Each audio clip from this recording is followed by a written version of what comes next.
the Borzoi 1920, being a sort of record of 5 years publishing ****** transcriber's note. The cover image was created by the transcriber and is placed in the public domain. A page from the manuscript of Max Beerbohm's 7 Men, the Borzoi 1920, being a sort of record of 5 years publishing New York Alfred Times, A Times, Knopf 1920, copyright 1920 by Alfred A. Knopf, Incorporated, printed in the United States of America. Forward. Many readers have doubtless long been familiar with the catalogues issued now and again by European publishers, lists of authors and titles, but such wholly charming productions as, for example, the annual almanacs of the Inselverlag of Leipzig. As I approached the conclusion of my first 5 years publishing, it seemed to me, in view of the uncommon friendliness of so many readers, that they, at any rate, would perhaps receive with favor a more permanent record of the early activities of the Borzoi than it would be possible to present in the usual sort of American publisher's announcement. Authors, may I say my authors, greeted the idea with such enthusiasm. How generous their cooperation! The following pages abundantly testify that it soon took fairly definite shape. The original papers are of course the real excuse for the Borzoi 1920, while the balance of the book is intended simply to be useful to the individual reader, the bookseller, and the librarian. I have tried to make the bibliography complete, but the who's who is confined to writers who are, I hope, more or less definitely associated with my list, and from whom I could get the necessary information. My best thanks are due many for whatever success Borzoi books may have achieved.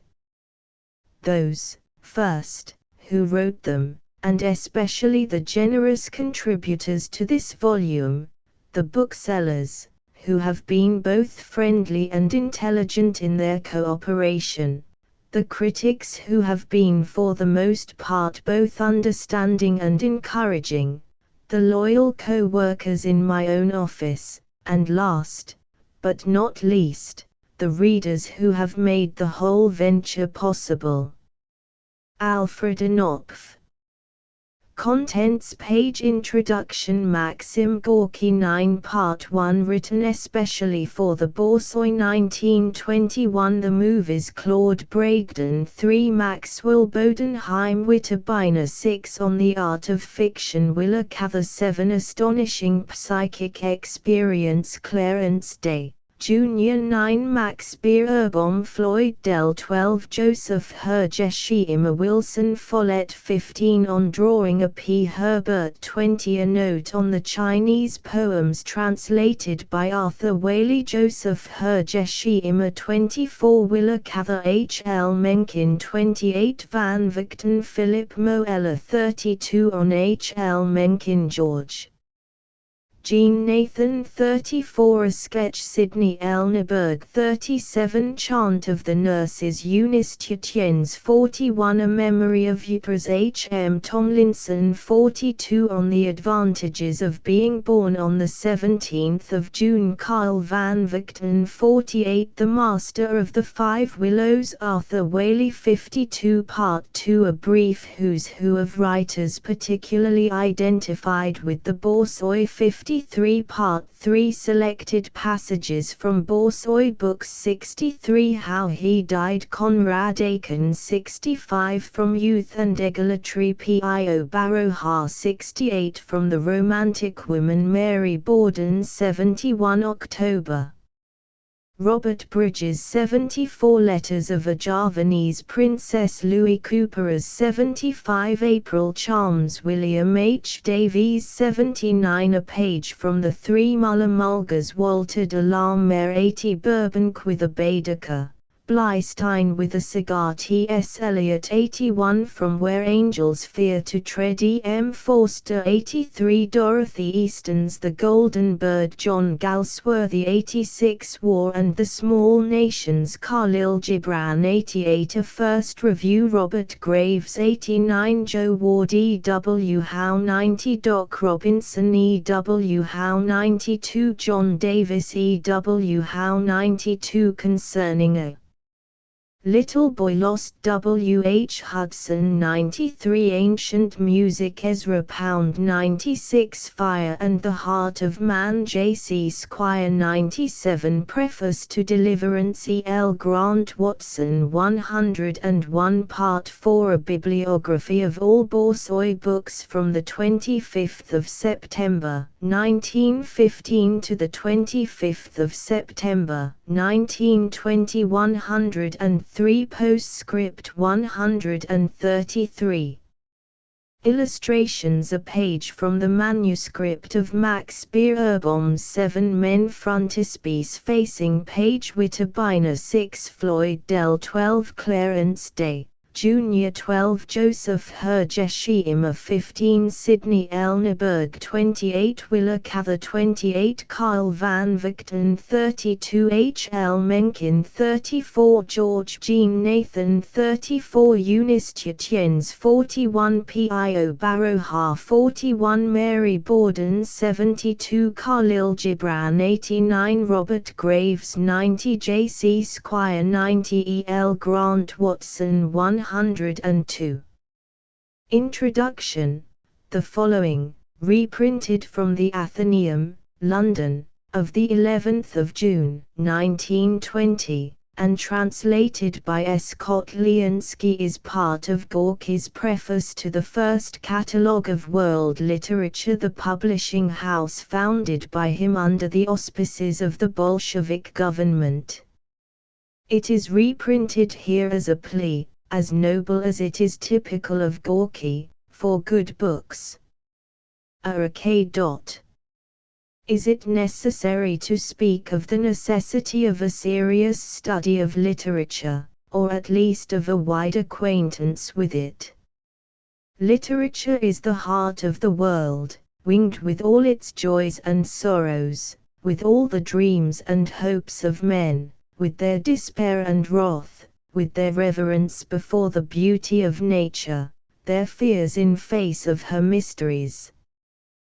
This heart throbs violently and eternally with the thirst of self-knowledge, as though in it all those substances and forces of nature that have created the human personality as the highest expression of their complexity and wisdom aspired to clarify the meaning and aim of life.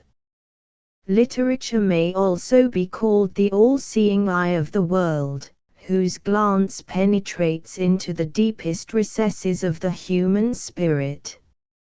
A book, so simple a thing and so familiar, is, essentially, one of the great and mysterious wonders of the world.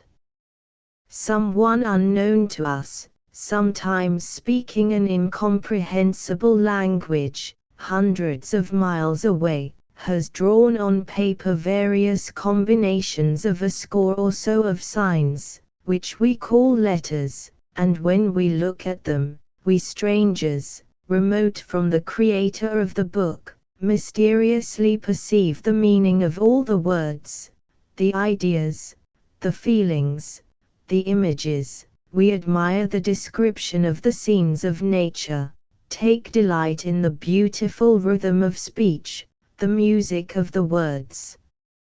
Moved to tears, angry, dreaming, sometimes laughing over the motley printed sheets, we grasp the life of the spirit, akin or foreign to ourselves.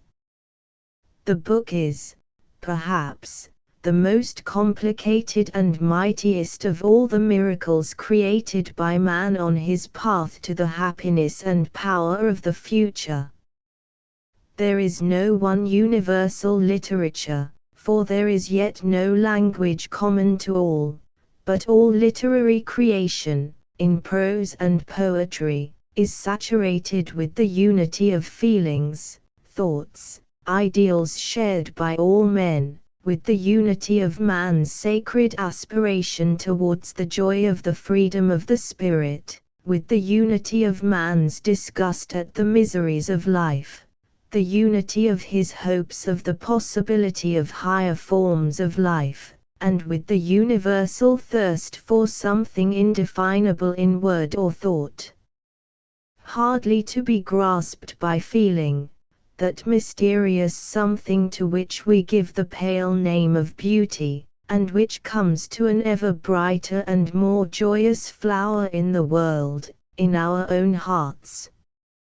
Whatever may be the inward differences of nations, races, individualities, however distinct may be the external forms of states, religious conceptions and customs, however irreconcilable the conflict of classes, over all these differences, created by ourselves through centuries, hovers the dark and menacing spectre of the universal consciousness of the tragic quality of life and the poignant sense of the loneliness of man in the world.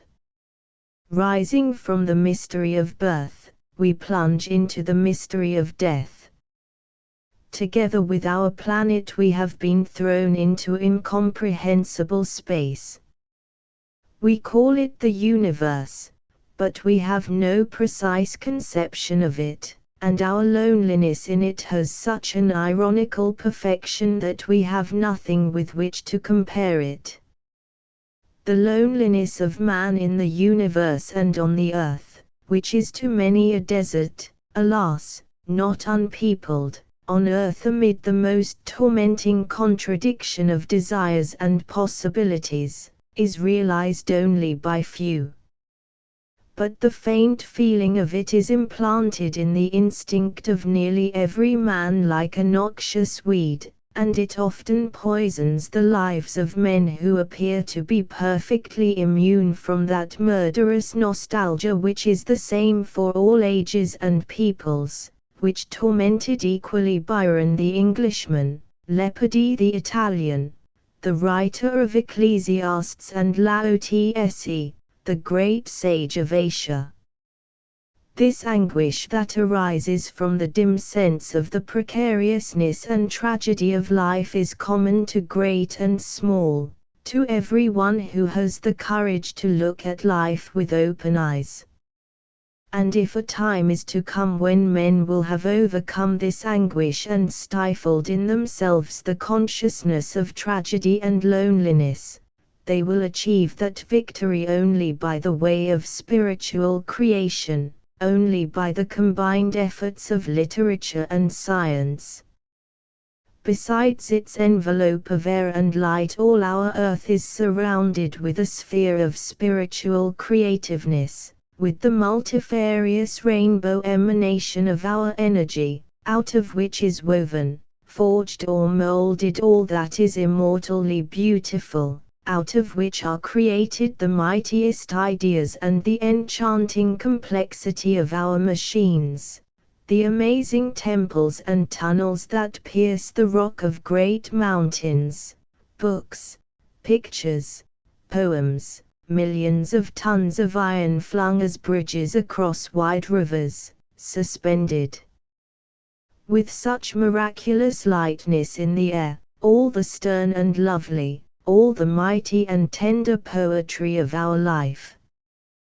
By the victory of the mind and will over the elements of nature and the animal in man, striking out ever brighter sparks of hope from the iron wall of the unknown, we men can speak with legitimate joy of the planetary significance of the great efforts of our spirit, most resplendently and powerfully expressed in literary and scientific creation.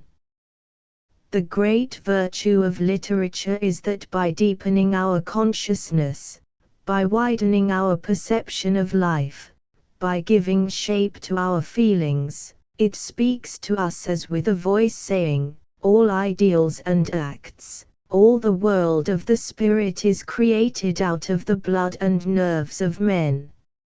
It tells us that Hentoi, the Chinaman, is as agonizingly unsatisfied with the love of women as Don Juan, the Spaniard, that the Abyssinian sings the same songs of the sorrows and joys of love as the Frenchman, that there is an equal pathos in the love of a Japanese geisha and manonal court, that man's longing to find in woman the other half of his soul has burned and burns with an equal flame men of all lands, all times. A murderer in Asia is as loathsome as in Europe. The Russian miser Plushkin is as pitiable as the French Grandit. The Tartuffes of all countries are alike. Misanthropes are equally miserable everywhere, and everywhere everyone is equally charmed by the touching image of Don Quixote, the Knight of the Spirit. And after all men, in all languages, always speak of the same things, of themselves and their fate. Men of brute instincts are everywhere alike. The world of the intellect alone is infinitely varied. With a clearness irresistibly convincing, fine literature gives us all these innumerable likenesses and infinite varieties. Literature, the pulsing mirror of life, reflecting with quiet sadness or with anger, with the kindly laugh of a Dickens or the frightful grimace of Dostoevsky, all the complications of our spiritual life, the whole world of our desires, the bottomless stagnant pools of banality and folly, our heroism and cowardice in the face of destiny, the courage of love and the strength of hatred, all the nastiness of our hypocrisy and the shameful abundance of lies, the disgusting stagnation of our minds and our endless agonies, our thrilling hopes and sacred dreams, all by which the world lives, all that quivers in the hearts of men. Watching man with the eyes of a sensitive friend, or with the stern glance of a judge, sympathizing with him, laughing at him, admiring his courage, cursing his nullity, literature rises above life, and, together with science, lights up for men the paths to the achievement of their goals, to the development of what is good in them.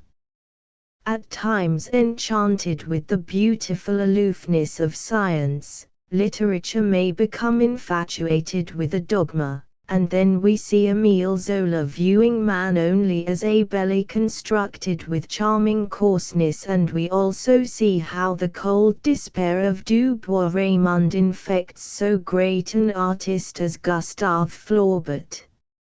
It is obvious that literature cannot be completely free from what Turgenev called the pressure of time. It is natural, for sufficient unto the day is the evil thereof.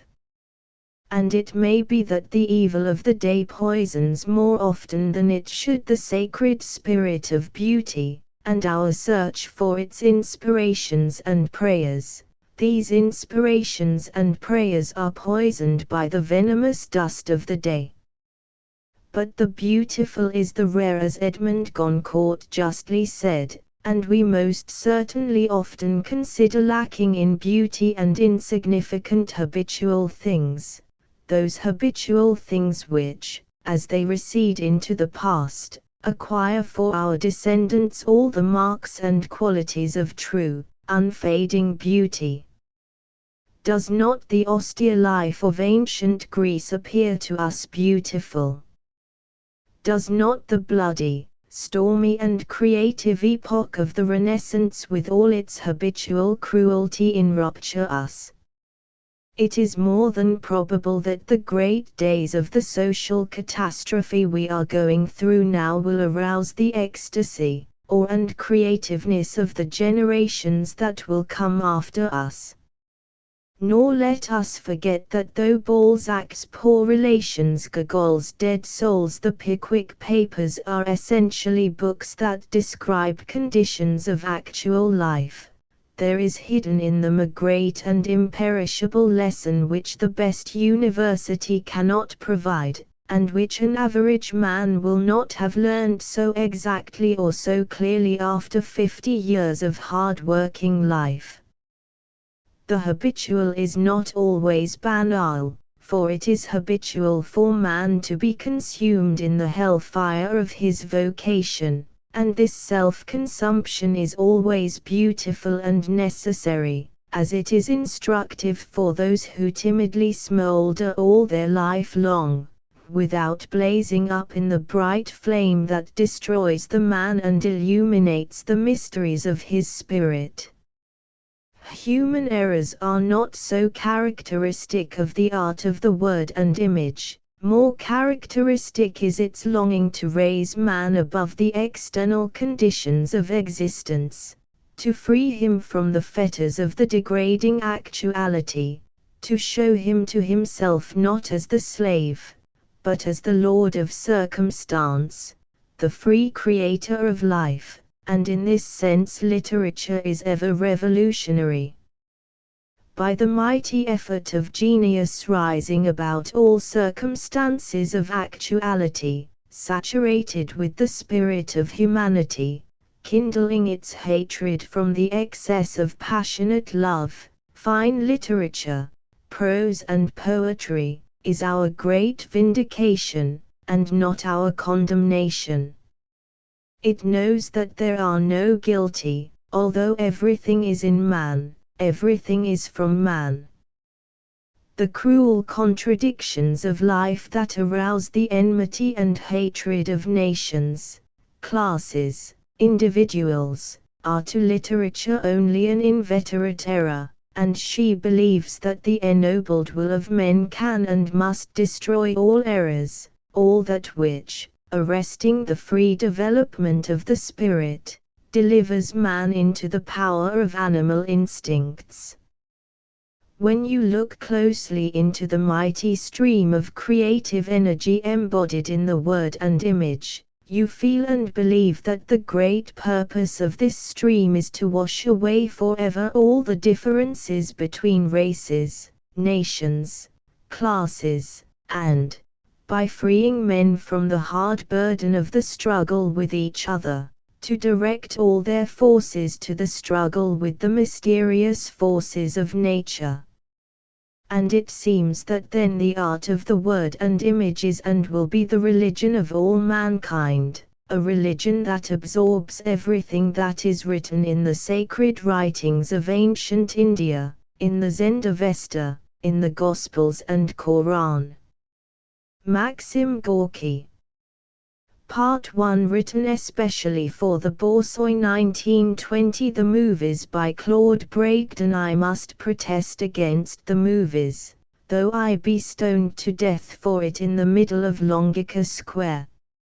My sight is either jaundiced or clairvoyant, which, I leave the reader to decide. Strip life of its color, mystery, infinitude. Make it stale, make it grey, make it flat, rob the human being of his aura, deny him speech, quicken his movements into galvanic action. People a glaring parallelogram with these gigantic simulacra of men and women moved by subhuman motives. Drug the tormented nerves with music, so that the audience shall not go mad. This is the movie as it is to me. The other day I read a panegyric on the most beautiful of all moving pictures. I forced myself to sit through it, though I could scarcely forbear shrieking aloud. It was an amusement seemingly devised for devils in hell. Only degradation of the soul and a vast despondency result from this seeking joy in the pictured suffering wickedness, weakness of others, in this orgy of sex sentimentality, silliness, meaningless violence. Such amusement either depraves the mind or arrests its action, and makes of the heart a mechanical toy which must be shaken violently before it will act. Why do people go to the movies? Because their caged souls seek forgetfulness and joy as insistently as blind eyes yearn for light. But joy is such a stranger to them that they ignorantly mistake this owl-eyed monster of darkness for the blue bird of happiness. I have asked many why they go to the movies, and have heard many reasons, most of them bad, but one answer recurs like a refrain: there isn't anything else to do. It reminds me of John Russell's reason why Liza, of Uncle Tom's Cabin, crossed the river on the ice. The poor girl had no other place to go, all the saloons were closed. Today all the saloons are closed, and professional philanthropy prides itself on the fact that more men go now to the movies. The saloon was an evil institution, but the prostitution of the mind is worse than any poisoning of the nerves. The priests of the temple of the movie Momus do not know that they are offering a form of amusement which stifles the mind and hardens the heart. Doubtless they believe the contrary, but it is a case of the blind led by the blind, neither know where they are going, and each depends upon the other to lead the way. Producers, impresarios, scenario writers have always their ears to the ground to catch the first faint rumble of condemnation or approval. Their business is frankly to assimilate the popular taste in order to reproduce it. But this taste is fickle, being that of a child with a digestion impaired by too much of the wrong kind of food. The movie public is like the Athenian populace, always eager for some new thing, and like the Roman mob it shows an insatiable greed for danger, to others, cruelty and destruction. Of daring it demands more daring, of beauty more nudity, of wickedness a deeper depth of wickedness. Scenery must be ever more sumptuous, orgies more orgiastic, violence more violent.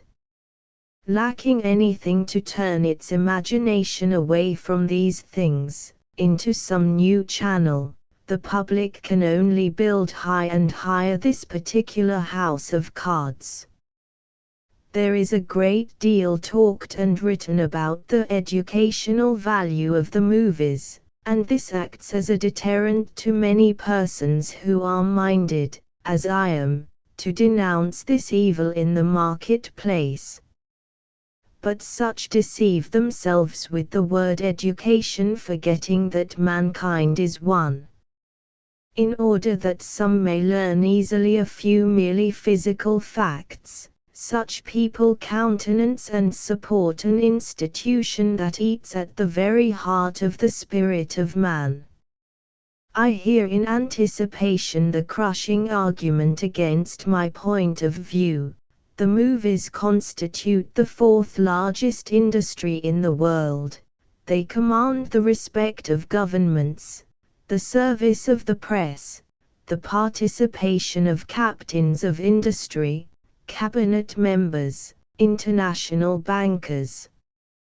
But all this is quite beside the point, and reminds me of the answer once given to my criticism of an absurd soldier's monument. It cost $50,000 and was carved out of a single piece of granite that weighed 10 tons. The movies too are carved out of a single piece of granite, the granite of ignorance of the obscure spiritual forces now active in the secret hearts of men. On a vast scale, in infinite variety of detail, the movies show the very age and body of the time, its form and pressure.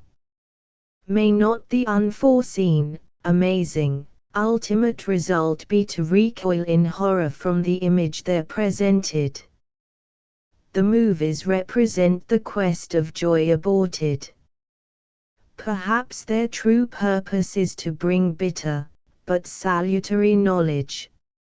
Maxwell Bodenheim by Witterbiner. While poets have been placed by the critics in this or that category and have lent themselves more or less to the indignity, Maxwell Bodenheim has continued as he began, a poet of disturbing originality.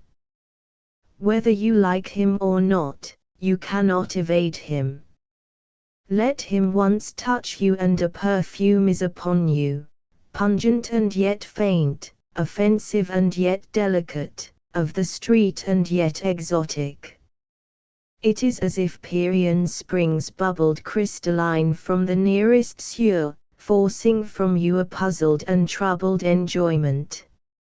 It is as if a diamond leered or a rose exhaled sulphur or a hummingbird lanced your self-respect.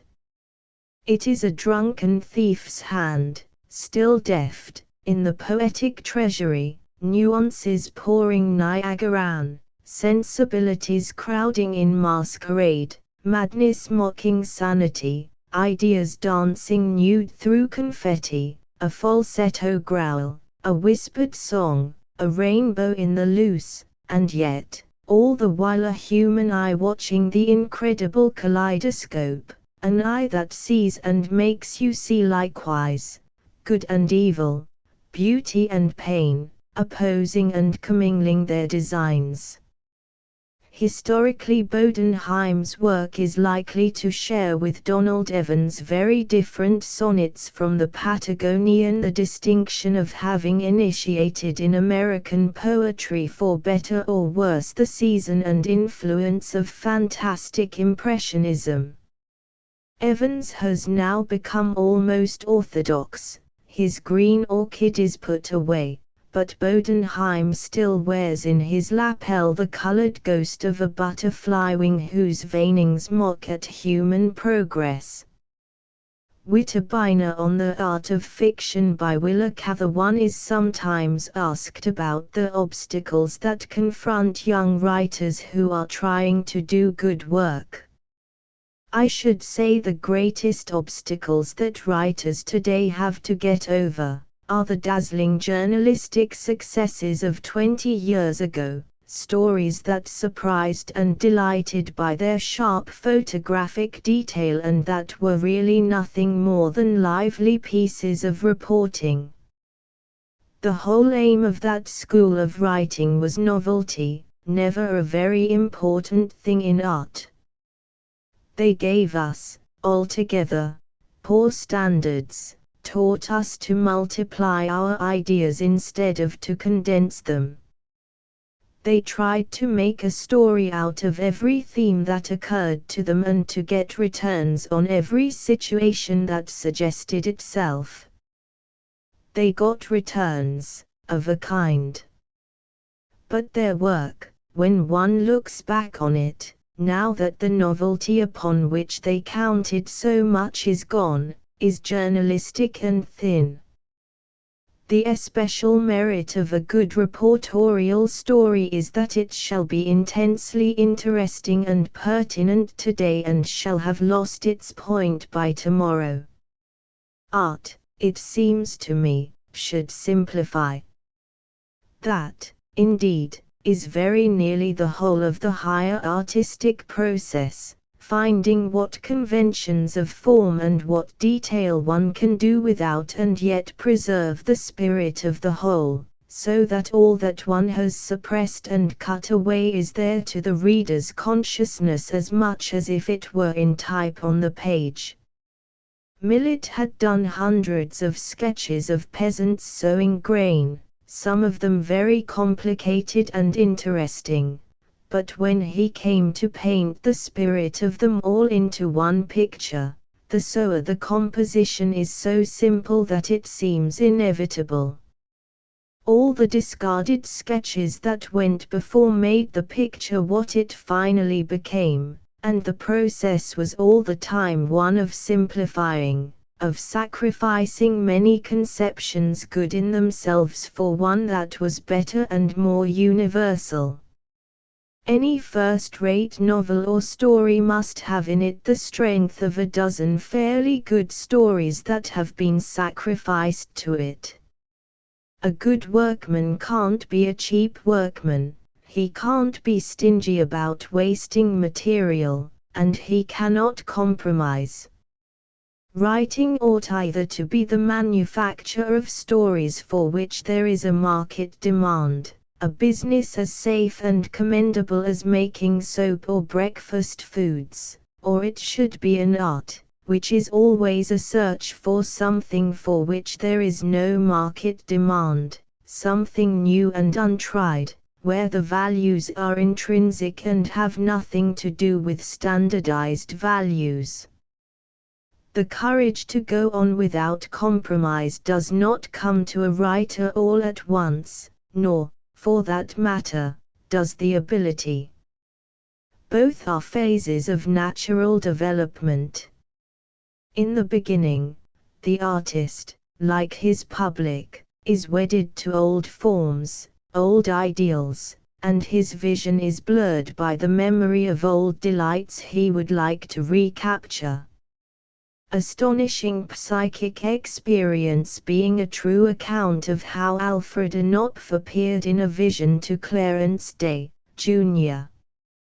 She tilts her head back. I have a friend who, when she hears a strange voice on the telephone, can visualize the person, that is to say, she sometimes can, if it interests her. She half closes her eyes, tilts her head back, stares away off into space, and then she slowly describes the appearance of whoever is telephoning, almost as well as though he or she were standing before her. It is one of those supernatural gifts that seem to our times so startling. French academician. The reason I mention this is, that though I hadn't supposed I was that sort of person, I had one of these mysterious psychic visions myself, years ago. It came to me while I was reading Mr. Knopf's first announcements of books. I had never seen the man, never heard a word of what he was like, yet his image suddenly arose clear as a photograph before my inner eye. There he stood, tall and thin, an elder statesman, with a bushy white beard, round, glowing eyes, ivory skin, an animated savant. He spoke in his circulars as a man of great taste and authority. I pictured him as a French academician of American birth. Year by year as I read his new catalogues this image grew stronger. People would ask me, "Have you met this man Knopf?" And I would say, "No, I haven't, but I can tell you what he's like just the same. I'm a bit of a psychic." And then I would describe my strange vision. This sometimes annoyed them. They would even ask, "But how do you know?" I would then describe the sense of quiet certitude that comes with such an experience. I found he had changed. Then one evening I met Mr. Knopf, in the flesh, as we phrase it. I found he had changed. He was more human, and in a way more impressive, but less picturesque. Instead of being tall and thin, he was of medium size, strong, and well-formed. And he wasn't exactly what you'd call old, in fact he was in his 20s, and instead of a bushy white beard, he had only a small black mustache. It is not for me to explain this astonishing and almost incredible discrepancy. I must leave that to the Psychical Research Society, to which I wish all success. The only way I can account for it is to suppose that Mr. Knopf has more than one personality. I admit I did not see in my vision the side he physically presents to the world. But it may be I am such a powerful psychic that I saw something deeper. I saw the more appropriate vehicle of his innermost soul. We sat down for a talk. I tried out of courtesy not to use this power of mine any further. Even when I gave him my manuscript to publish, and we began to talk terms, I endeavored not to peer into his heart. He gave me good terms, however. He explained that his idea of a publishing house was a sort of a companionable enterprise, and that authors and publishers ought to be friends. They at least ought to try. I carefully looked over his list to see who his author friends were, and picked out one or two pretty rum ones and asked him about them. He admitted with composure that of course every man made mistakes. I said anxiously that I hoped I had made none in choosing him as my publisher. He said probably not, but it was harder for him to pick out the right authors. He added, however, that he had done very well, up to now. We stared thoughtfully at each other. I glanced at his list again. It did consist chiefly of quality belles lettres, after all. He really seemed to care about books. But then I wondered suspiciously if the very fact of his being so cultivated had made him a poor man of business. His appearance was certainly forceful and energetic, but nevertheless, in spite of his bitter objections, I decided to have one more vision. I half closed my eyes, the way that friend of mine does, and tilted my head back. Mr. Knopf seemed surprised. I paid no attention to this, but coolly gazed right into his mind. It was a tall, roomy mind, with long rows of thoughts, like onions on rafters, thoughts of bindings and dogs and Archimedes and authors and what not. In the middle was a huge pile of packing cases, mostly unopened, containing his plans and ambitions in the publishing world.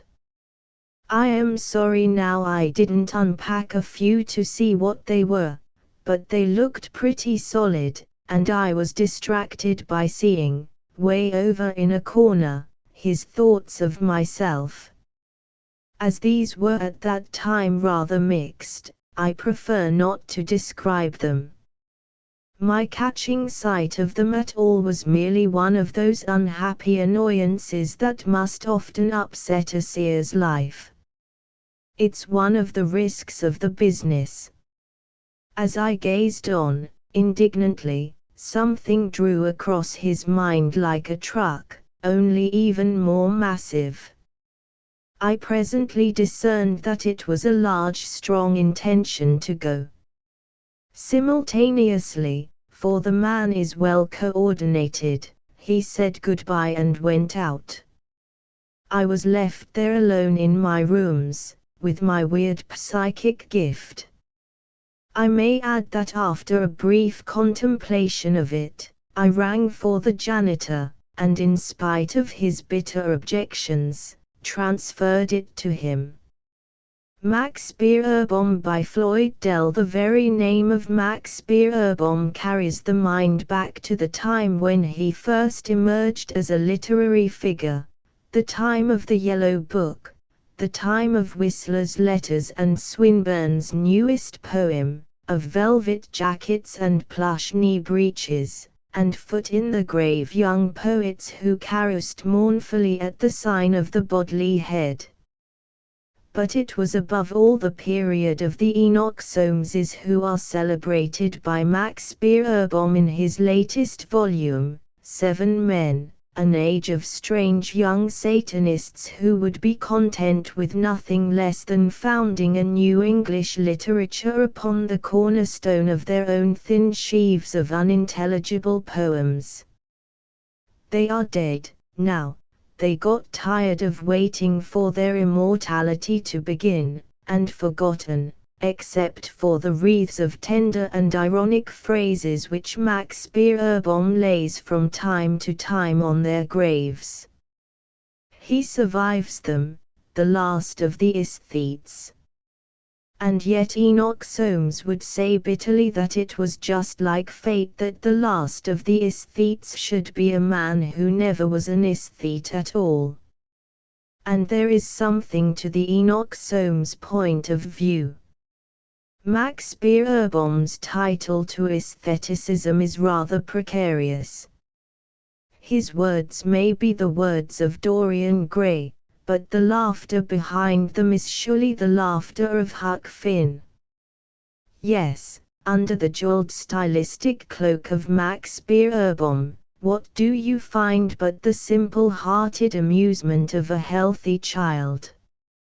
From the story of the young prince in the complete works of Max Beerbohm to the celebrated bathtub passage in Zuleika Dobson, the whole effect consists in the sudden substitution of the obvious for the research.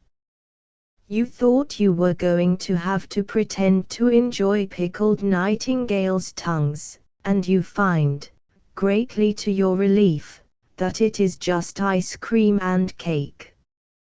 Floyd Del Clarence Day Jr. And yet his style cannot be said to be mere masquerade. Max Beerbohm, it is hardly to be doubted, loves the magic of word and phrase and rhythm as devoutly as any pure soul who ever took opium in an attic for arts sake. I like to think of Max Beerbohm as a boy who ran away to sea and was captured and brought up by a band of pirates. The pirates, you understand, are that romantic crew who embarked under the yellow flag upon a career of ruthless literary destruction in the 90s. At a time when it seemed that the deeps of literature were given over to a peaceful and profitable traffic in morals and ethics, pieties and proprieties and puerilities. What havoc they did create! The Royal Victorian Navy, for all its literary big guns, was helpless against them.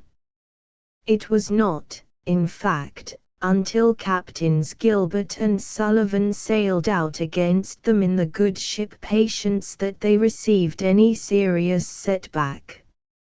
And if we go to the logbooks of Gilbert and Sullivan for further information about this particular adventure, we shall find it, I think, in the Pirates of Penzance, where the tender and confident relations of the virtuous young hero and his piratical captors may serve as an illuminating picture of young Max Beerbohm in piratical captivity among the aesthetes. He learned his manners from them, and a more graceful band of literary desperadoes never existed. Nothing could exceed the savoir-faire with which they scuttled the traditions and made the familiar virtues walk the fatal plank.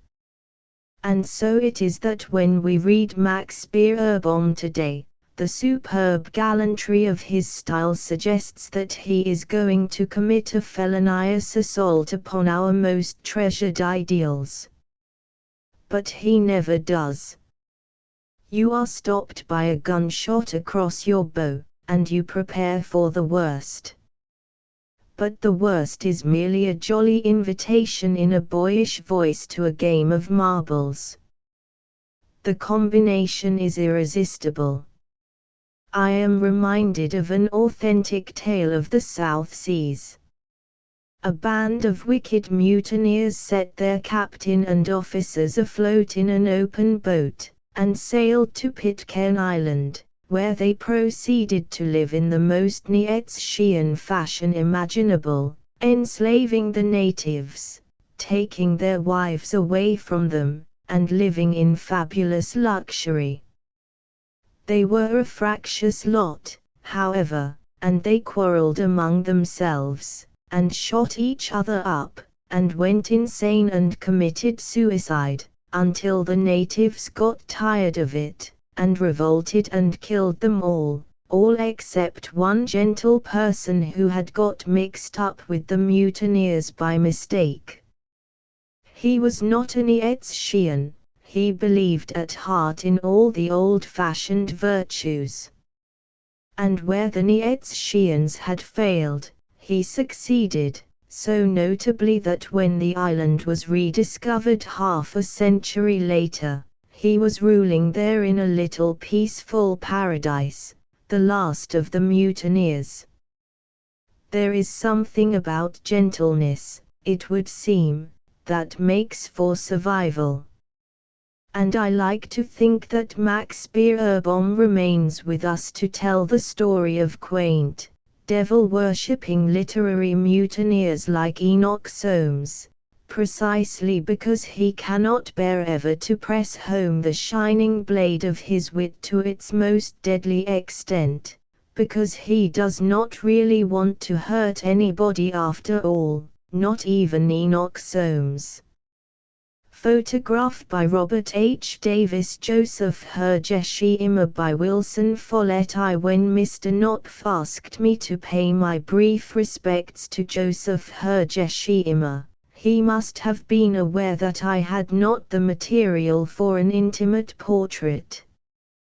He and my other readers must forgive me, then, if what I shall have to say tallies rather better with the exigencies of formal public criticism than with the more delightful conveniences of this altogether jolly family party. After all, there is a certain advantage, especially for a person of amiably weak will, in knowing an author's public aspects better than his private and personal. I cannot profess to be of those austere souls who can criticize the book of a friend as if he were not a friend, or, knowing and liking a man, can read or appraise his books uninfluenced by a charm which would still exist even if the books did not. Because of this distrusted weakness of my own temper, I insist on being glad that I never met or even saw Joseph Hergesheimer until the 3 black pennies had become a solid part of my awareness of things, the things that do most richly signify. I never had any reason to think well, or ill, of this author until the pennies and gold and iron had exerted their swift effortless compulsion. Even now, I can lay claim to no more than what the biographic essayist calls, in his standard idiom, a literary friendship, meaning thereby the occasional exchange of abysmally polite letters on purely impersonal subjects or personal subjects impersonally dealt with. To yet even I have my one sufficiently quaint, sufficiently spicy reminiscence. And meet it is I set it down, partly because it seems too precious to die, even more because otherwise, as time shuffles the cards of our mortal anecdotage, it will be sure to turn up, with only the substitution of one name for another, as part of the mythos surrounding the late Jack London, or Richard Harding Davis, or some still flourishing nominee for an epitaph and an official biography. It was 3 o'clock of a rainy summer morning in 1918. Hergesheimer and your present scribe were sleeping, or rather we were not, in the twin beds of a guest room at Sanssouci, in Hartsdale, Anox Ambrosiana had been put behind us, and, we fatuously supposed, a few hours of ambrosial sleep lay ahead. It had been a great night, dedicated to much fine talk of art, and as free from the posings and pretensions of art as Conrad's preface to the Nigger. But that is not the story. Somewhere in the blackness under our opened windows, vocal in his forlornness, was Beastry, the flesh and blood original of the Borzoi, whose mere inadequate outline appears on a really amazing proportion of the most distinguished books now being published in these United States, or, if your literary capital be Arnold Bennett's, those United States. This Beastry, a perfectly incredible yet perfectly actual milk-white creature of enormous size, decorative as a dryad, but possessed of something less than half a gill of brains within his extremely dolichocephalic head, was frank to assert, and reiterate, his disapproval of the pelting rain and his cynical disillusionment in respect to the kindly graces of humankind. The sound was like the ululating whimper of a punished child, only it hinted no promise of subsiding, ever. Genius, supine in the dark across the room, grew first restive, then indignant, then furious, and thence, passing round the circle of exhausted emotions, came back by the way of despair to a disgusted silence. Not so Beastry. Silence was the last thing to fall within the orbit of his intentions, so long as the master and maker of dogs vouchsafed him breath and being. Gradually the silence of genius, there across the room, acquired a subtly grim texture. When next the voice of genius spoke, it was tensely, with suppressed ferocity, as through clenched teeth. What it said was this: "I'll bet Scribner has got no such damned dog." The rest, after gargantuan laughter, was silence. Ah, but was it, quite? Or did the speaker of these words, also deeming them too precious to die, retail them at late breakfast to the mistress of the Borzoi, even as their sole hearer presently reported them at earlier breakfast to the Borzoi's master? It would be interesting to know, and not very surprising either way. 3. So far the record of a personal and temperamental susceptibility, of some incidental interest, perhaps, to the curious. What remains to speak of is the deeper susceptibility of which Mr. Hergesheimer's books are the record, and which runs through all his public work, a determining law and a binding continuum, that enormous and delicate susceptibility to sights, sounds, forms, colors, movements, aspects, which is at once his purpose and his effect, his unconscious excuse for being and his conscious claim to self-justification. He might say, in the words of a document already referred to, and important in the history of fictional art, "My task which I am trying to achieve is, by the power of the written word, to make you hear, to make you feel. It is, before all, to make you see." That, and no more, and it is everything. If I succeed, you shall find there, according to your deserts, encouragement, consolation, fear, charm, all you demand, and, perhaps, also that glimpse of truth for which you have forgotten to ask.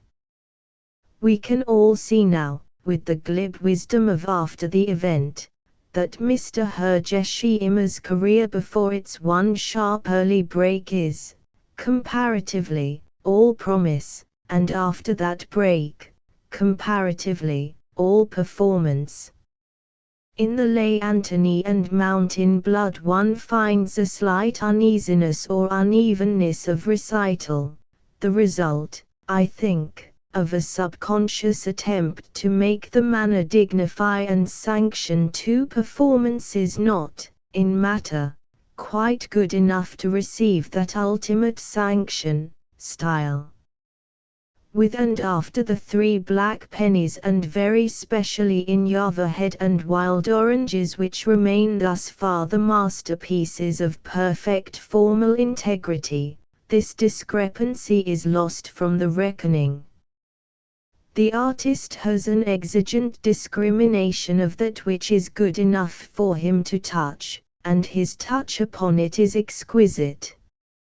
But in one respect, the betrayal of a born artist's susceptibility, the works of promise are at one with the works of performance. The man who could not help going out of his way, in the lay Antony, to allude to Heart of Darkness as the most beautiful story of our time was simply predestined to write a book of which susceptibility to beauty should actually be the theme, as he did in Linda Condon.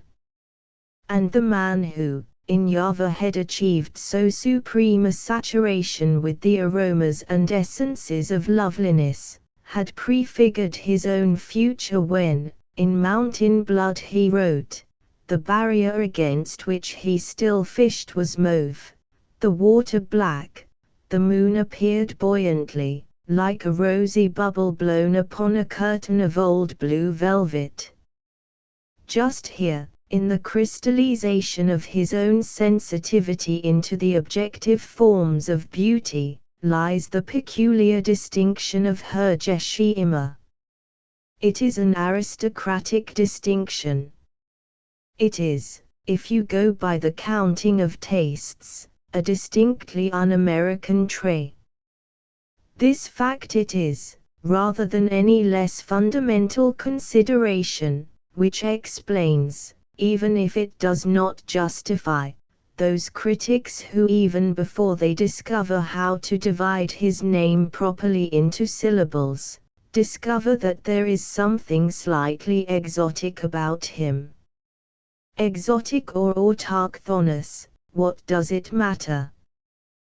The point is, Mr. Hergesheimer's power to make you hear, to make you feel, before all, to make you see is the condition of his success as a coiner of beauty. It is also his way, whatever way another artist may take, to reveal to us those glimpses of deep truth for which we may, indeed, have forgotten to ask, but for which, once they are opened to our sight, we can never forget to be grateful. On drawing, 1. By a P. Herbert, it is commonly said that everybody can sing in the bathroom, and this is true. Singing is very easy. Drawing, though, is much more difficult. I have devoted a good deal of time to drawing, one way and another. I have to attend a great many committees and public meetings, and at such functions I find that drawing is almost the only art one can satisfactorily pursue during the speeches. One really cannot sing during the speeches, so as a rule I draw. I do not say that I am an expert yet, but after a few more meetings I calculate that I shall know drawing as well as it can be known. The first thing, of course, is to get onto a really good committee, and by a good committee I mean a committee that provides decent materials. An ordinary departmental committee is no use. Generally they only give you a couple of pages of lined foolscap and no white blotting paper, and very often the pencils are quite soft. White blotting paper is essential. I know of no material the spoiling of which gives so much artistic pleasure, except perhaps snow. Indeed, if I was asked to choose between making pencil marks on a sheet of white blotting paper and making footmarks on a sheet of white snow, I should be in a thingummy. Much the best committees from the point of view of material are committees about business which meet at business premises, shipping offices, for choice. One of the Pacific Lines has the best white blotting paper I know, and the pencils there are a dream. I am sure the directors of that firm are drawers, for they always give you 2 pencils, one hard for doing noses, and one soft for doing hair. Fig. 1. When you have selected your committee and the speeches are well away, the drawing begins. Much the best thing to draw is a man. Not the chairman, or Lord Pomeroy, or any member of the committee, but just a man. Many novices make the mistake of selecting a subject for their art before they begin. Usually they select the chairman. And when they find it is more like Mr. Gladstone, they are discouraged. If they had waited a little, it could have been Mr. Gladstone officially. Fig. 2. As a rule I begin with the forehead and work down to the chin. Fig. 1. When I have done the outline, I put in the eye. This is one of the most difficult parts of drawing. One is never quite sure where the eye goes. If, however, it is not a good eye, a useful tip is to give the man spectacles. This generally makes him a clergyman, but it helps the eye. Fig. 2. Now you have to outline the rest of the head, and this is rather a gamble. Personally, I go in for strong heads. Fig. 3. Fig. 3. I am afraid it is not a strong neck. I expect he is an author, and is not well fed. But that is the worst of strong heads. They make it so difficult to join up the chin and the back of the neck. The next thing to do is to put in the ear, and once you have done this, the rest is easy. Ears are much more difficult than eyes. Fig. 4. I hope that is right. It seems to me to be a little too far to the southward. But it is done now. And once you have put in the ear, you can't go back. Not unless you are on a very good committee which provides India rubber as well as pencils. Fig. 4. Now I do the hair. Hair may either be very fuzzy and black, or lightish and thin. It depends chiefly on what sort of pencils are provided. For myself, I prefer black hair, because then the parting shows up better. Fig. 5. Until one draws hair, one never realizes what large heads people have. Doing the hair takes the whole of a speech, usually, even one of the chairman's speeches. Fig. 5. This is not one of my best men. I am sure the ear is in the wrong place. And I am inclined to think he ought to have spectacles. Only then he would be a clergyman, and I have decided that he is Mr. Philip Gibbs at the age of 20. So he must carry on with his eye as it is. I find that all my best men face to the west. It is a curious thing. Sometimes I draw 2 men facing each other, but the one facing east is always a dud. There, you see, Fig. 6. The one on the right is a Bolshevik. He has a low forehead and beetling brows, a most unpleasant man. Yet he has a powerful face. The one on the left was meant to be another Bolshevik, arguing with him. but he has turned out to be a lady, so I have had to give her a bun.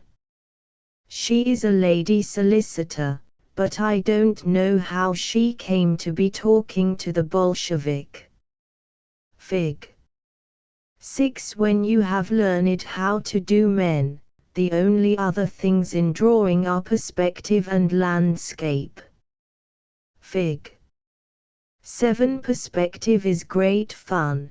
The best thing to do is a long French road with telegraph poles. Fig. 7. I have put in a fence as well. Landscape is chiefly composed of hills and trees. Trees are the most amusing, especially fluffy trees. Here is a landscape. Fig. 8. Fig. 8. Somehow or other a man has got into this landscape, and, as luck would have it, it is Napoleon. Apart from this, it is not a bad landscape. But it takes a very long speech to get an ambitious piece of work like this through. There is one other thing I ought to have said. Never attempt to draw a man front face. It can't be done.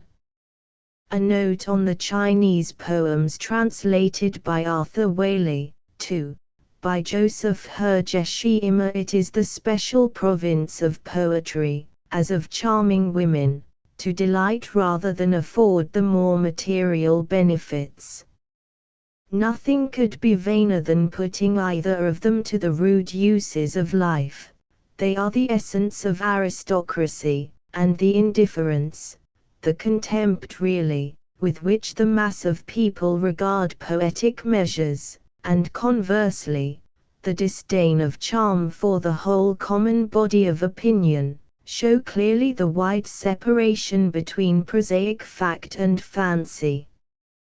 The former has the allegiance of the mob, as it should, since, without imaginative sensibility, the mechanical process of existence is a stupid multiplication of similar instincts, while fancy, poetry, beauty, the properties of delicate minds and aspirations, are, by the very qualities necessary to their being, limited to a select few.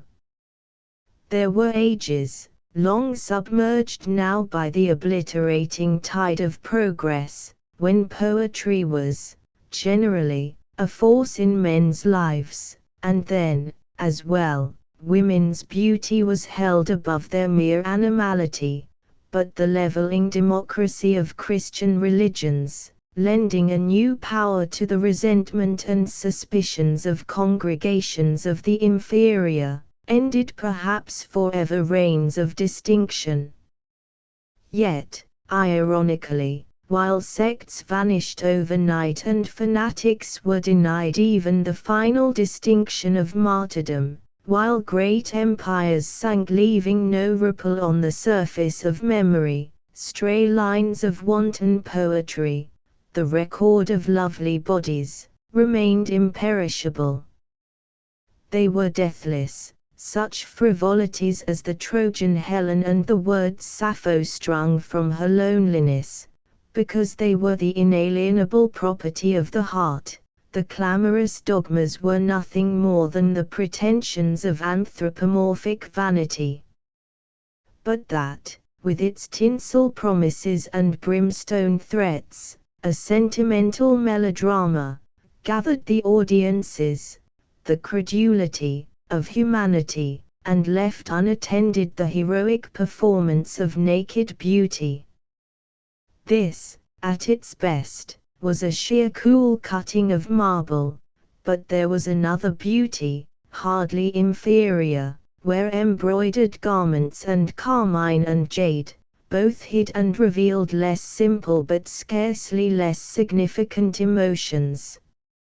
For this reason, while Ionic Greece is no longer a part of modern consciousness, the poem written by the sixth emperor of the Han dynasty, perhaps 2,000 years ago, is identical with the present complex troubled mind. An autumn wind rises and white clouds fly, the grass and trees wither, geese go south. Sadly he remembers his love and the pagoda boat on the FN River.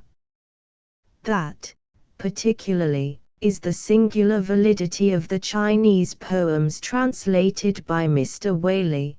Page after page they are the mirror of the splintered colors, the tragic apprehensions and sharp longing, of a later unhappiness. Already, then, China was old and civilized, its philosophers had analyzed hope into maxims of stoical and serene conduct, and its poetry was written in an unsurpassable dignity of repression. The latest imagery, nothing in the world if not visual in perceptions of utmost fragile truth, is not so acute in observation and artifice as the song, in the 2nd century, of Sung Sahu. She sees the fruit trees in blossom and, forgetting about her silkworms, begins to pluck the branches. And no contemporary, it may be no Western, poet has approached the reflective cadences, the refrain of memory steeped in longing, that gives the lines of Po Chui their magic semblance to the wistful and fleet realities of mind. He has, but in greater degree, Verlaine's power to invest lovely frivolities with permanence, an ability Arthur Symons occasionally brushed. His old harp, of cassia wood and jade stops and rose-red strings, neglected for the Chiang flute and the Chin flageolet, vibrates with a tenderness of ancient forgotten melodies beyond any evocation of the Foetus gallants. The poetry of those dynasties and men, however, aside from everything else, is made timeless, for us, by the celebration of its women, the wives, the concubines, the dancers of Hanton. They were, objectively, inconceivably different from the women of today, yet the passions, the fidelity, they inspired, a little attenuated by the dust of centuries, are precisely the same which the heart retains. The Chinese women have always served an ideal of personal beauty, of correct formality, transcending any other. In May their satins are worked with the blossoms of spring and in October with chrysanthemums. Socially they occupied the women's gardens, a position now regarded with contempt, but they were not, because of that, inferior. They dominated the masculine imagination and provided, together with music, the recompense of existence checkered by the dark squares of fate. There are, too, as many wives praised as dancers summoned, as much constancy as there is incontinent pleasure. An emperor sends to all parts of China for wizards, hoping that they may bring back the spirit of his mistress. The General Suan, absent on service, begs the woman with whom his hair was plaited not to forget the time of their love and pride. Indeed, on the other side, in the poetry there is a marked restraint. The dancers are a stiff frieze in peacock blues and orange and gold behind the fragrant vapors of incense. All is tranquilized, even the battle pieces are softened as though in distance, and the satire, often pungent and universal, is subdued by the realization of its uselessness. There is wine, in cups and jars, and drunkenness.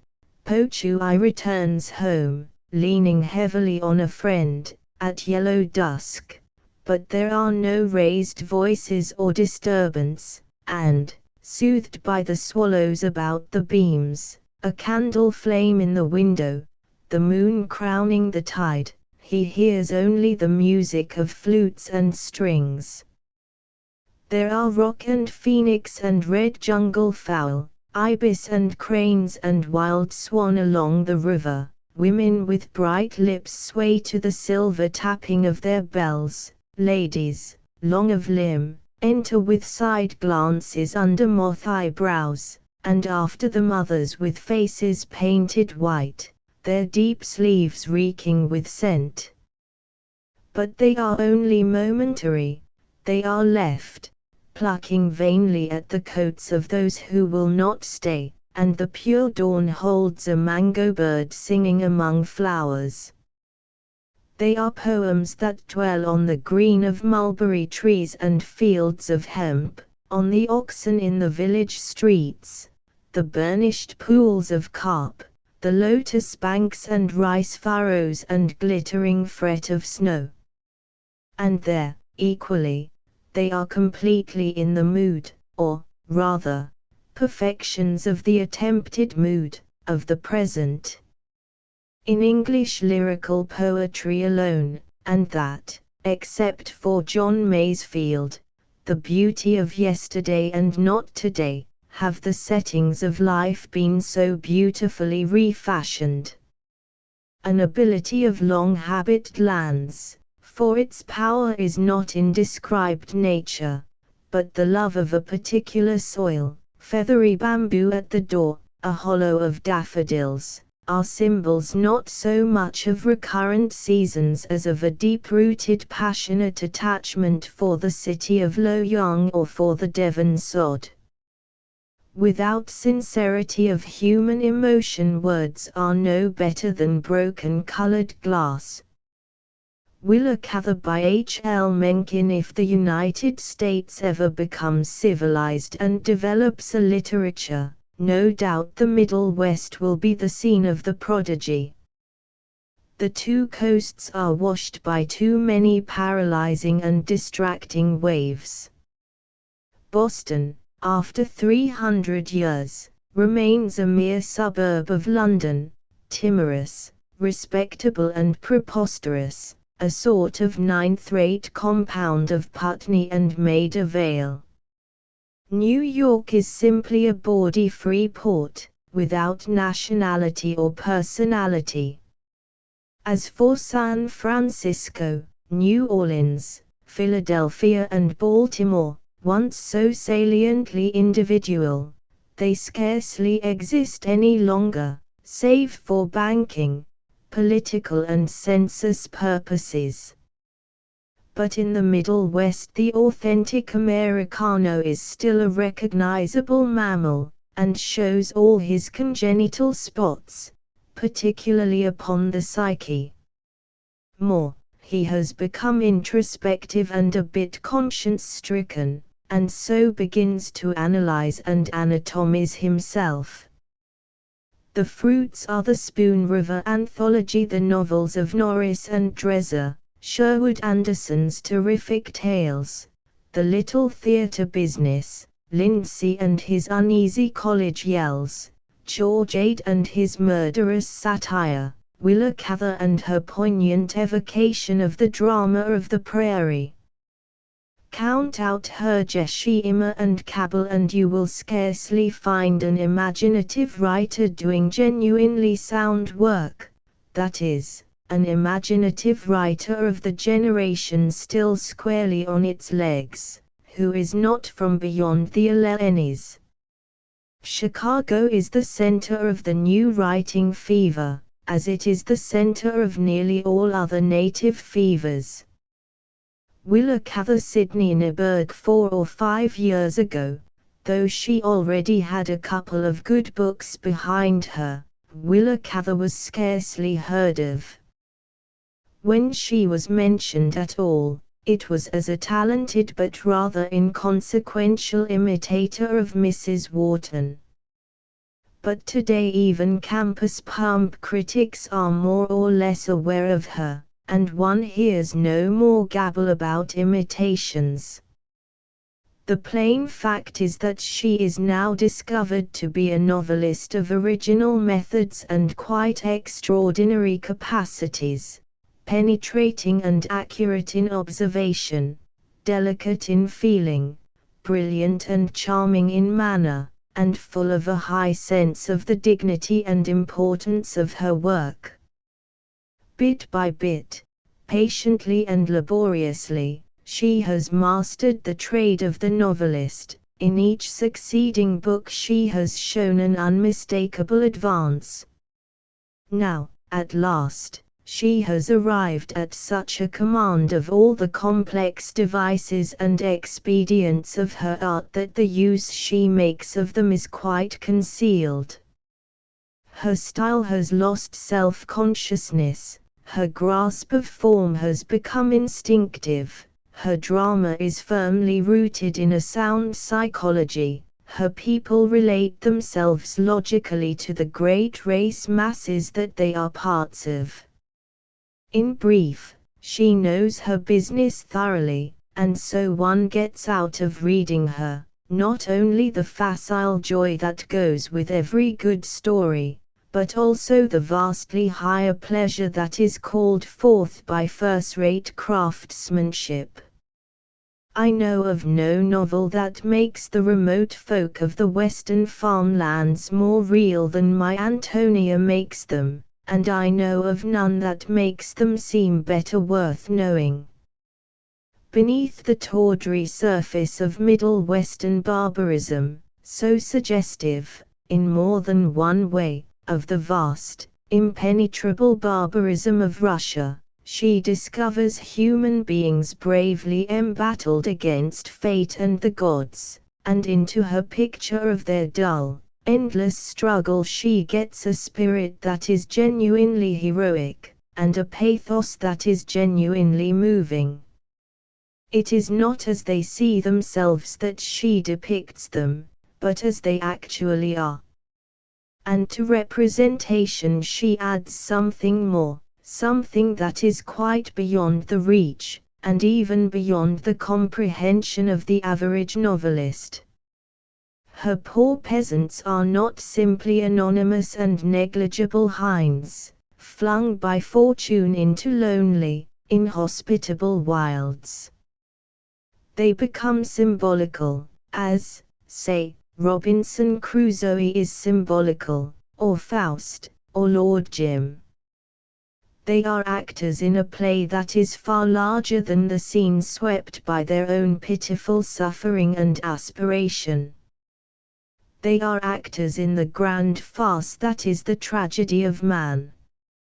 Setting aside certain early experiments in both prose and verse, Miss Cather began with Alexander's Bridge in 1912.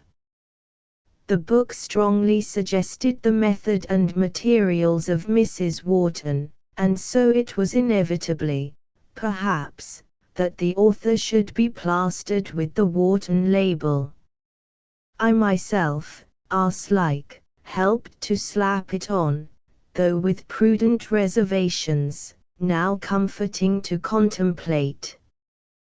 The defect of the story was one of locale and people. Somehow one got the feeling that the author was dealing with both at second hand, that she knew her characters a bit less intimately than she should have known them.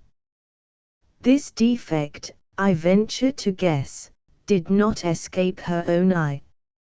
At all events, she abandoned New England in her next novel for the Middle West, and particularly for the Middle West of the great immigrations, a region nearer at hand, and infinitely better comprehended.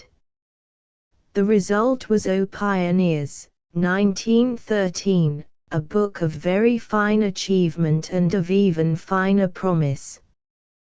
Then came The Song of the Lark, 1915, still more competent, more searching and of even finer promise. Then came The Song of the Lark, 1915, still more competent, more searching and convincing, better in every way. And then, after 3 years, came my Antonia and a sudden leap forward. Here, at last, an absolutely sound technique began to show itself. Here was a novel planned with the utmost skill, and executed in truly admirable fashion. Here, unless I err gravely, was the best piece of fiction ever done by a woman in America. I once protested to Miss Cather that her novels came too far apart, that the reading public, constantly under a pressure of new work, had too much chance to forget her. She was greatly astonished. "How could I do any more?" she asked. "I work all the time. It takes 3 years to write a novel." The saying somehow clings to me. There is a profound criticism of criticism in it. It throws a bright light upon the difference between such a work as my Antonia and such a work as. But I have wars enough. Van Vechten by Philip Moeller. Carl Van Vechten's mental gesture is more or less unique in American literature. His work has about as much relation to what might be considered the serious classical output of writing today as irresistible footnotes have to filling an all too fulsome history. Whereas the bulk of the intellectual page of contemporary American writing is for the most part of transitional importance, Mr. Van Vechten's essays are replete with the delightful essence of what is importantly transitory. As a critic of the fine arts and other things, his range is not so immense as it is extraordinary. How can one keep on the hat of appreciation before the work of a writer who improvises as adroitly about cats as about prima donne, who in one book tells the only authoritative story of the music of Spain, in another makes or breaks the fame of some famous player, and in still another goes far afield to bring into the glow of his praise some hidden personage from some remote and delicious byway of life and letters? If he mounts into his garret to unopen ancient chests and write of olden things, he doesn't neglect at the same time to look from his high window at what is going on about him. In the midst of the gorgeous hurry of New York he hears the quieter melody of far-off places.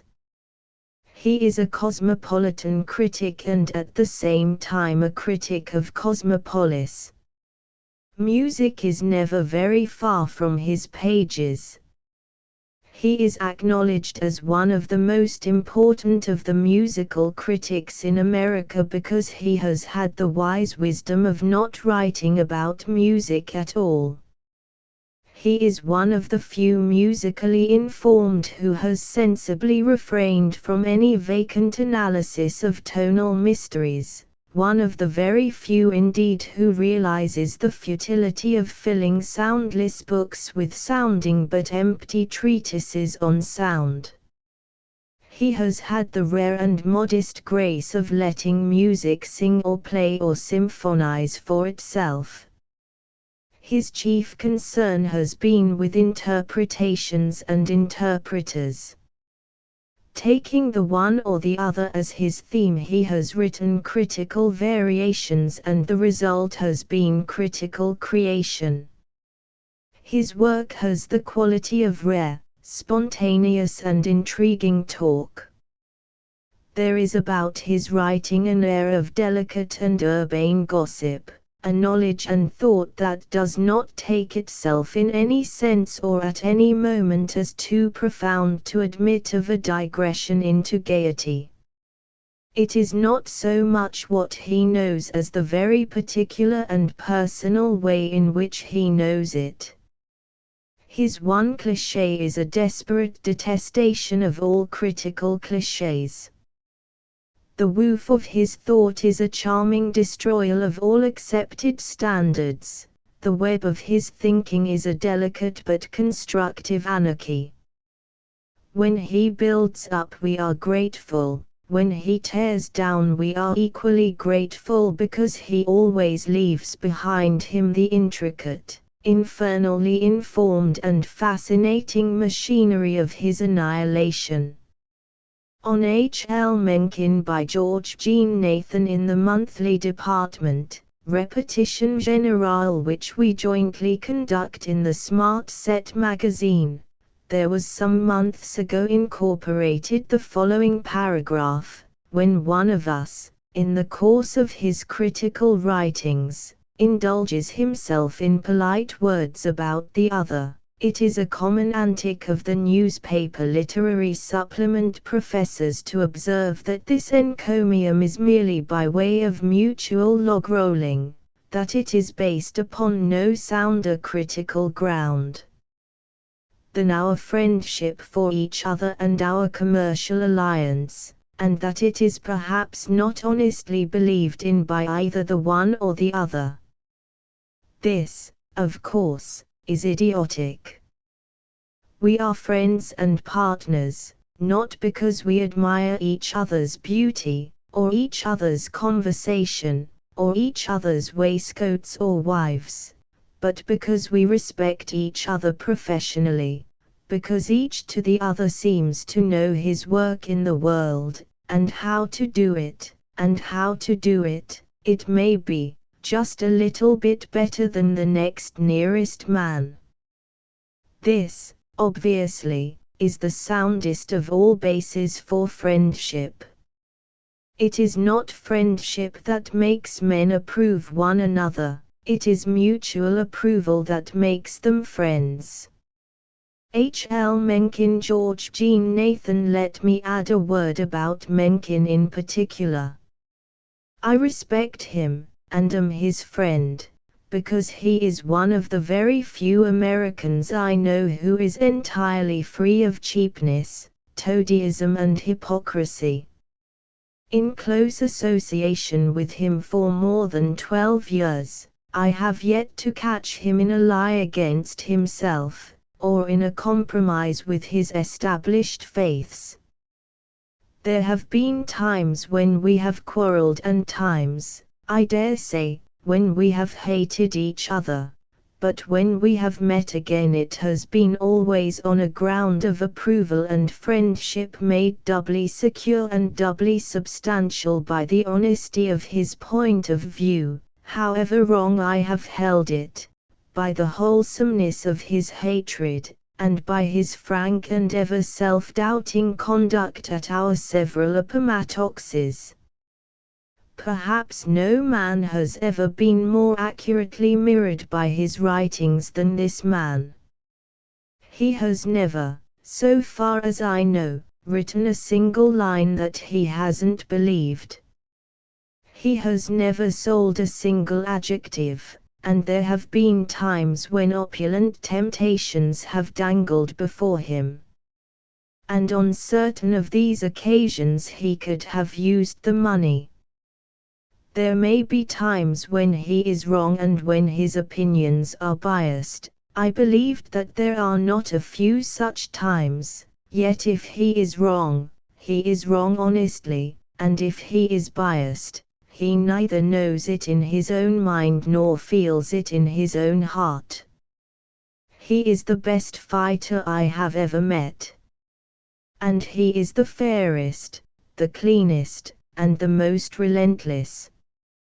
But does he accept himself with forefinger to temple, with professorial wrinkles, as an uplifting force, a tonic influence? Not on your ballroom socks.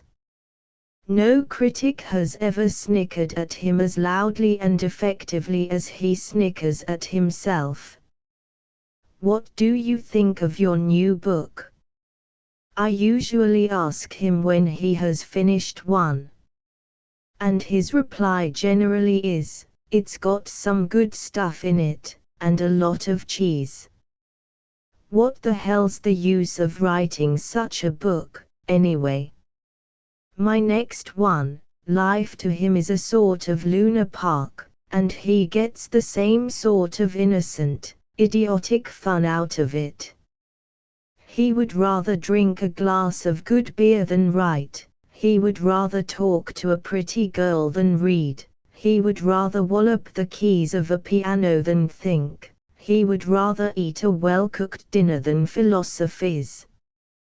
His work, which so clearly reflects him spiritually, represents him equally clearly in helpless revolt against his corporeal self. This, a snapshot of Henry Mencken, forever applying the slapstick to his own competence, constantly skeptical of his own talents, and ever trying vainly to run away from the pleasure that his temperament rebelliously mocks. I am happy to know him, for knowing him has made the world a gayer place and work a more diverting pastime. I am glad to be his partner, his collaborator, his co-editor, his drinking companion, and his friend.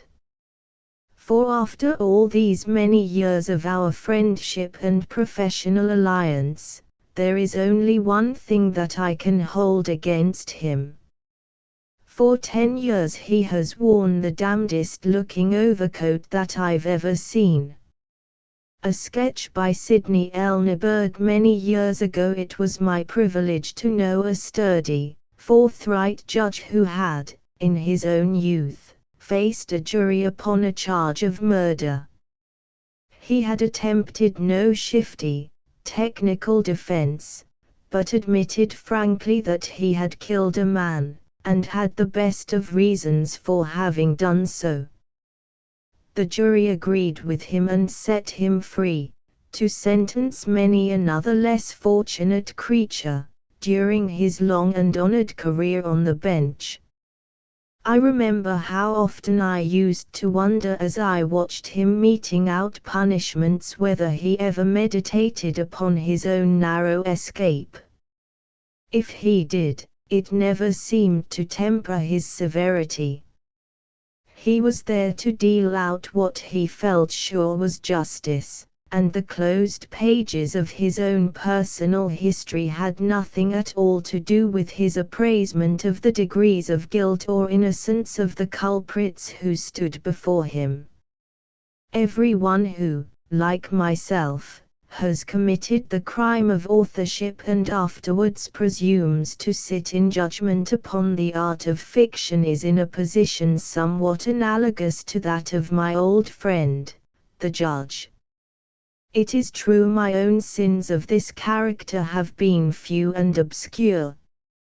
Nevertheless, they must have been marked by the recording angel, and underscored with a sinister emphasis, since the recording angel has also for many generations coquetted with the business of professional bookmaking. And my plea must be precisely that of this same militant judge. After all, it's not a bad excuse. Today's criminal is no less red-handed because of the indelible stain we succeed in hiding so neatly under our own well-fitting glove. One can afford carelessly to ignore the cheap jibes of those who insist on the obvious and meaningless taunt, "Why don't you write as you say you would have other American fictionists write?" with the equally obvious retort that, if any author really succeeded in writing the book of which he dreamed, it would mean no more than that his dream was a tawdry, worthless thing. It is enough for me, at least, to know what I wish to embody in my own writings, no matter how far short of success I may fall in the endeavor, or how certainly my adherence to my own beliefs may cost me the interest of a public in whose commendation I would find a healthy, human enjoyment, provided always I could have it without compromise. I believe, then, that fiction is something vastly more than a medium of amusement. I believe it has been, in all countries and ages, that art best fitted to interpret life to the human beings who share that life. I think it can be and should be made a revelation of man's emotion, impulse and character. To me, it seems that any and every phase of human life, any and every choice of scene and dramatis personae is worthy of the fictionist's study, and his only inflexible obligation is to paint life as he sees it instead of sophisticating his tints and outlines to portray what he would prefer seeing, or to depict what he thinks his readers would like to see, or, worst of all, to prove some pet thesis.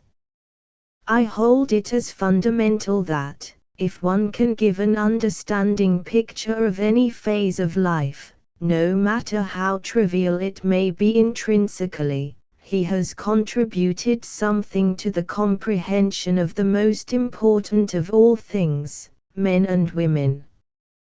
By his very choice of fiction as his mode of expression, the author is committed to some sense of form. He has acknowledged also the duty of telling some kind of a story which shall not prove unbearably dull to the sensitive and alert reader. If he has no story at all, he is an essayist in an ill-fitting disguise. If he cannot or will not endeavor to interest some portion of the public, he might as well keep a diary and secure it under lock and key, but the writer holds himself and his art too cheaply who makes no demands whatever upon his reader. A fictionist's public has no right to a predigested diet, or to a menu skillfully arranged to give it only what it happens to enjoy. Unless the author has something actually craving utterance, there is no excuse for his intrusion into a world already well provided with printed matter, and if he feels this impulse for expression he cannot satisfy it if he expresses the conception of his critics, his publishers, or that inarticulate abstraction called the public.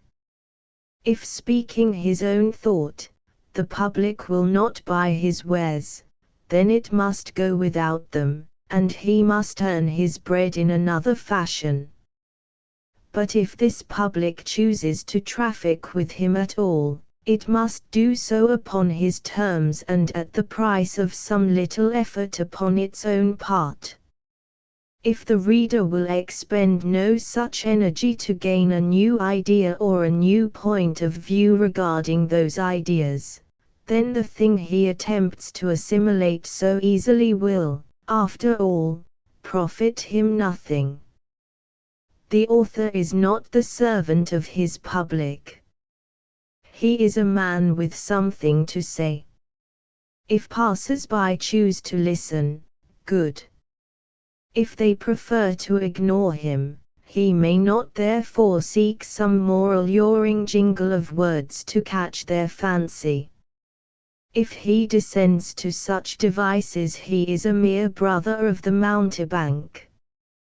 He must paint truth as he sees it even if he realizes that other and better men cannot accept his pictures as truth. It is not his function to reproduce other men's images, whether better or worse than his own. He must be austere to deny himself the luxury of preaching. If his work is what it ought to be, the reader may be stimulated to fashion out his own deductions, but the hedonist who sets out to point a moral, usually ends most immorally by distorting a character. Last of all, for here lies the vital differences between the work of a mere honest craftsman and a true artist, I should like to hope that in my pages, I might now and then capture some gleam of beauty of form, or of thought, or of comprehending insight. For without this, fiction is a thing of effort, dead and mechanical, however well-intentioned. But beauty is the gift of the capricious gods, and no one by taking thought, or by the exercise of weary toil can feel sure of counting it among his treasures. Pio Baroja Eunice Titien's Chant of the Nurse is a modern Greek folk song translated from the French version of Antonin Proust by Eunice Titien's Sleep, my child. For if you sleep you shall have 3 cities, 3 villages and 3 monasteries.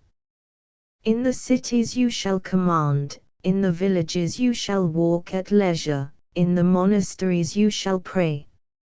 Sleep, my child. For if you do not wish to command, nor to walk at leisure, nor to pray, sleep shall carry you away to the vineyards of the Sultan. The Sultan shall give you grapes, the moons of the harem shall give you roses and the odalisques shall make you cakes of sesame. Sleep, my child, sleep. A Memory of Ypres, 3. By H. M. Tomlinson. As for the city itself, you probably know all about it, and wish you had never heard of it. As for me, I had been in it so often that my mouth didn't get so dry on wet days, when walking up that sinister street from Suicide Corner to what was once the Cloth Hall. There I was, one summer day, in a silence like deafness, amid ruins which might have been in Central Asia, and I, the last man on earth, contemplating them. There was something bumping somewhere, but it wasn't in Ypres, and no notice is ever taken in Flanders of what doesn't bump near you. So I sat on the disrupted pedestal of a forgotten building and smoked, and wondered why I was in the city of Ypres, and why there was a war, and why I was a fool. It was a lovely day, and looking up at the sky over what used to be a school dedicated to the gentle Jesus, which is just by the place where one of the 17 inches has blown a 40-foot hole, I saw a little round cloud suddenly appear in the blue, and then another, and then lots in a bunch, the sort of soft little cloudlets on which Renaissance cherubs rest their chubby hands, and with fat faces on one side consider mortals from cemetery monuments. Then came down dull concussions from the blue, and right overhead I made out 2 Boche planes. A shell case banged the pave near me and went on to make a white scar on a wall. Some invisible things were whizzing about. One's own shrapnel is often tactless. There was a cellar and I got into it, and while the intruders were overhead I smoked and gazed at the contents of the cellar, the wreckage of a bicycle, a child's chemise, one old boot, a jam pot, and a dead cat. Owing to an unsatisfactory smell of many things I got out soon and sat on the pedestal again. A figure in khaki came straight at me across the square, his boots sounding like the deliberate approach of fate in solitude. It stopped, saluted, and said, "I shouldn't stay 'ere, sir. They've been gittin' sights, and they generally begin about now. Sure to drop some 'ere." At that moment a mournful cry went over us, followed by a crash in Sinister Street. My way home. Some masonry fell in sympathy from the Cloth Hall. "Better come with me till it blows over, sir. I've got a dugout near." We turned off sharp, and not really before it was time to move, into a part of the city unknown to me.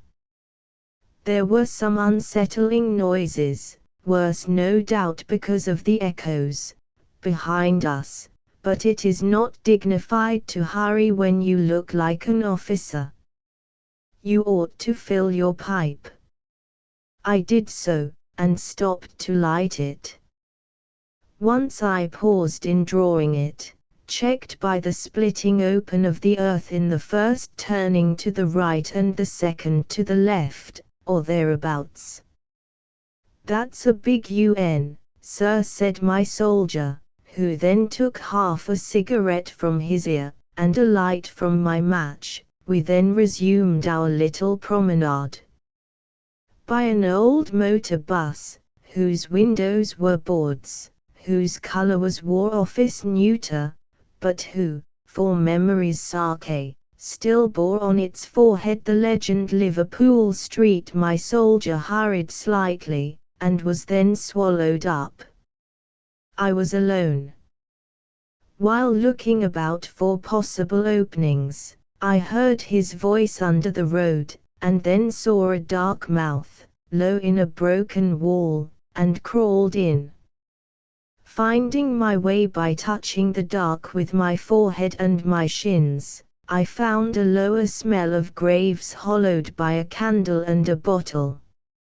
And there was my soldier, who provided me with an empty case, and himself another, and we had the candle between us. On the table was a tin of condensed milk suffering from shock, and some documents under a shell nose. Pictures of partly clad ladies began to dimmer from the walls through the gloom. Now and then the cellar trembled. "Where's that old bus come from?" I asked. "Ah, the poor old bitch, sir," said the soldier sadly. "Yes, of course, but what's the matter with her?" "She's done in, sir." "But she's done her bit, she has," said my soldier, changing the crossing of his legs. "Ah, little did she think when I used to take her across Ludgate Circus what a 'ell of a time I'd 'ave to give her some day. She's a good ole thing. She's done her bit. She won't see Liverpool Street no more. If military medals wasn't so cheap, she ought to have one, she ought." The cellar had a shocking fit of the palsy, and the candle light shuddered and flattened. "The ruddy swine are ruddy wild today. Suthin's upset 'em."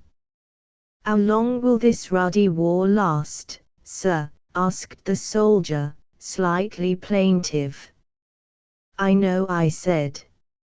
"It's filthy. But what about your old bus?" "Ah. What about her? She ain't half had a time. She's seen enough war to make a general want to go home and shell peas the rest of his life. What she knows about it would make all them clever fellas in London who reckon they know all about it turn green if they heard a door slam. Learned it all in one jolly old day too. Learned it sudden, like you generally learns things you don't forget afterwards. And I reckon I adn't anything to find out, either, not after Antwerp. It only shows, don't tell me, sir, war teaches you a lot. It only shows fools what they don't know but might have guessed if they adn't been fools. You know Poker Hinge. Well, my trip was between there and Wipers, generally. The stones on the road was enough to make her shed nuts and bolts by the pint. But it was a quiet journey, take it all round, and after a cup o' tea at Wipers I used to roll home to the garage. War. It was easier than the Putney route. Wipers was full of civilians. Shops all open. Estaminets and nice young things. I used to like war then better than a schoolboy likes Saturday afternoons. It wasn't work and it wasn't play. And there was no rule you couldn't break if you had sense enough to come to attention smart and answer quick. Yes, sir. I knew so little about war then that I'm sorry I never tried to be a military expert. But my education was neglected. I can only write picture postcards. It's a pity. Well, one day it wasn't like that. Not by a damn sight. It dropped on wipers, and it wasn't like that a bit. It was bloody different. I wasn't frightened, but my little inside was. First thing was the gassed soldiers coming through. Their faces were green and blue, and their uniforms a funny color. I didn't know what was the matter with them, and that put the wind up, for I didn't want to look like that. What the hell was up? We could hear a fine rumpus in the salient. The civvies were frightened, but they stuck to their homes. Nothing was happening there then, and while nothing is happening it's hard to believe it's going to. After seeing a zouave crawl by with his tongue hanging out, and his eyes like a choked dog's, and his face the color of a mottled cucumber, I said goodbye to the nice lady where I was. It was time to see about it. And fact is I didn't have much time to think about it, what with getting men out and getting reinforcements in. Trip after trip. But I shall never have a night again like that was till all I've ever done is called out loud, and I get thumbs down on the last day. Believe me, it was a howler. I steered the old bus, but it was done right by accident. It was certainly touch and go. I shouldn't have thought a country town, even in war, could look like wipers did that night. It was getting dark on my last trip in, and we barged into all the world getting out, and getting out quick. And the guns and reinforcements were coming up behind me. There's no other road in or out, as you know. I forgot to tell you that night coming on didn't matter much, because the place was alight, and the sky was bursting with shrapnel, and the high explosives were falling in the houses on fire, and spreading the red stuff like fireworks. It was like driving into a volcano. The gun ahead of me went over a child, but only its mother and me saw that, and a house in flames ahead of the gun got a shell inside it, and fell on the crowd that was mixed up with the army traffic. When I got to a side turning I went up, and hopped off to see how my little lady was getting on. A shell had got her estaminet. The curtains were flying in little flames through the place where the windows used to be. Inside, the counter was upside down, and she was lying among the glass and bottles on the floor. I couldn't do anything for her. And further up the street my headquarters was a heap of bricks, and the houses on both sides of it alight. No good looking there for any more orders. Being left to myself, I began to take notice. While you're on the job you just do it, and don't see much of anything else, except with the corner of your eye. I've never heard such a row, shells bursting, houses falling, and the place was chock full of smoke, and men you couldn't see were shouting and women and children, wherever they were, turning you cold to hear them. It was like the end of the world. Time for me to hop it. I backed the old bus and turned her, and started off. Shells flashed in front and behind and overhead, and, thinks I, next time you're bound to get caught in this shower. Then I found my transport officer, his face going in and out in the red light. He was smoking a cigarette, and he told me my job. He gave me my cargo. I just had to take M out and dump M. Where shall I take M, sir? Take M out of this, take M anywhere, take M where you damn like, Jones, take M to hell, but take M away, says he. So I loaded up. Wounded Tommies, gassed Arabs, some women and children, and a few lunatics, genuine cockeyed loonies, from the asylum. The shells chased us out. One biffed us over onto the two rear wheels, but we dropped back on 4 on the top speed. Several times I bumped over soft things in the road, and felt rather sick. We got out o' the town with the shrapnel a bit in front all the way. Then the old bus jibbed for a bit. Every time a shell burst near us the lunatics screamed and laughed and clapped their hands, and trod on the wounded. But I got her going again. I got her to Popa Hinge. 2 soldiers died on the way, and a lunatic had fallen out somewhere, and a baby was born in the bus, and me with no ruddy conductor or midwife.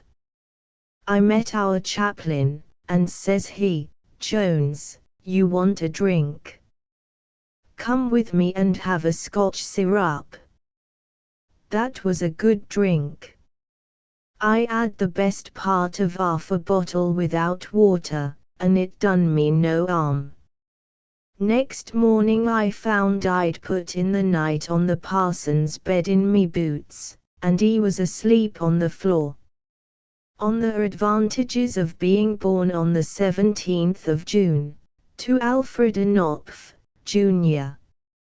By Carl van Vechten. The disadvantages of being born on any day at all are sufficiently obvious, and every mortal must occasionally experience moments of envy for those vice elementals who exist in the eldritch fourth dimension outside the limits of time and space.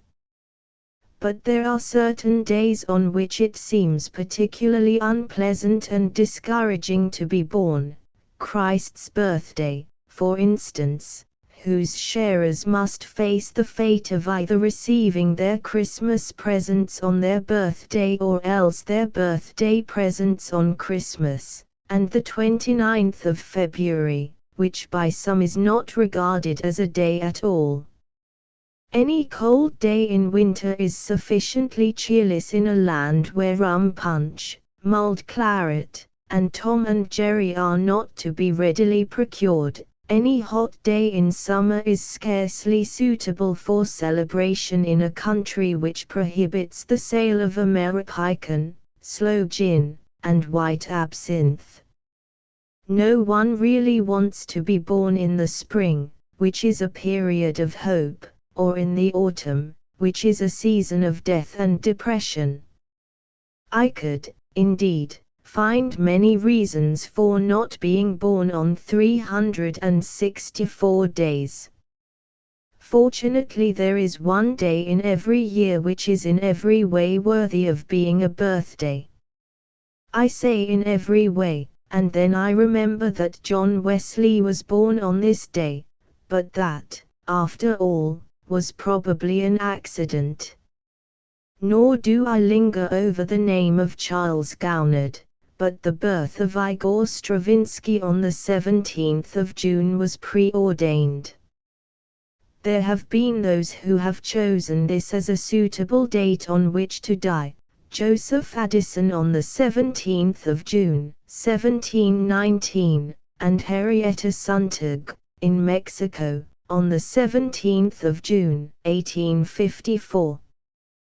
The Battle of Bunker Hill was fought on the 17th of June, 1775, and the Battle of Waterloo on the 18th of June, not 1775, so that the celebrated ball held on its eve, described so vividly in Vanity Fair, fell on the 17th.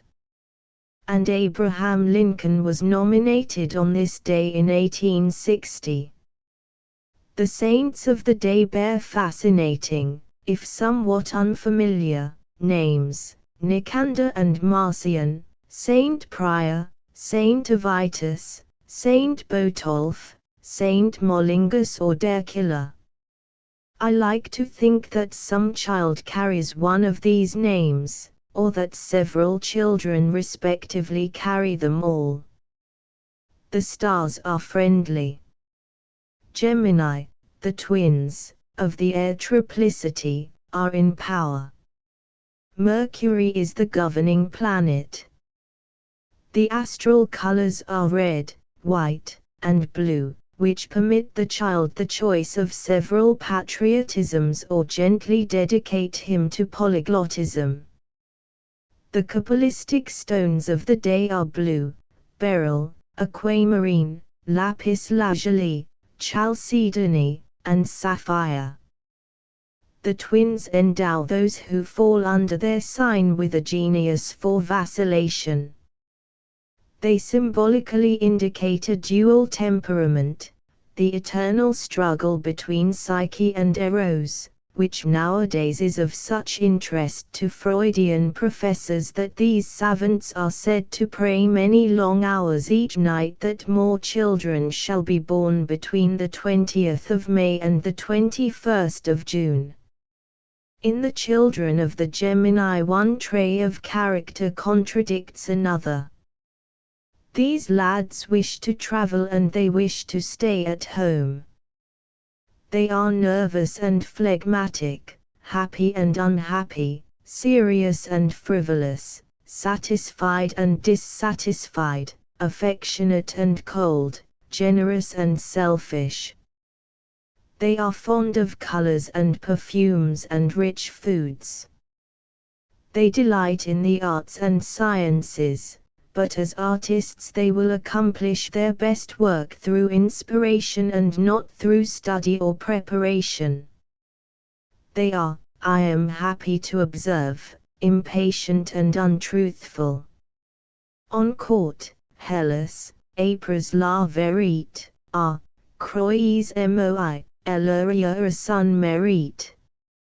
It is, you may see, a day on which charming people are born, who do what they please and lie about it afterwards to save their credulous dear ones needless perturbation. A fish, a water-bearer, a lion, or a virgin is allowed no such zodiacal privileges. His course is plain before him and he must follow it. But the Gemini, each one of them is two. Nothing can be expected of him, or them, and everything. He can pleasantly make his way in the world, singing with Walt Whitman, "Do I contradict myself? Very well, then, I contradict myself." Roses bloom and strawberry shortcake is in season. The date is 6 months removed from Christmas in both directions so that a plenitude of presents may be looked for.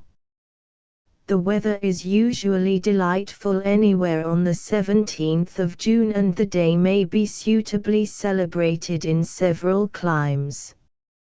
A wise young man of 21, however, who claims this superior birthday, would, I think, celebrate it in London. When I say London, I mean the River, Windsor or Hampton Court or Richmond will do. He will take a nice girl with him, a neat flapper in a frock with a Liberty pattern, American boots, a French hat, and a Japanese sunshade. Later he may marry her if he likes, but it is better that he defer the ceremony until after the celebration. The two will sit on the balcony of some old inn with a romantic name like the Star and Garter and observe the gay scene on the Thames over the obstruction of flower boxes brimming over with pansies, fustias, mignonette, heliotrope, feverfew, daisies, petunias, geraniums, portulaca, phlox, verbenas, candytuft, and other mid-Victorian poses. The girl will be perfumed with cotis vertige and the young man of 21 will be garbed in white serge. His tie will be Chinese blue and through its folds will gleam a sapphire. The two will smoke Demetrino cigarettes and the two will drink Scotch whiskey and soda, just as if nothing had happened. Presently hunger will become an emotion and I should suggest an English mutton chop, with the kidney, pommes frites, and large English green peas. There will be some conversation but not too much.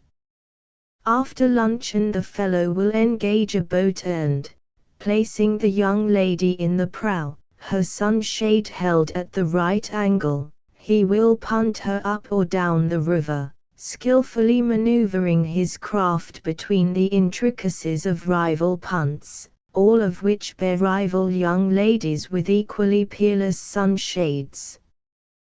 Then the young man, if he still be wise and 21, and if his circumstances and his acquaintanceships and the Soviet government permit, will motor the young lady to a country house where they will drink tea on the sloping lawn under the spreading trees, casting lengthening shadows. So they may celebrate, if such peaceful celebrations in the restful aristocratic manner are possible in 1939, and they will both be very happy when night, the warm embracing English night, wraps the lawn in darkness.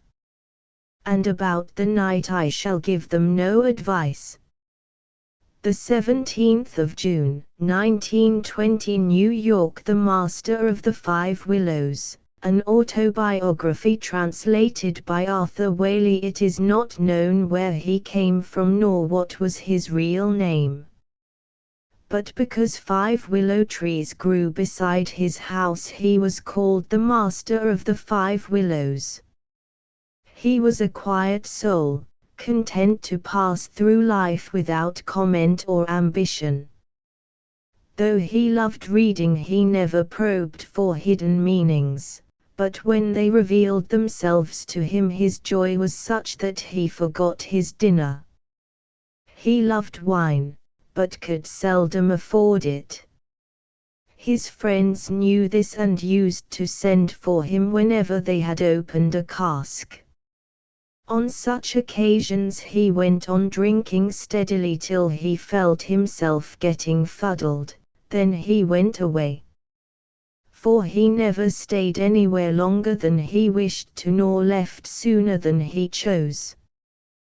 The walls of his ruined house protected him neither from wind or rain, his short jacket was tattered and tied in knots, his bowl was often empty and his platter bare. Yet his books, written only to please himself and give the world a few of his ideas, brought him happiness enough. Thus heedless of failure, scornful of success, the master lived and died. By Taochian, called the Master of the Five Willows.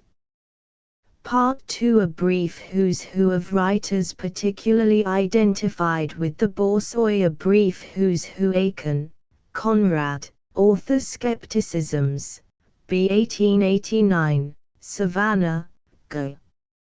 Meduck, Harvard, 1912. Travelled extensively, living at different times in London, Rome and Windermere.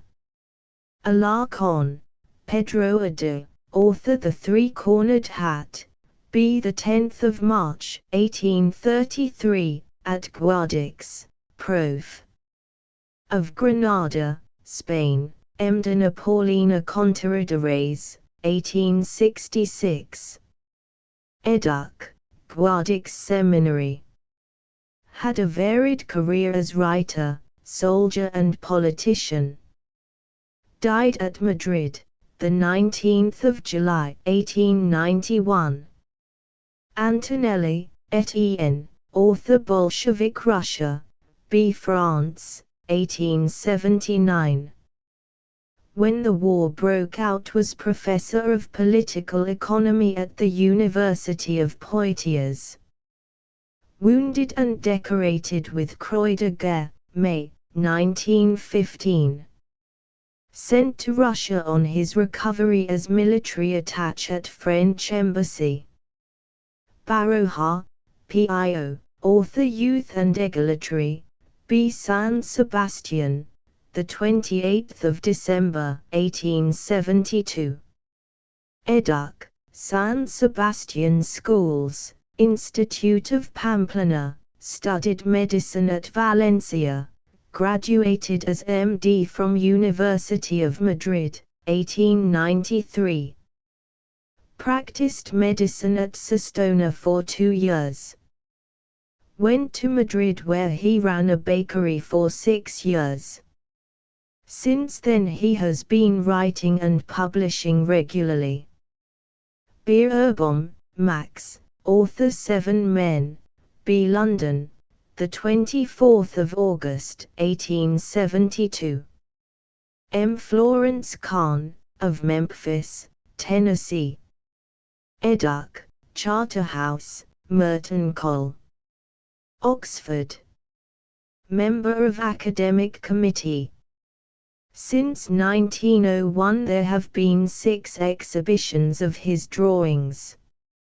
Lives in Italy. Bodenheim, Maxwell, author advice, B. Natchez, Miss, 1892.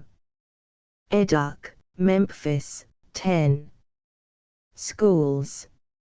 Served 3 years in U.S. Regular Army, and studied law and art for a time in Chicago.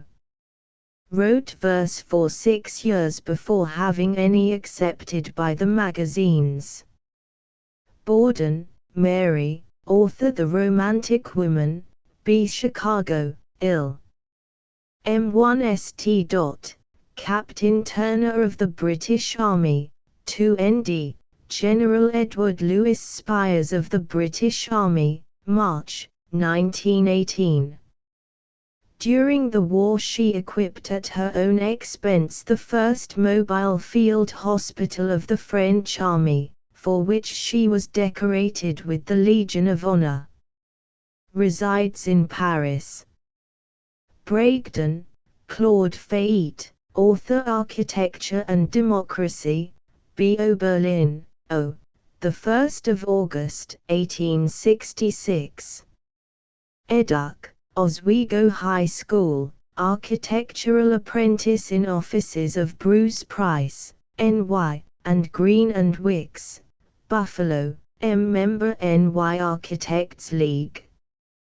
Lives in Rochester, N.Y. Bridges, Robert, author October, Poet Laureate since 1913, B. the 23rd of October, 1844, M. the 3rd of September, 1884, Monica, ed. of Alfred Waterhouse, R.1s2d. Educ. Eton, Corpus Christi Col. Oxford, Honourable Fell. After leaving Oxford travelled, then studied medicine at St. Bartholomew's, London, retired 1882. Bynner, Witter, author A Canticle of Pan, B. Brooklyn, N.Y., 1881. Educ. Harvard, 1902. one-time assistant editor McClure's Magazine and literary advisor McClure, Phillips and Company Cather, Willa Sibert, author Youth and the Bright Medusa, B. Winchester, V. the 7th of December, 1875. Educ, Univ. of Nebraska, graduating, 1895. Staff of Pittsburgh Daily Leader, 1897-01, Asu. Editor McClure's Magazine, 1906-12.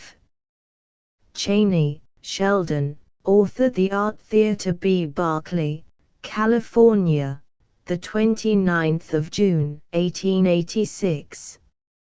M. Maud Mioris Turner, of Berkeley, 1910. 3 children. Educ, University of California, a B. 1908. In Business 1908-11, Teaching and Writing 1911-16, Editorial and Critical Work 1916-20. Editor Theatre Arts Magazine. Davies, William Henry, author The Autobiography of a Supertramp, B. the 20th of April, 1870, Newport, Monday, of Welsh parents. Educ, picked up knowledge among tramps in America, on cattle boats, and in the common lodging houses in England. Apprenticed to the picture frame making, left England when apprenticeship closed and tramped in America for 6 years, came back to England and lived in common lodging houses in London, making several trips as peddler of laces, pins and needles, sometimes varied this life by singing hymns in the street. After 8 years of this published book of poems, became a poet at 34. Dawson Scott, C.A., author The Rolling Stone, B. Dulwich near London. Educ, Anglo-German College in Camberwell. M. Major H. F. N. Scott. 3 children. Founded Corps to prepare women to take men's places during war. Later founded Tomorrow Club, of which she is now lecture secretary. Day, Clarence, Jr., author This Simian World, B. New York City, 1874. Educ, St. Paul's School, New Hampshire, and Yale. Has lived at various health resorts and on ranches in the West, has been a member of the New York Stock Exchange and has served as an enlisted man in the U.S. Navy. Not married. Lives in New York. De L.A. Mayer, Walter, author The Three Mulla Mulgars, B. 1873, lives in England. Dell, Floyd, author Mooncalf, B. Barry, ill, 1887. Educ, left school at age of 16 to work in factory, 4 years course in journalism in a Middle Western town. Was for some years literary editor of Chicago Evening Post, later literary editor of The Masses, and now conducts the monthly literary department of The Liberator, of which he is an associate editor. Easton, Dorothy, author The Golden Bird, B. London, 1889. Educ, England, France and Germany. Contributor to Manchester Guardian, The Nation, London, etc.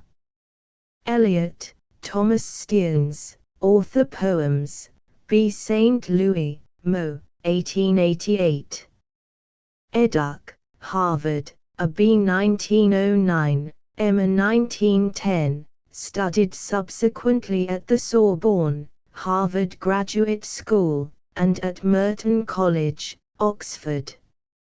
Master at Highgate School, London, and lecturer under both the Oxford and London University Extension systems.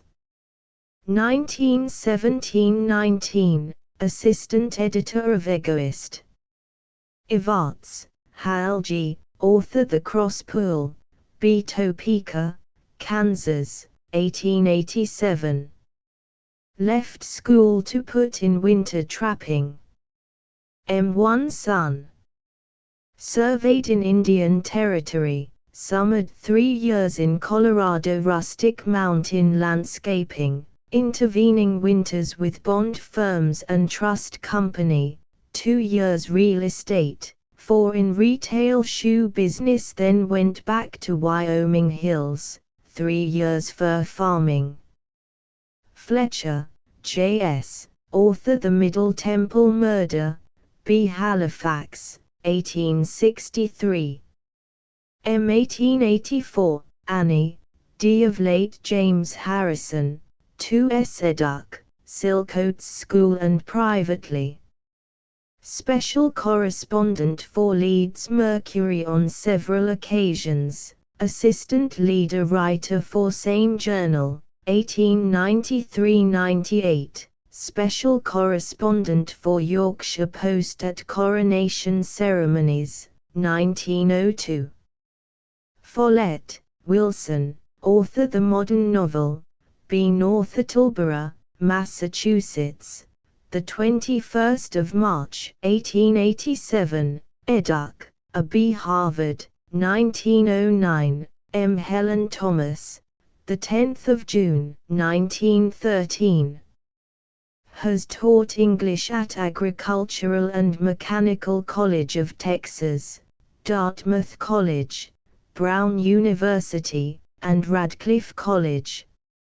Forster, Edward Morgan, author Where Angels Fear to Tread, B. 1879.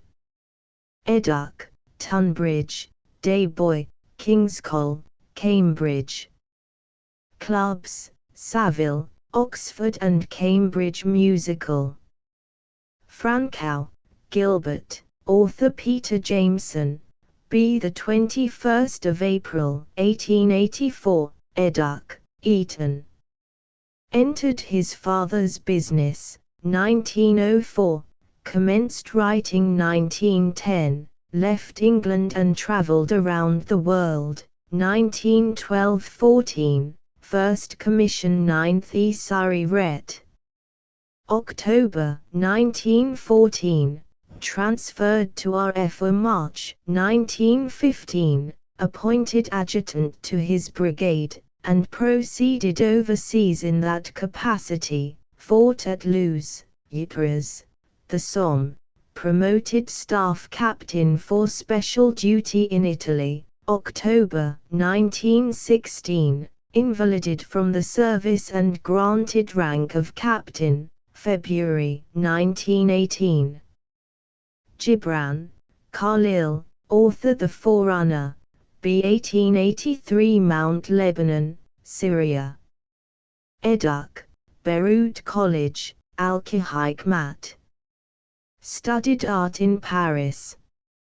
Exhibition of paintings at Paris Salon, New York, Boston.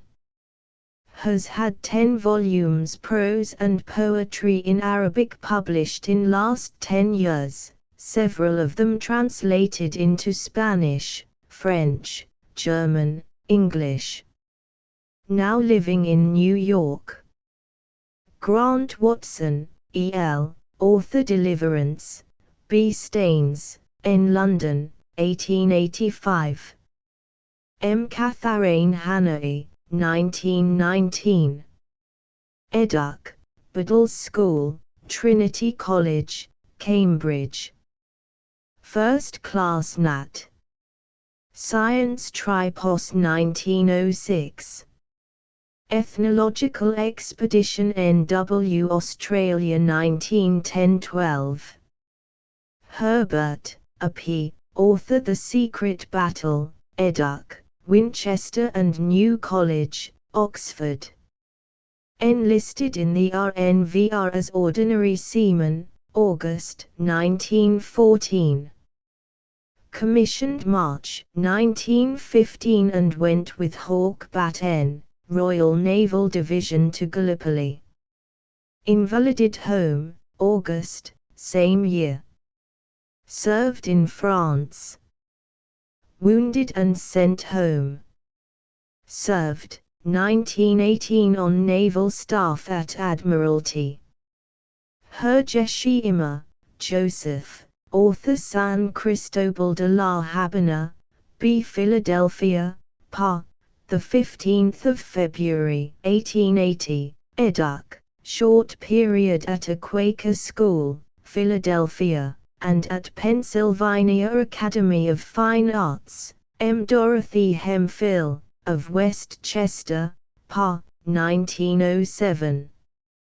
Hyam, Charles Frederick, author Looking Forward, MPB 1876, Educ. St. Albans. Assistant organizer with Mr. Kennedy Jones, MP, of the Victory War Loan Campaign of 1917, Freeman of the City of London, member of the Guild of Gold and Silver Wire Workers. Clubs, Carlton, 1900, National Sporting, Royal Automobile, Aldwych, etc. Hooker, Forestine C., author The Long Dim Trail, B. Philadelphia. Raised in 10th U.S. Cavalry during frontier service against Indians, M.E.R. Hooker. Staff of Los Angeles Examiner. Secretary of Los Angeles Humane Society for Children. Investigator on District Attorney's staff. Secretary of Los Angeles Auxiliary of League of American Pen Women. Howe, Edgar Watson, author The Anthology of Another Town, B. Treaty, Ind. 3 May 1854, Educ. Common Schools in Missouri. Started to work in printing office at age of 12, M. Clara L. Frank of Falls City, NEB, 1875. Published the Golden Globe at Golden, Colo, at age of 19, editor and proprietor of Atchison Daily Globe, 1877–1911, editor and publisher of E. W. Howe's Monthly since January, 1911. Kropotkin, P. Author Ideals and Realities in Russian Literature, B. 9 December, 1842. Educ. Core of Pages, Petrograd 1857–62, Petrograd Univ. 1869–73. Gold Medal Rus. Geographic Soc. For Journey Across Manchuria 1864. Explored glacial deposits Finland and Sweden 1871. Arrested for labor agitation 1874, confined in St. Peter and St. Paul Fortress, escaped 1876. Founded La Revolte at Geneva, expelled from Switzerland 1881, sentenced at Lyons to 5 years. Imprisonment, 1883, liberated 1886. Lived in England till Russian Revolution of 1917. McClure, John, author Airs and Ballads, B. Ardmore, Oklahoma, 19 December, 1893. Educ. University of Oklahoma, in Paris, 1913–14. Member of the National Hobo College Fraternity, Quo Vadis, has tramped about 2,000 miles in the Southwest. Runs the Oldie Bookshop in New Orleans. McKay, Percy, author Rip Van Winkle, B. New York, the 16th of March, 1875. Educ, Harvard A. B. Honorable M. Dartmouth, Univ. Of Leipzig, M. Marion H. Morse of Cambridge 1898. Traveled in Europe 1898–1900, taught private school New York 1900–1904, lectured Harvard, Yale, Columbia on theater 1904–1919. Morm, William Somerset, author The Land of the Blessed Virgin, B. 1874, M. Siri Barnado, 1d Educ, King's School, Canterbury, Heidelberg University, St. Thomas's Hospital. Mencken, Henry Louis, author Prejudices, B. Baltimore, M.D., the 12th of September, 1880. Educ, Balt. Polly. Inst, graduating 1896. Unmarried. Reporter, 1899, City Editor, 1905, Baltimore Morning Herald, Editor Evening Herald, 1905, On Staff Baltimore Sun, 1906–17, Literary Critic Smart Set, 1908, and Editor, with George Jean Nathan, since 1914. War correspondent in Germany and Russia in 1917. Milne, Alan Alexander, author First Plays, B. the 18th of January, 1882, assistant editor of Punch 1906–14, Royal Warwickshire Rett, February 1915–19, M. Dorothy, D. of Martin de Salincurt. Educ, Westminster, Trinity College, Cambridge. Edited The Granter, 1902, started journalism in London, 1903. Nathan, George Jean, author Comedians All, B. Fort Wayne, Ind., the 15th of February, 1882, Educ, Cornell University, graduating 1904. Unmarried. Editorial Staff NY Herald, 1904–6, Dramatic Critic and Issue. Editor Bohemian Magazine and Outing, 1906–8, also Burr Macintosh Monthly, 1908, Dramatic Critic for Filer. North American, McClure Syndicate and Cleveland Leader since 1912, Dramatic Critic Puck, with James Huneker, 1915–16, Editor Smart Set, with H. L. Mencken, since 1914. Nyberg, Sydney, author The Gate of Ivory etc., B. Baltimore, M.D., the 8th of December, 1880, Educ, Baltimore City College, LL. B. Univ.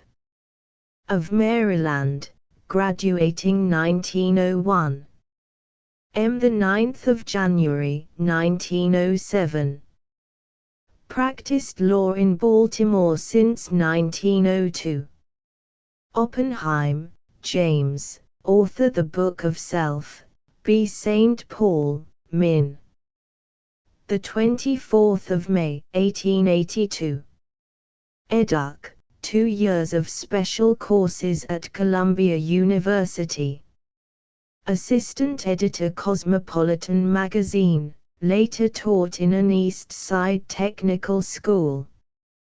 At age of 24 he began freelancing. Was editor of the Seven Arts. Pertwee, Roland, B. Brighton, the 15th of May, 1885, M. Advice Scholds of Cape Town, South Africa, 1910. Educ, London and Paris.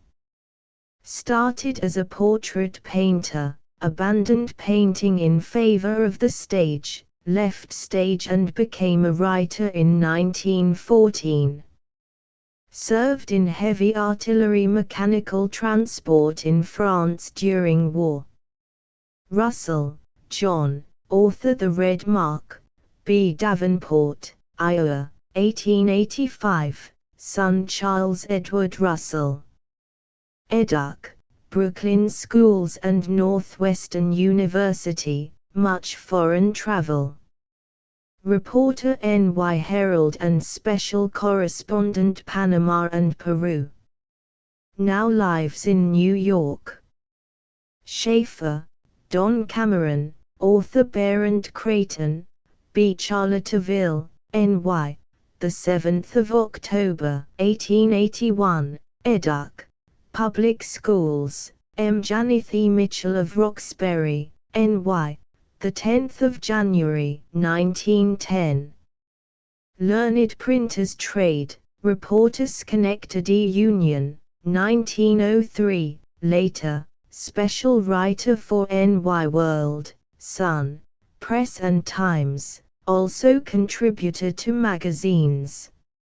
Advertising Manager for General Electric Company Sitwell, Osbert, author Argonaut and Juggernaut, B. London, 6th of December, 1892. Educ, Eton. Served in France as officer in the Grenadier Guards 1914–15–16.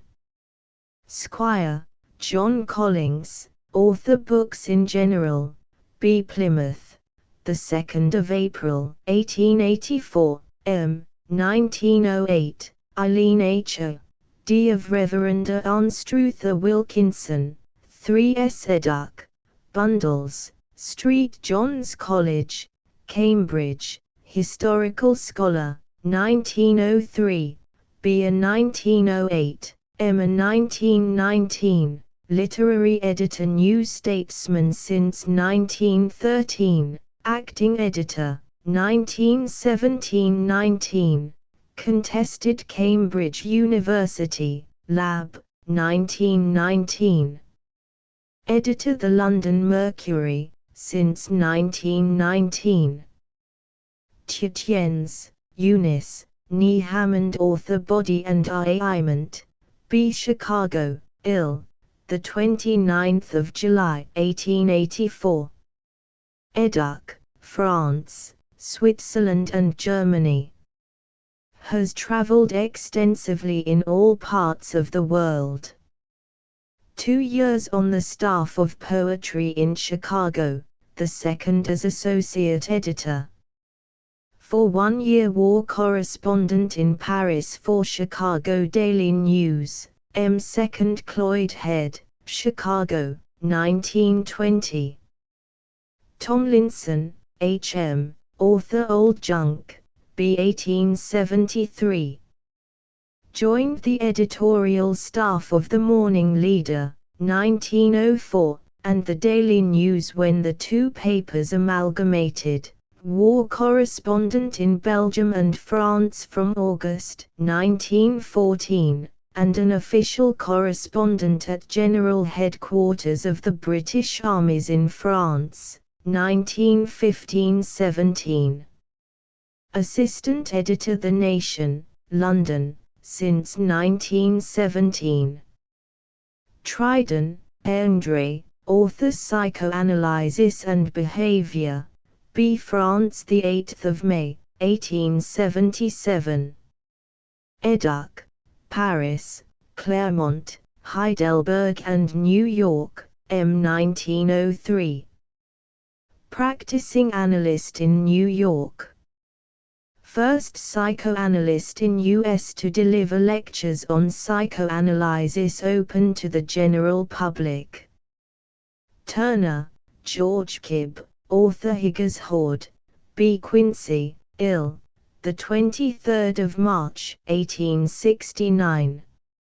Educ, Williams College, graduating, 1890, M. Julia Hawkes Patchen of Bennington, VT, the 19th of October, 1892. Began newspaper work 1891. Editor and staff writer on McClure's Magazine, 1906-17. Van Victon, Carl, author The Tiger in the House, B. Cedar Rapids, Iowa, the 17th of June, 1880, M. Fania Marinov. Ars-T musical critic, New York Times, 1906-7. Paris correspondent, same, 1908-9. Editor program notes, Symphony Society, New York, 1910-11. Dramatic critic, New York Press, 1913-14. Van Wisp, Hendrikus Beeve, author The Control of Ideals, B. the 30th of October, 1888, Amsterdam, Holland. Moved as a child to one of the pioneer Dutch settlements in the Middle West. Eduk, Calvin College Preparatory School, Grand Rapids, Michigan, University of Michigan. Chief Study Philosophy, Grad. 1912 Graduate work at Princeton University, Ph.D. 1917, in Ethics and Greek Philosophy. Now employed by the Rockefeller Foundation for research work in philanthropic, public health, and sociological problems, Emelida Sophia van Vesem, 1917. Whaley, Arthur David, author, more translations from the Chinese, B. Tunbridge Wells, 1889. Eduk, Rugby and King's College, Cambridge. Travelled in France, Germany and Spain. Entered print room of the British Museum in 1913. In the same year became assistant of Mr. Lawrence Binion, head of the Oriental section of the print room. Lives in Cartwright Gardens, London. Has never been outside Europe, but learned Chinese and Japanese from native teachers in London. Wallace, Graham, author The Life of Francis Place, B. Sunderland, the 31st of May, 1858, M. 1897, Ada Radford, 1D Eduk, Shrewsbury School, 1871-77, Corpus Christi College, Oxford, 1877-81, lecturer at London School of Economics since 1895, university professor in political science, 1914, Lowell lecturer, 1914. Wilkinson, Louis Freville, author Brute Gods, B. Aldeburgh, Suffolk, England, the 17th of December, 1881, son of late Reverend W. G. Wilkinson, formerly Fellow of Worcester College, Oxford. Eduk, Radley, St. John's College, Cambridge, M.A. Cantab, Lit.D, St. John's College, Annapolis, M. 1912, Francis Joseph Gregg, 1S1D Williams, James Mickle, author The Foundations of Social Science, B. Waterville, N.Y., 1876. Eduk, A. B. Brown University 1898, B.D. Union Theolo. Sem. 1901, Ph.D. Columbia, 1906, M. Lucinda Chamberlain Noyes of Rochester, N.Y., 1913. Lecturer on Economics Vassar 1907-8, Professor Econ. Ansoc. Hobart College 1908-1920. 1. This paper appeared in Land and Water, London, but has never before been published in the United States. 2. See bibliography. 3. This paper appeared in the Clarion, London, but has never before been published in the United States. Part 3. Selected passages from Borzoi books. How He Died. 4.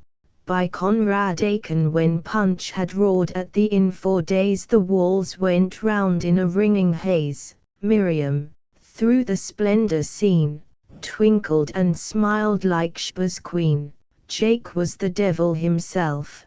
The host scratched in a book like a solemn Faust, and the lights like birds went swiftly round with a soft and feathery whistling sound. He seized the table with one great hand, and 1,000 people helped him stand. Good night, 1,000 voices said. The words like gongs assailed his head, and out he reeled, most royally, singing. Amid that company. Luminous clocks above him rolled, bells in the darkness heavily tolled. The stars in the sky were smoothly beating in a solemn chorus, all repeating the tick of the great heart in his breast that tore his body, and would not rest.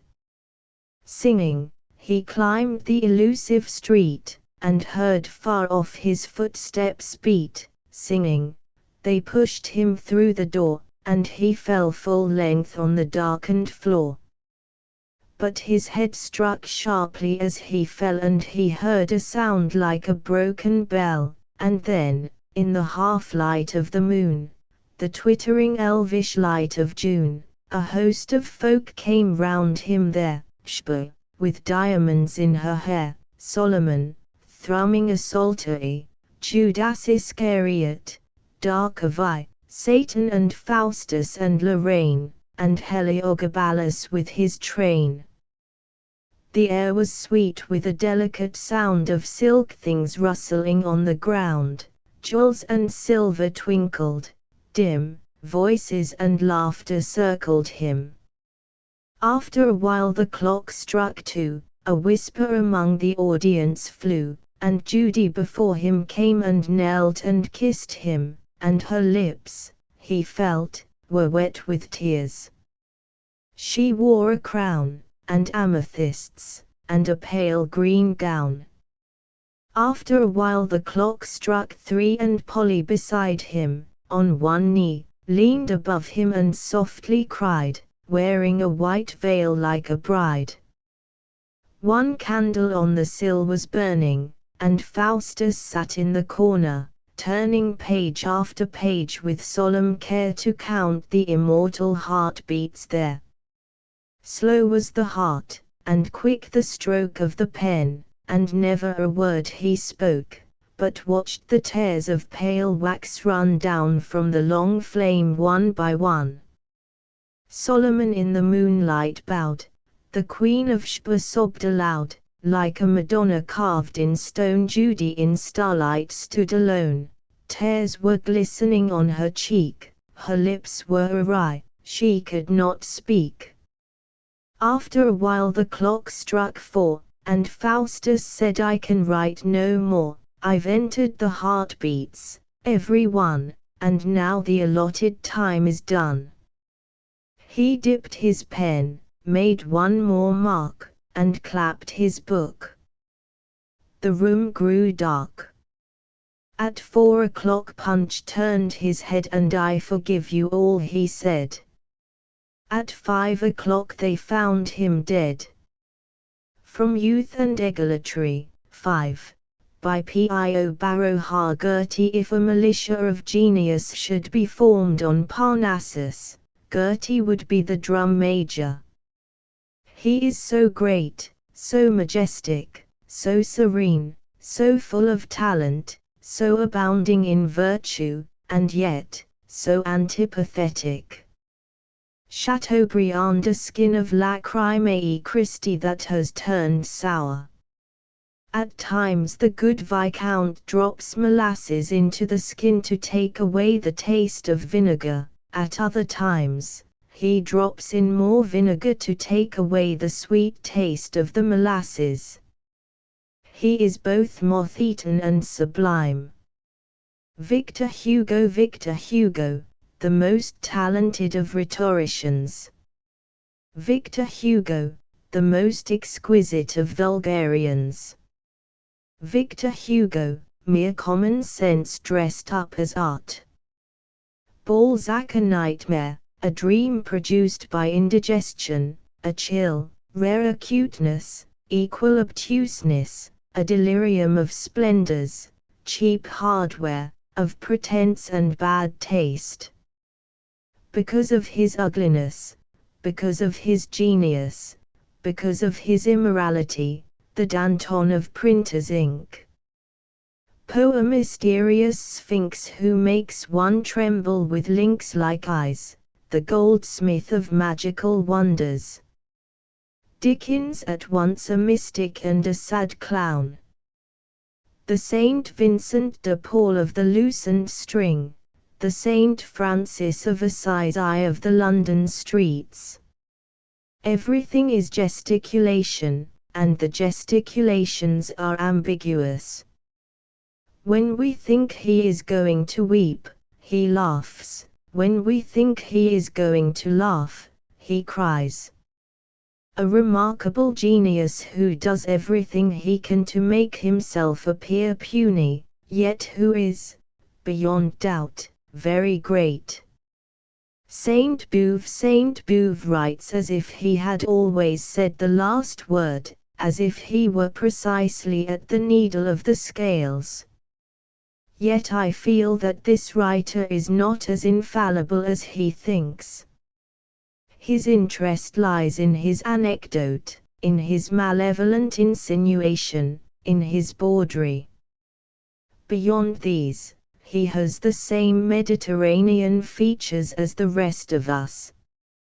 Ruskin, he impresses me as the prince of upstarts, grandiloquent and at the same time unctuous, a general in a Salvation Army of art, or a monk who is a devotee of an aesthetic doctrine which has been drawn up by a congress of tourists.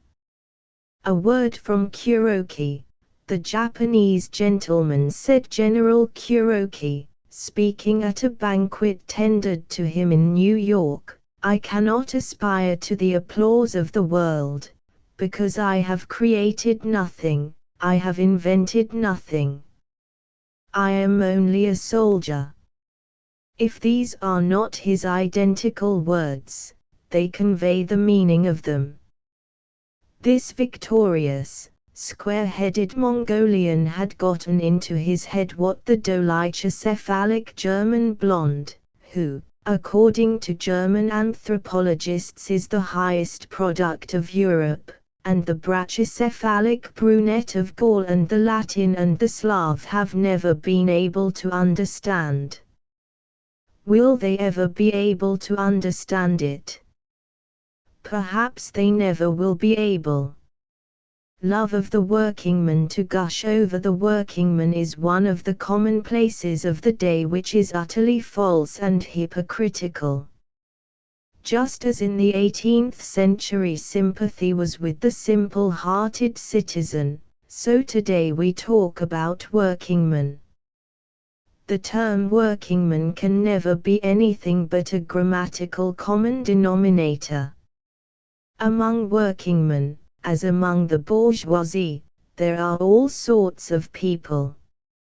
It is perfectly true that there are certain characteristics, certain defects, which may be exaggerated in a given class, because of its special environment and culture.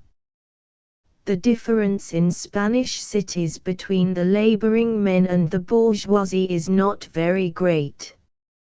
We frequently see the workingman leap the barrier into the bourgeoisie, and then disclose himself as a unique flower of knavery, extortion and misdirected ingenuity. Deep down in the hearts of our revolutionists, I do not believe that there is any real enthusiasm for the workingman. When the bookshop of Fernando Fe was still in the Carrera de San Jeronimo, I once heard Blasco Ibanez say with the cheapness that is his distinguishing trait, laughing meanwhile ostentatiously, that a republic in Spain would mean the rule of shoemakers and of the scum of the streets.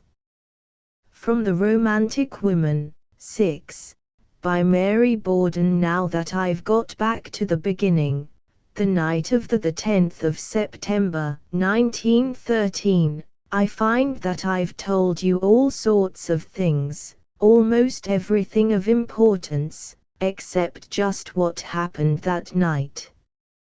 I'm afraid, in telling the story, I've got into rather a muddle.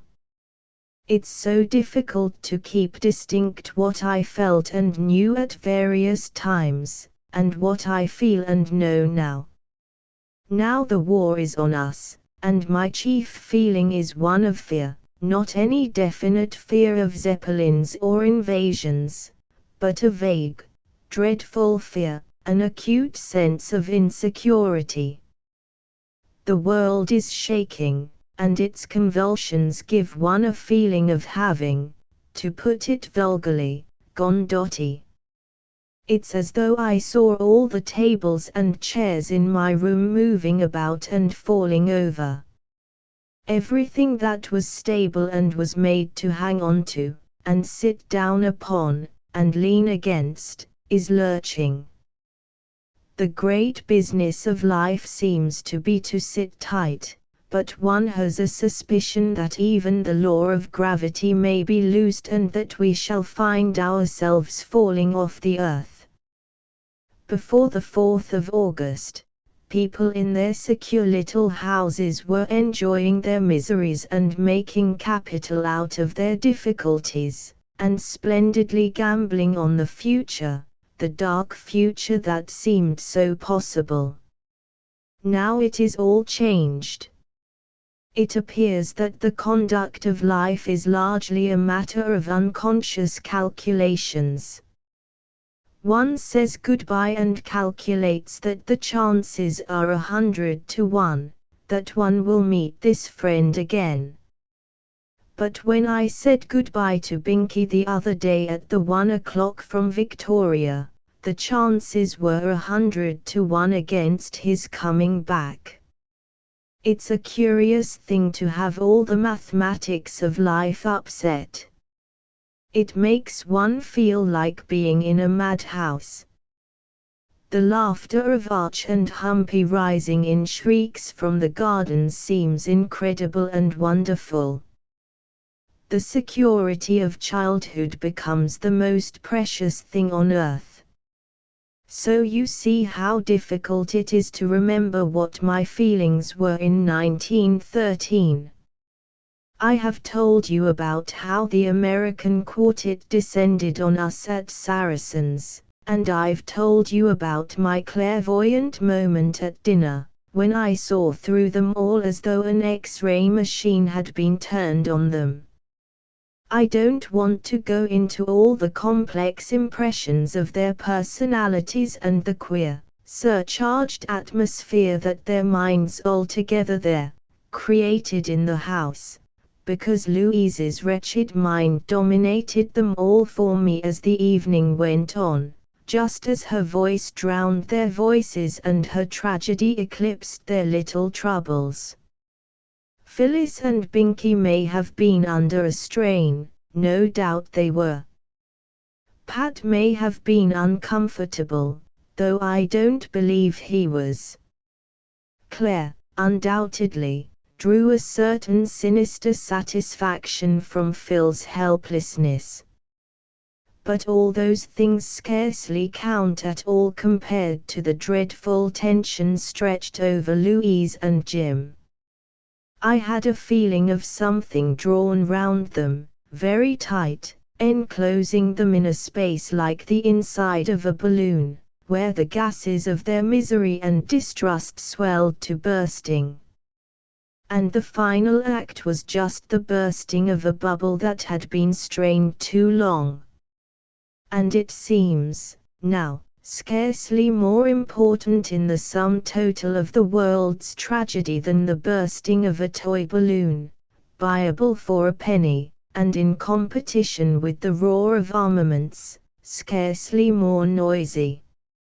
Mary Borden. And yet, if we are immortals, all of us, then it was, of course, much more than that, and the amount of pain that was mine afterward, and the cowardly giving in to the hopeless boredom of life that resulted from it, all that will be balanced up against me, I suppose.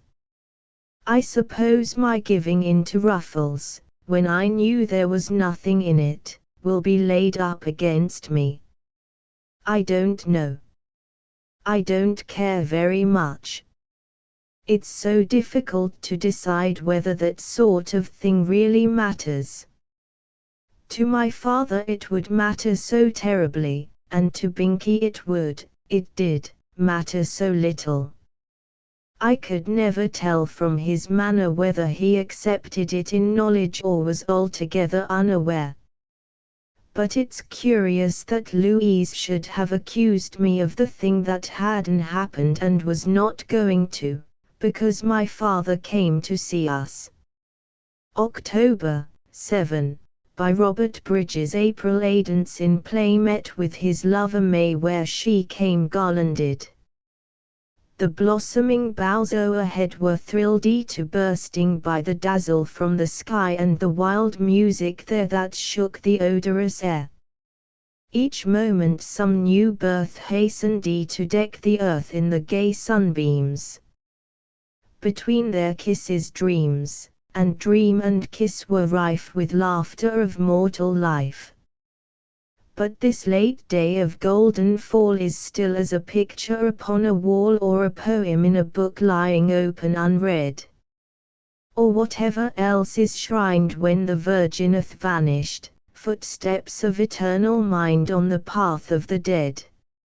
Letters of a Javanese Princess, 8, by Louis Couperus. When the letters of Raden Ajeng Kartini were published in Holland, they aroused much interest and awakened a warm sympathy for the writer.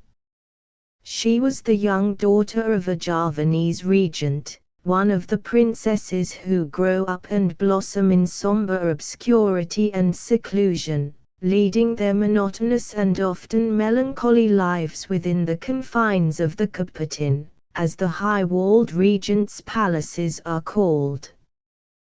The thought of India, or as we now say, perhaps more happily, Java, had a strange fascination for me even as a child.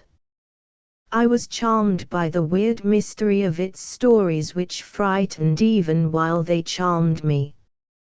Although I was born in Holland, our family traditions had been rooted in Java. My father began his official career there as a judge, and my mother was the daughter of a governor-general, while my older brothers had followed their father's example and were officials under the colonial government. At 9 years of age I was taken to the inscrutable and far-off land round which my early fancy had played, and I passed 5 of my school years in Batavia. At the end of those 5 years I felt the same charm and the same mystery. The thought of Java became almost an obsession. I felt that while we Netherlanders might rule and exploit the country, we should never be able to penetrate its mystery. It seemed to me that it would always be covered by a thick veil, which guarded its eastern soul from the strange eyes of the western conqueror. There was a quiet strength in Stilkrat, 9, unperceived by our cold business-like gaze. It was something intangible, and almost hostile, with a silent, secret hostility that lurked in the atmosphere, in nature and above all, in the soul of the natives. It menaced from the slumbering volcanoes, and lay hidden in mysterious shadows of the rustling bamboos. It was in the bright, silver moonlight when the drooping palm trees trembled in the wind until they seemed to play a symphony so gentle and so complaining that it moved me to my soul. I do not know whether this was poetic imagination ever prone to be supersensitive, or in reality the quiet strength hidden in the heart of the East and eternally at war with the spirit of the West. It is certainly true that the Javanese has never been an open book to the Netherlander. The difference of race forms an abyss so deep that though they may stand face to face and look into each other's eyes, it is as though they saw nothing. The Javanese woman of noble birth is even more impenetrable. The life of a Raden Ajeng or a Raden Ajo is a thing apart. Even the Dutch officials and rulers of the country know nothing of the lives of these secluded princesses, as we like to call the wives and daughters of the regents, though they themselves lay no claim to a title which in Europe ranks so high. Suddenly a voice was heard from the depths of this unknown land.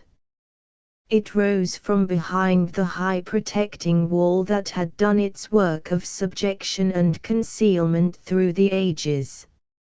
It was gentle, like the melodious song of a little bird in a costly cage it is true, and surrounded by the tenderest care, but still in a cage that was also a prison. It was the voice of Raden Ajeng Kartinai, which sounded above the walls of the close-barred Kapitin. It was like the cry of a little bird that wanted to spread its wings free in the air, and fly towards life. And the sound grew fuller and clearer, till it became the rich voice of a woman. She was shut in by aristocratic traditions and living virtually imprisoned as became a young princess of Java. But she sang of her longing for life and work, and her voice rose clearer and stronger. It penetrated to the distant Netherlands, and was heard there with wonder and with delight. She was singing a new song, the first complaint that had ever gone forth from the mysterious hidden life of the Javanese woman. With all the energy of her body and soul she wanted to be free, to work and to live and to love. Then the complaint became a song of rejoicing. For she not only longed to lead the new life of the modern woman, but she had the strength to accomplish it, and more than that, to win the sympathy of her family and of her friends for her ideals. This little princess lifted the concealing veil from her daily life, and not only her life, her thoughts were revealed. An Oriental woman had dared to fight for feminism, even against her tenderly loved parents. For although her father and mother were enlightened for noble Javanese, they had at first strongly opposed her ideas as unheard of innovations. She wanted to study and later to become a teacher, to open a school for the daughters of regents, and to bring the new spirit into their lives. She battled bravely, she would not give up, in the end she won. Raden Ajeng Kartinai freed herself from the narrow oppression of tradition, and the simple language of these letters chants a paean from darkness into light. 10. The mist of obscurity is cleared away from her land and her people. The Javanese soul is shown simple, gentle, and less hostile than we Westerners had ever dared to hope.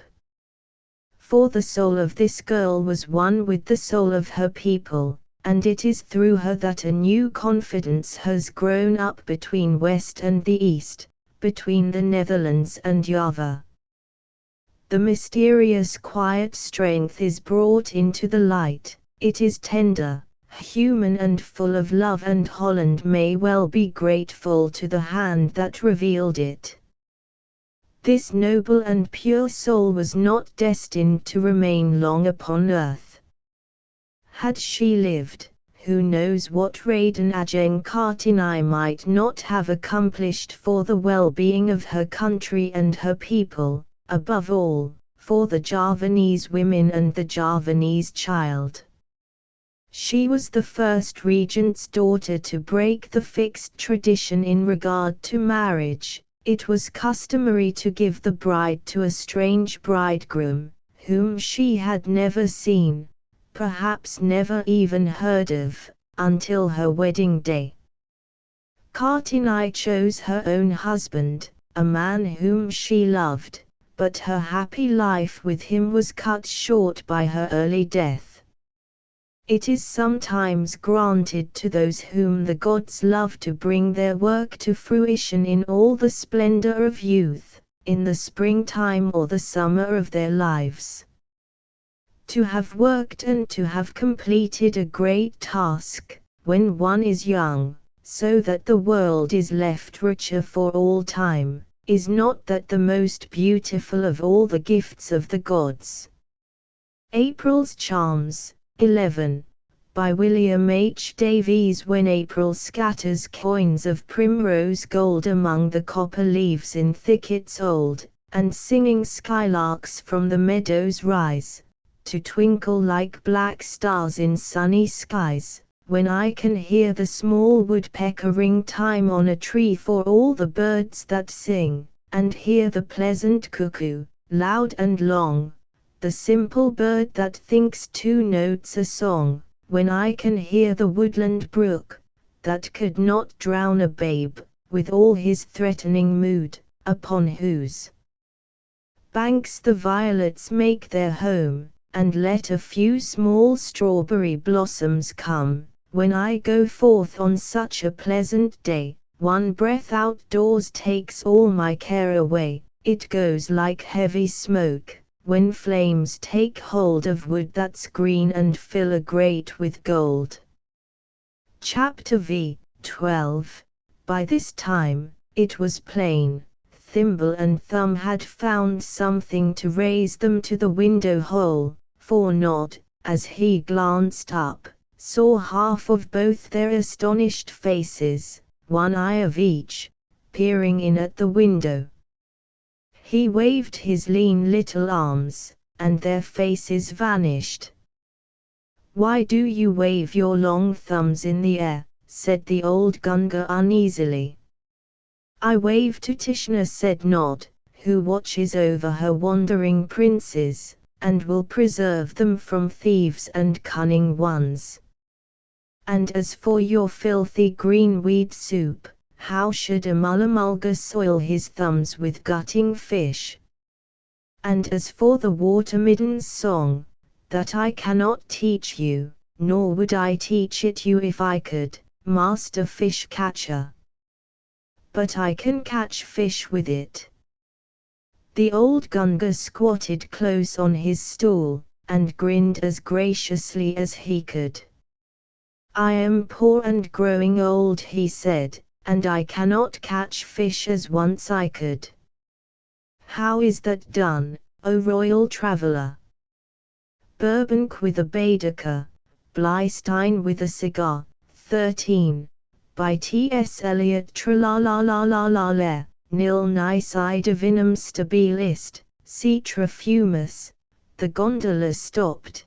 The old place was there, how charming its grey and pink, goats and monkeys, with such hair too. So the Countess passed on until she came through the little park, where Niobe presented her with a cabinet, and so departed. Burbank crossed a little bridge descending at a small hotel. Princess Volupine arrived. They were together, and he fell. Defunctive music undersea passed seaward with the passing bell slowly. The god Hercules had left him, that had loved him well. The horses, under the axle tree beat up the dawn from Istria with even feet. Her shuttered barge burned on the water all the day. But this or such was Blystein's way, a saggy bending of the knees and elbows, with the palms turned out, Chicago Semite Viennese. A lusterless protrusive eye stares from the Proterozoic slime at a perspective of Canalito. The smoky candle end of time declines. On the Rialto once. The rats are underneath the piles. The Jew is underneath the lot. Money in furs. The boatman smiles. Princess Volupine extends a meager, blue-nailed, thigh-sick hand to climb the water stair. Lights, lights, she entertains Sir Ferdinand Klein, who clipped the lion's wings and flea'd his rump and pared his claws, thought Burbank, meditating on time's ruins, and the 7 laws. From Where Angels Fear to Tread, 14, by E. M. Forster. Harriet, meanwhile, had been coughing ominously at the drop scene, which presently rose on the grounds of Ravenswood, and the chorus of Scotch retainers burst into cry. The audience accompanied with tappings and drummings, swaying in the melody like corn in the wind. Harriet, though she did not care for music, knew how to listen to it. She uttered an acid shish. "Shut it," whispered her brother. "We must make a stand from the beginning. They're talking."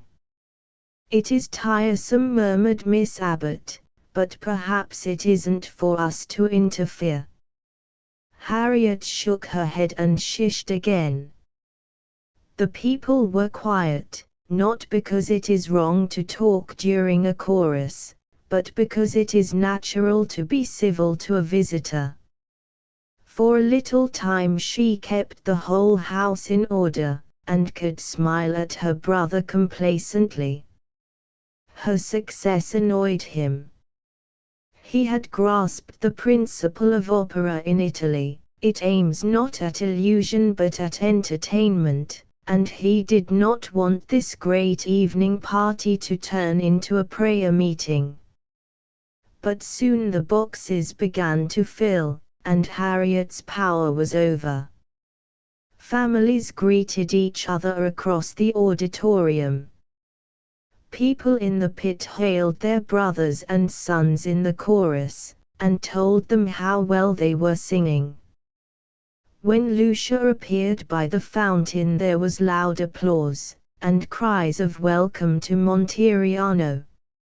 "Ridiculous babies," said Harriet, settling down in her stall. "Why, it is the famous hot lady of the Apennines," cried Philip, the one who had never before, Don't. She will be very vulgar. And I'm sure it's even worse here than in the tunnel.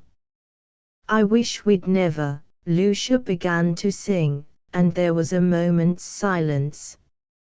She was stout and ugly, but her voice was still beautiful, and as she sang the theatre murmured like a hive of happy bees. All through the coloratura she was accompanied by sighs, and its top note was drowned in a shout of universal joy. So the opera proceeded.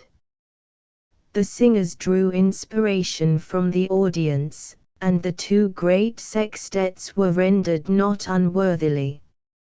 Miss Abbott fell into the spirit of the thing. She, too, chatted and laughed and applauded and encored, and rejoiced in the existence of beauty. As for Philip, he forgot himself as well as his mission. He was not even an enthusiastic visitor, for he had been in this place always. It was his home. Harriet, like M. Bovary on a more famous occasion, was trying to follow the plot. Occasionally she nudged her companions, and asked them what had become of Walter Scott. She looked round grimly. The audience sounded drunk, and even Caroline, who never took a drop, was swaying oddly. Violent waves of excitement, all arising from very little, went sweeping round the theatre. The climax was reached in the mad scene. Lucia, clad in white, as befitted her malady, suddenly gathered up her streaming hair and bowed her acknowledgment to the audience. Then from the back of the stage, she feigned not to see it, there advanced a kind of bamboo clothes horse, stuck all over with bouquets. It was very ugly, and most of the flowers in it were false. Lucia knew this, and so did the audience, and they all knew that the clothes horse was a piece of stage property, brought in to make the performance go year after year. None the less did it unloose the great deeps. With a scream of amazement and joy she embraced the animal, pulled out one or two practicable blossoms, pressed them to her lips, and flung them into her admirers. They flung them back, with loud melodious cries, and a little boy in one of the stage boxes snatched up his sister's carnations and offered them. "Che carino!" exclaimed the singer. She darted at the little boy and kissed him. Now the noise became tremendous. "Silence, silence!" shouted many old gentlemen behind.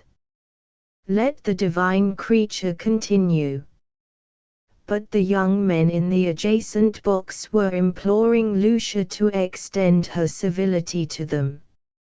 She refused, with a humorous, expressive gesture.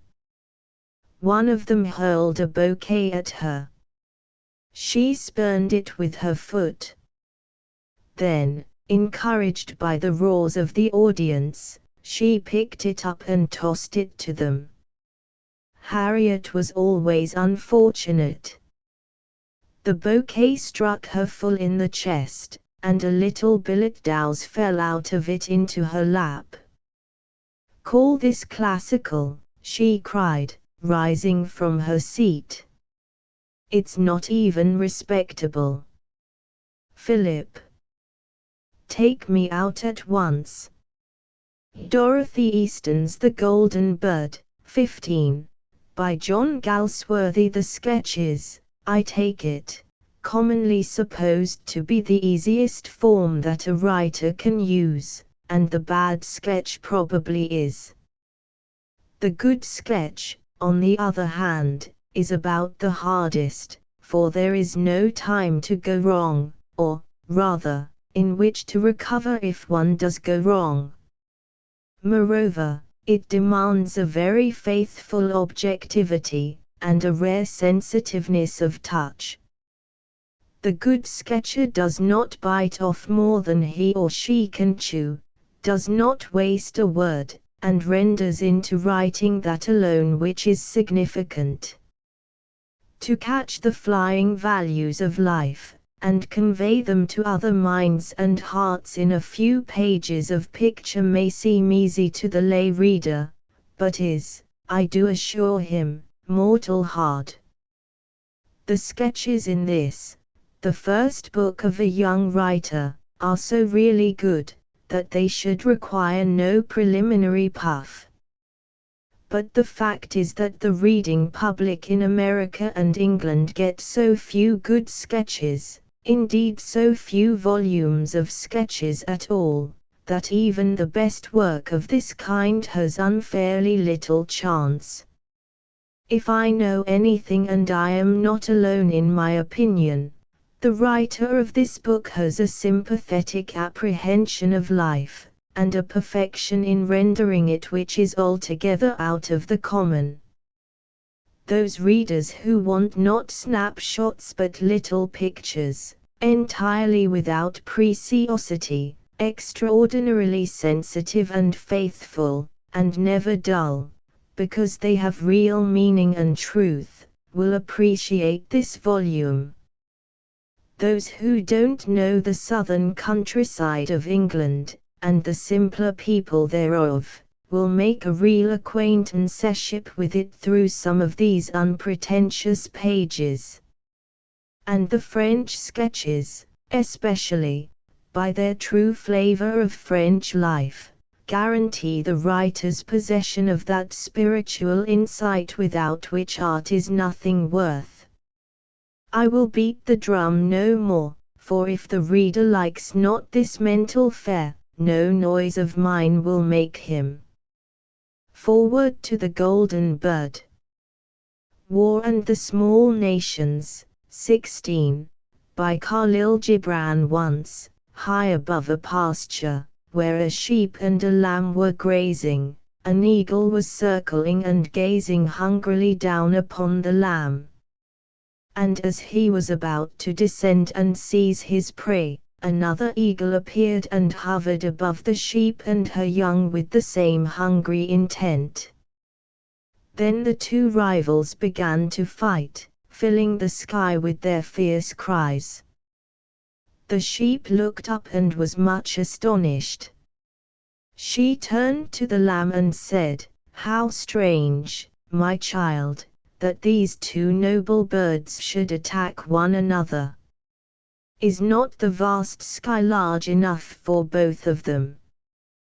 Pray, my little one, pray in your heart that God may make peace between your winged brothers." And the lamb prayed in his heart.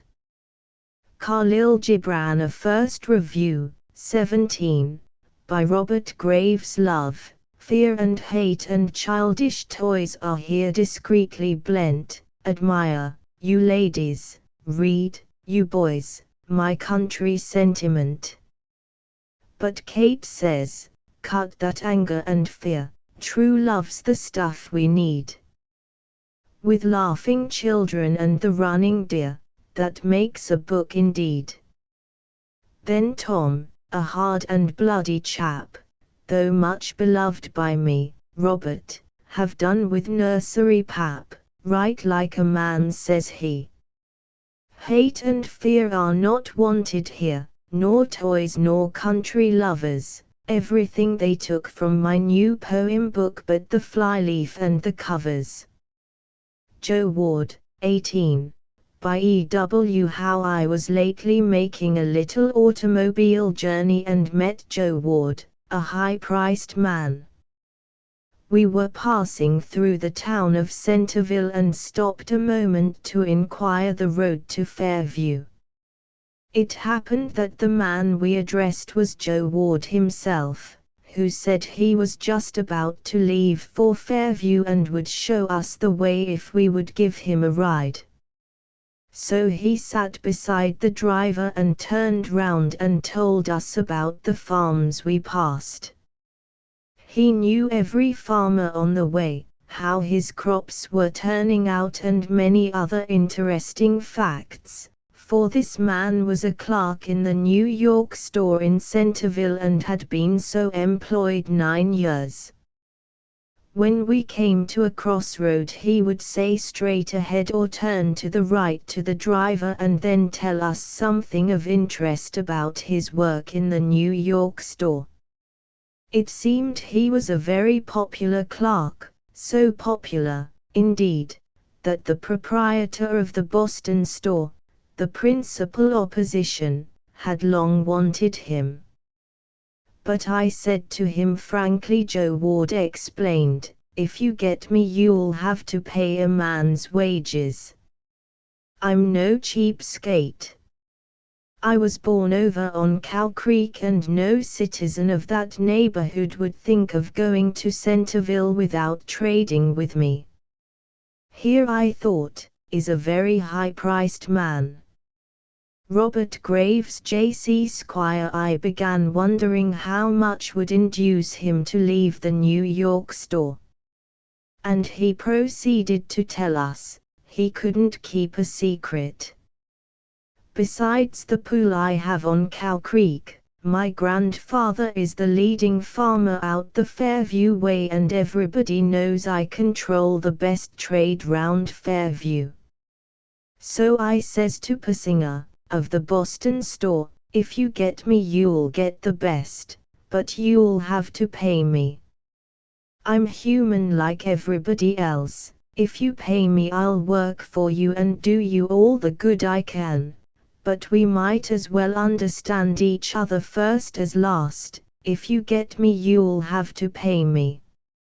I'm no amateur. If you get me you'll have to pay me $12 a week.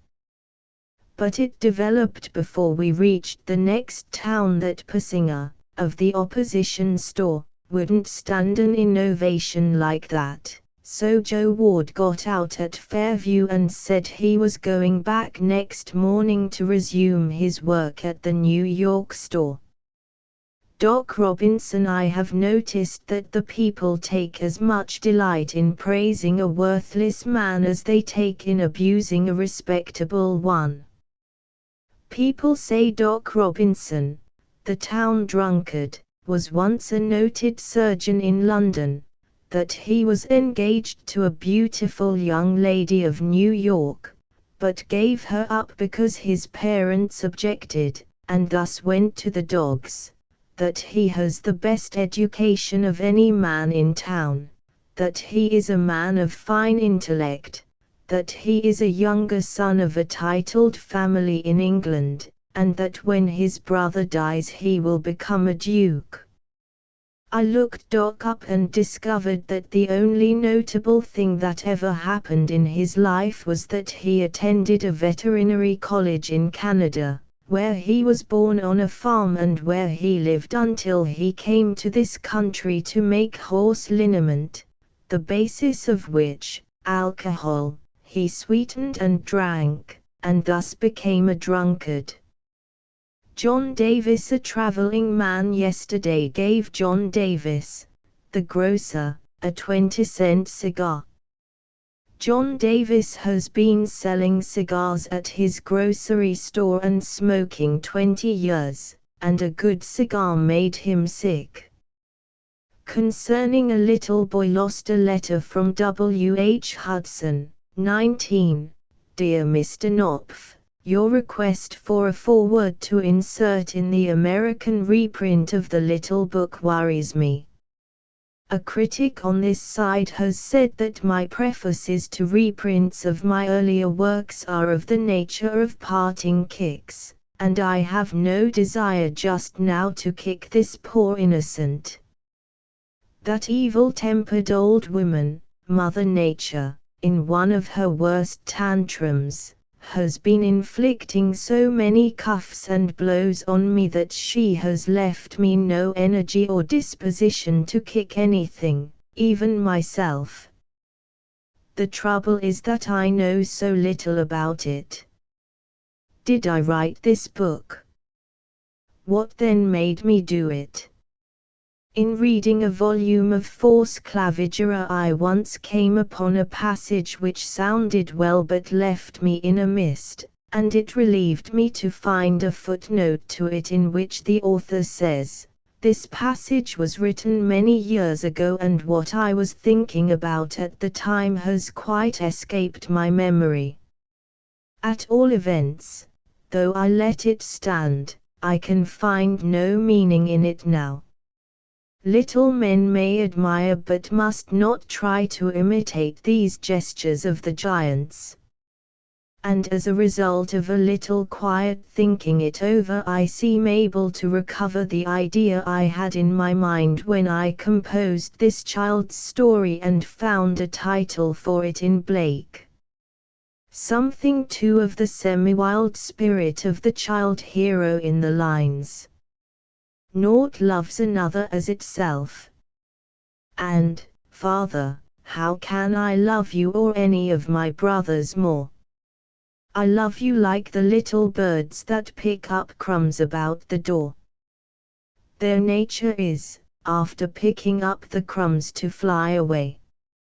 A long time ago I formed a small collection of children's books of the early years of the 19th century, and looking through them, wishing that some of them had fallen into my hands when I was a child, I recalled the books I had read at that time, especially 2 or 3. Like any normal child, I delighted in such stories as The Swiss Family Robinson, but they were not the books I prized most. They omitted the very quality I liked best, the little thrills that nature itself gave me, which half frightened and fascinated at the same time, the wonder and mystery of it all. Once in a while I got a book with something of this rare element in it, contained perhaps in some perfectly absurd narrative of animals taking human shape or using human speech, with such like transformations and vagaries. They could never be too extravagant, fantastic and incredible, so long as they expressed anything of the feeling I myself experienced when out of sight and sound of my fellow beings, whether out on the great level plain, with a glitter of illusory water all round me, or among the shadowy trees with their bird and insect sounds, or by the waterside and bed of tall dark bulrushes murmuring in the wind.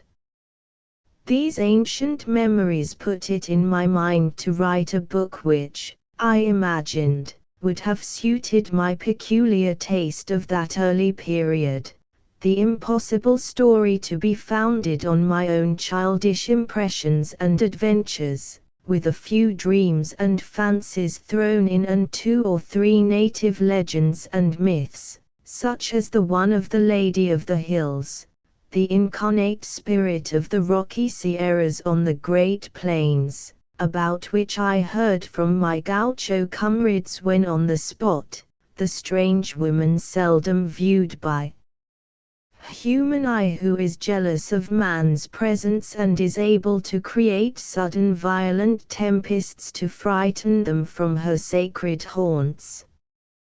That's the story of my story. And to the question in your publisher's practical mind, I'm sorry to have to say I don't know. I have no way of finding out, since children are not accustomed to write to authors to tell them what they think of their books. And after all these excuses, it just occurs to me that children do not read forewords and introductions. They have to be addressed to adults who do not read children's books, so that in any case it would be thrown away. Still, if a foreword you must have, and from me, I think you will have to get it out of this letter. I remain, yours cordially, W. H. Hudson. The 14th of November, 1917. Ancient Music, 20, by Ezra Pound. Winter is ikamen in, Ilhood sing goddam, raineth drop and staineth slop, and how the wind doth ram. Sing, goddam. Skideth bus and sloppeth us, anageth my ham. Freezeth river, turneth liver, damn you, sing, goddam. Goddam. Goddam, 'tis why I am, goddam, so gainst the winter's balm. Sing goddam, damn, sing goddam, sing goddam, sing goddam, damn. Note. This is not folk music, but Dr. Kerr writes that the tune is to be found under the Latin words of a very ancient canon. Fire and the Heart of Man, 21, by J. C. Squire. It was 11 o'clock at night. I was preparing to write an essay. I was going to write it about a book. The book was a good and a beautiful book. It filled me with the noblest thoughts, made me a better man and fit for the most heroic actions. It was full of sagacity, of sound reasoning, of imagination checked by sense, of reflection shot through with vision. It was not only a good book, but a large and solid book, a book to be chewed like the cud, remembered and returned to, a virtuous and courageous book, a book of metal, a book of weight. Unfortunately, or fortunately, just as I had finished reading the book and was biting the end of my fountain pen, wondering how in God's name I was to do it justice, I looked out of my attic window. The trees stood dark across the road, the river lay dark beyond the trees, but the light of the stars was not the only light. On the horizon, behind some trees and a house, glowing, reddening, rolling, there was a fire. There may be people who, when they see fire in the distance, say, "Oh, what a pity." I hope the insurance company will not suffer heavily, or what a waste of material. There may be people who say, "There is a fire," and then go to bed. There may even be people who say, "Well, what if there is a fire?" and turn grumpily to resume their discussion about the ethics of paleontology or the finances of a cooperative kitchen. If such people exist, I am not among them. When I saw this fire, I ran downstairs as hard as I could pelt and knocked up a neighbor. I said to him, "There is a fire.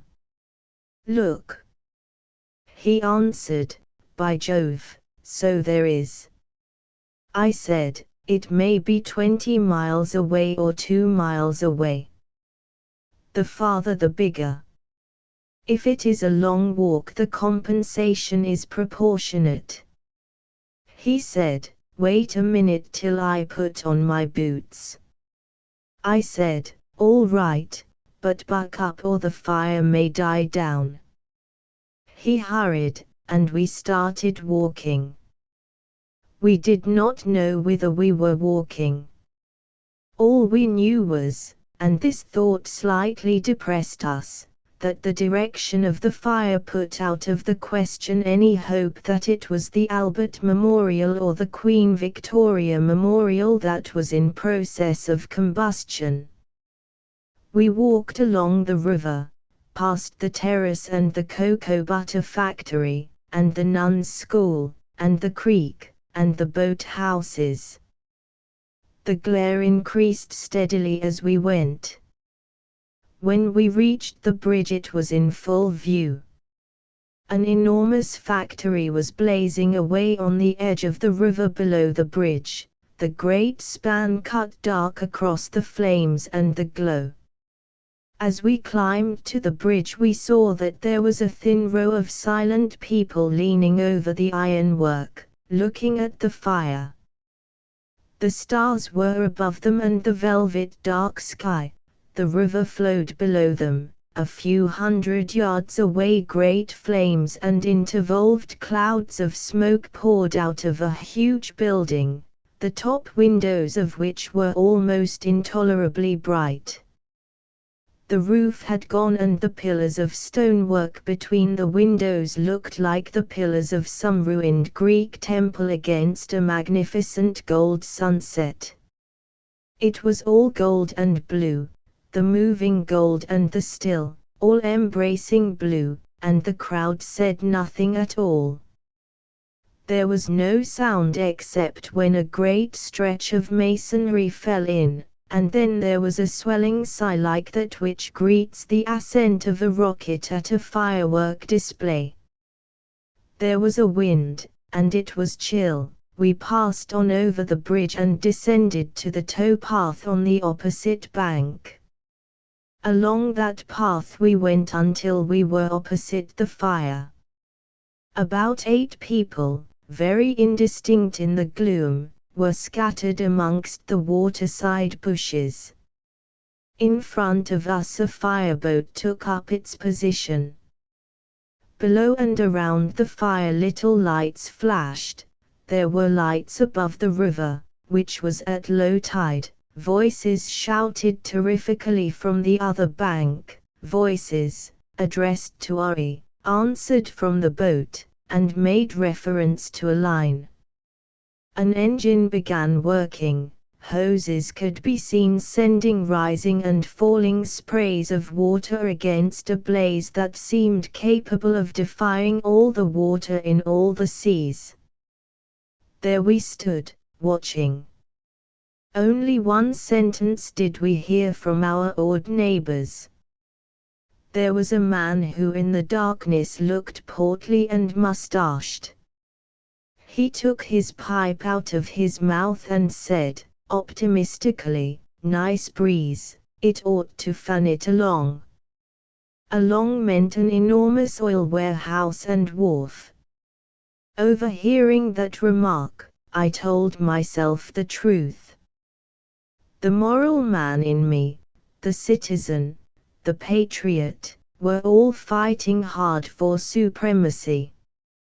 I was trying to say to myself, this may mean ruin to somebody, you ought to pray that it should be got under at once, and how can you bear to see so much painfully one material wastefully consumed, and this stuff would probably be useful at the front, it has employed labor, its loss may be serious, its replacement may be difficult.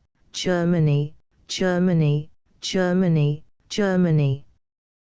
But all that company of virtuous selves fought a losing battle. Aloud or in quietness I, or they, could say all this and much more, but the still, small voice kept on repeating, "Don't you be a humbug. It's too good. You want this fire to spread. You want to forget what it all means. You will be disappointed if the firemen got it under. You would like to see the next place catch fire, and the next place, and the next place, for it would be a devil of a great display." Peccavi, that was certainly so. They got it under. They cornered it. Flames gave way to a great smoke. The smoke grew and grew, the path and the bushes faded from red into the indistinct hue of the starlit night. The mental glow died down, we felt cold, and moved, and walked towards home. And as we walked I meditated on the glory of fire, fit subject for a poet, refreshment for the human spirit and exaltation for the soul. My emotions, when looking at it, had not been entirely base. I had felt, not merely a sensuous pleasure in the glories of that golden eruption under the blue roof of night, but wonder at the energies we keep under, their perpetuity and their source, and the grandeur of man, living amid so much vastness and power, valiantly struggling to cope with things greater than himself, save that they have no souls. And I thought that in the perfect and hygienic state where the fireman would find water, water everywhere, where the super hose would be in use, where everything would be built of fireproof materials, and where extinguishers of a capacity not conceived by us would be available as a last resort, the wise sovereign would set apart beautiful large buildings, all made of timber, filled with oil, tar and sugar, surrounded with waste land and fronted by a wide reflecting river, which would periodically be set on fire for the consolation and the uplifting of men. I don't want a big fire made impossible. And I wondered why it was that fire on a huge scale had never yet adequately inspired a poet. And then I thought that poets had, after all, done as yet very little, considering the materials that are daily displayed before them, and then I found great comfort and courage in the thought that the commonplace things, the things we all see and know, live by and live with, have so far merely been skirted, and that the provinces which remain to be explored and described and celebrated by imaginative writers are endless, and that only corners have as yet been spied into. Preface to Deliverance, 22, by E. L. Grant Watson. When I had completed my first book, I had a desire to write a preface, but was so strongly advised to let the book carry its own message that I refrained, with the result that only one reviewer saw what I was driving at. Later, when the book was published in America, I was asked by my American publisher to write the preface which at first I had desired to write.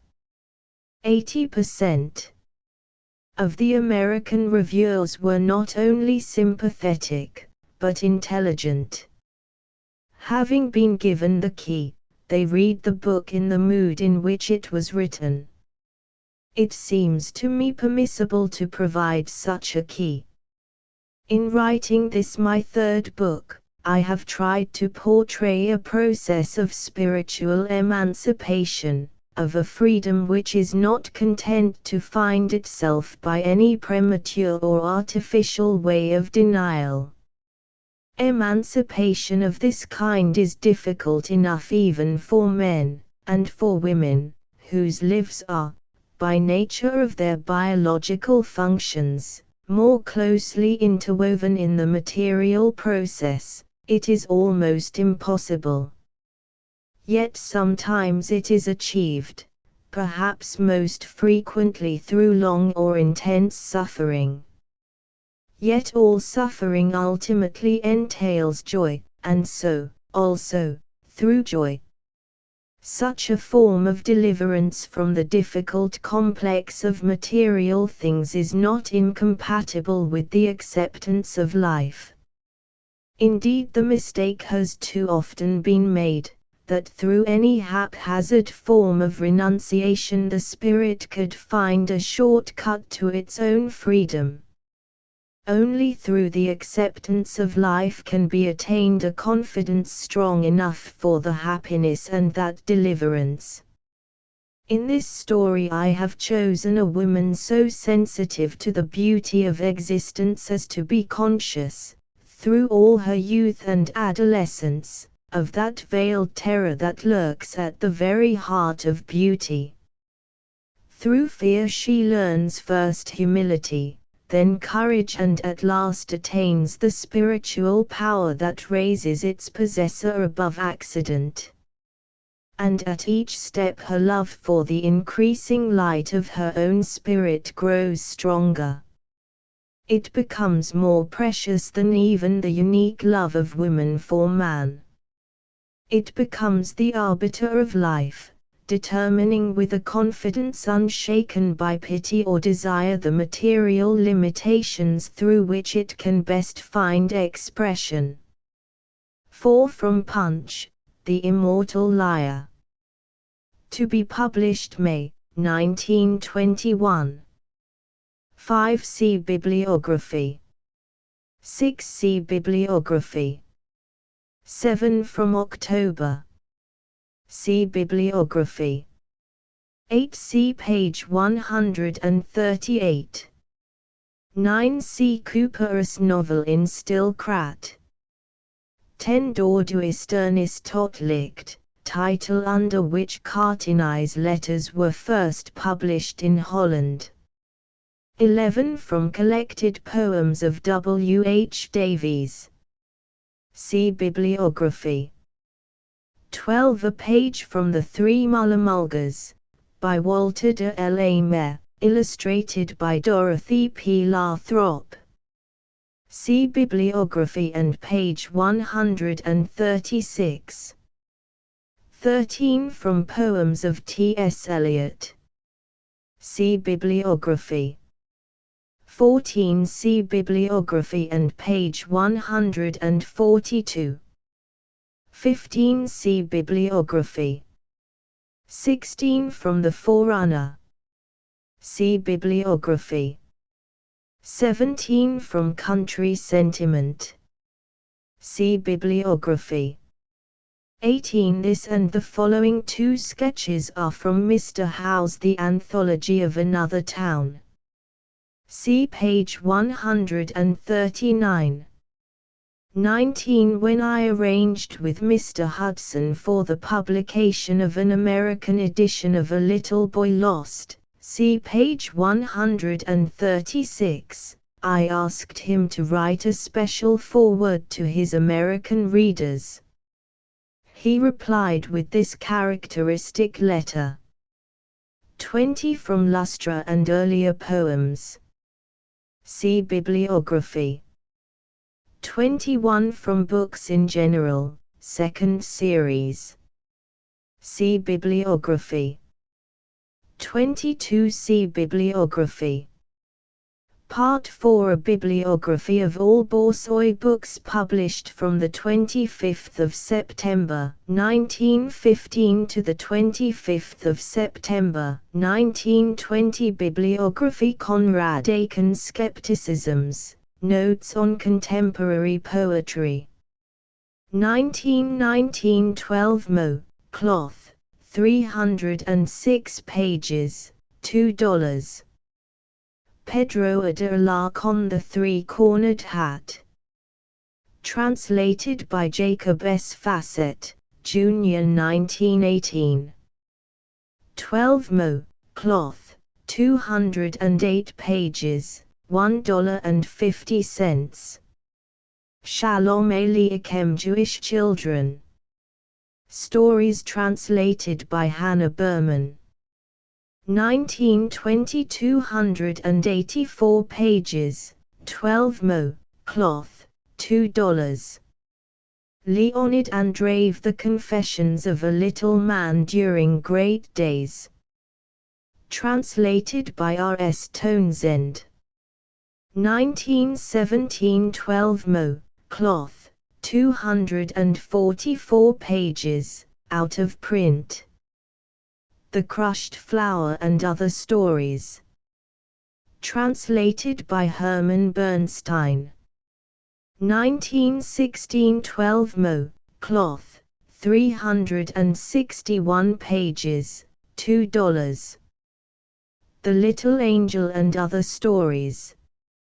Translated by W. H. Lowe. 1915.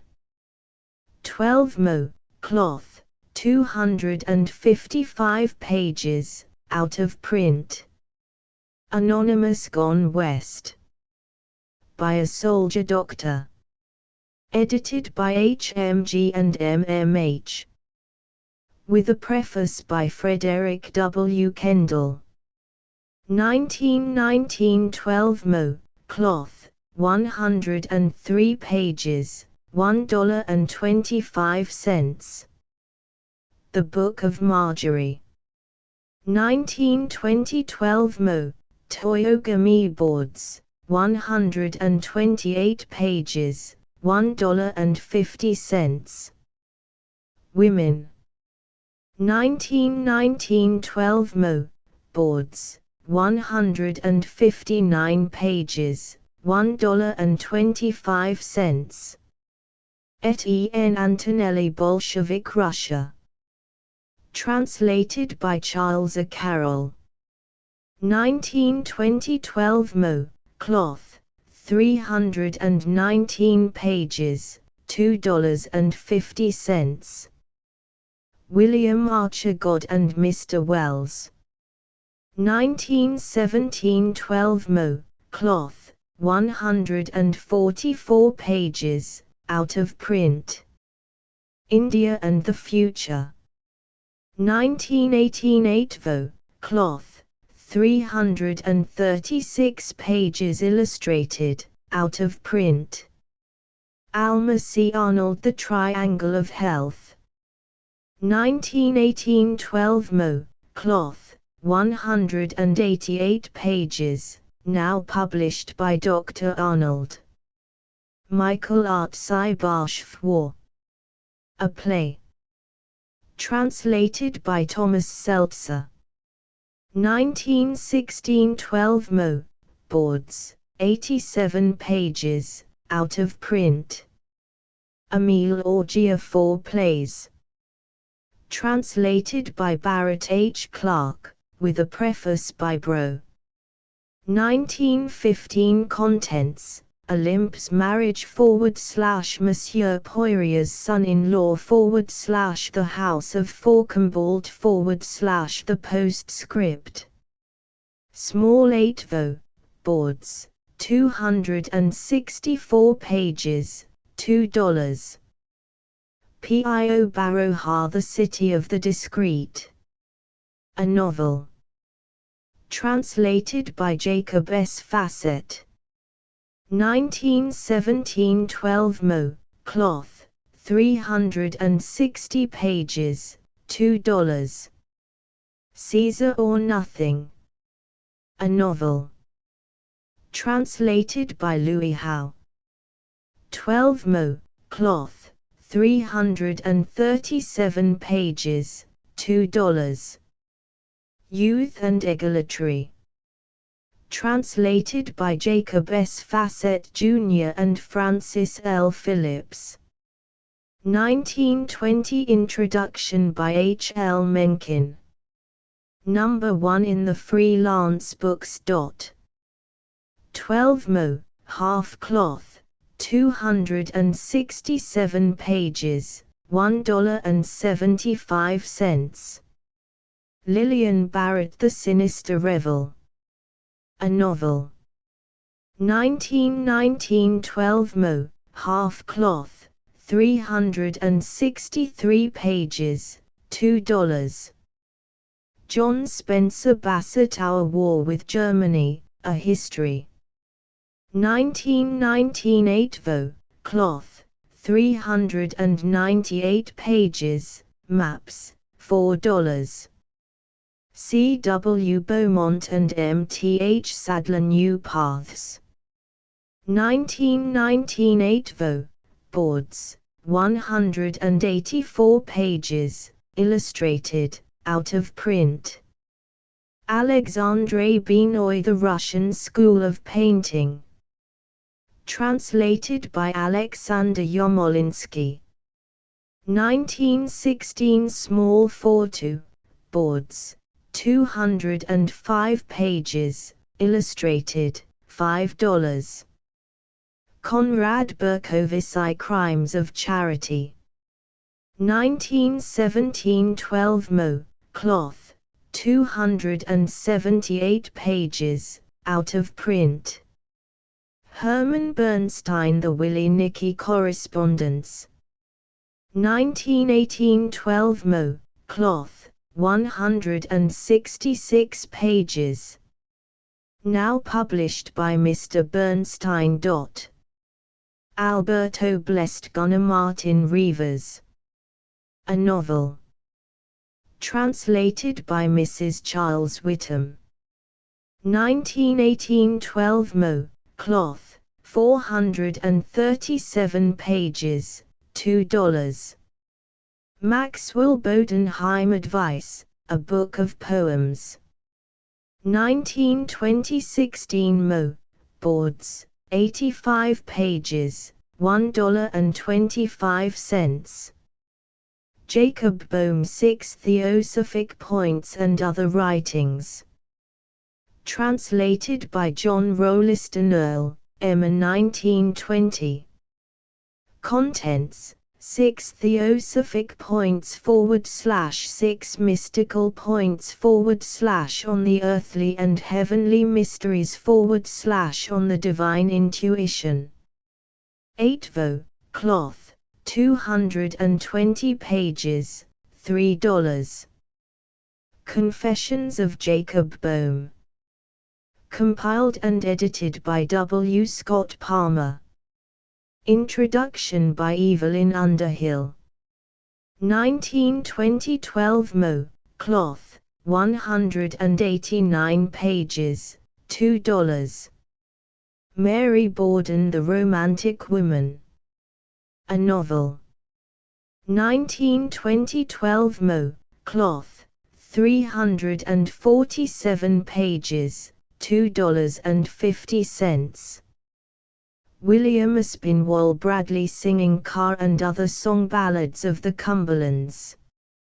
1918 Vo. Paper, 37 pages, 75 cents. Claude Bragdon Four-Dimensional Vistas. 1916 Vo. Cloth, 144 pages, $2. Architecture and Democracy. 1918 Vo. Cloth, 229 pages, illustrated, $2. Robert Bridges October and Other Poems. 1920-12 Mo. Boards, 74 pages, $1.50. Emma Beatrice Brunner Bits of Background, in one-act plays. 1919 Contents, Over Age / The Spark of Life / Strangers / Making a Man. 12 Mo. French Boards, 120 pages, $1. Witterbiner The Beloved Stranger, 2 books of song and a divertisement for the unknown lover.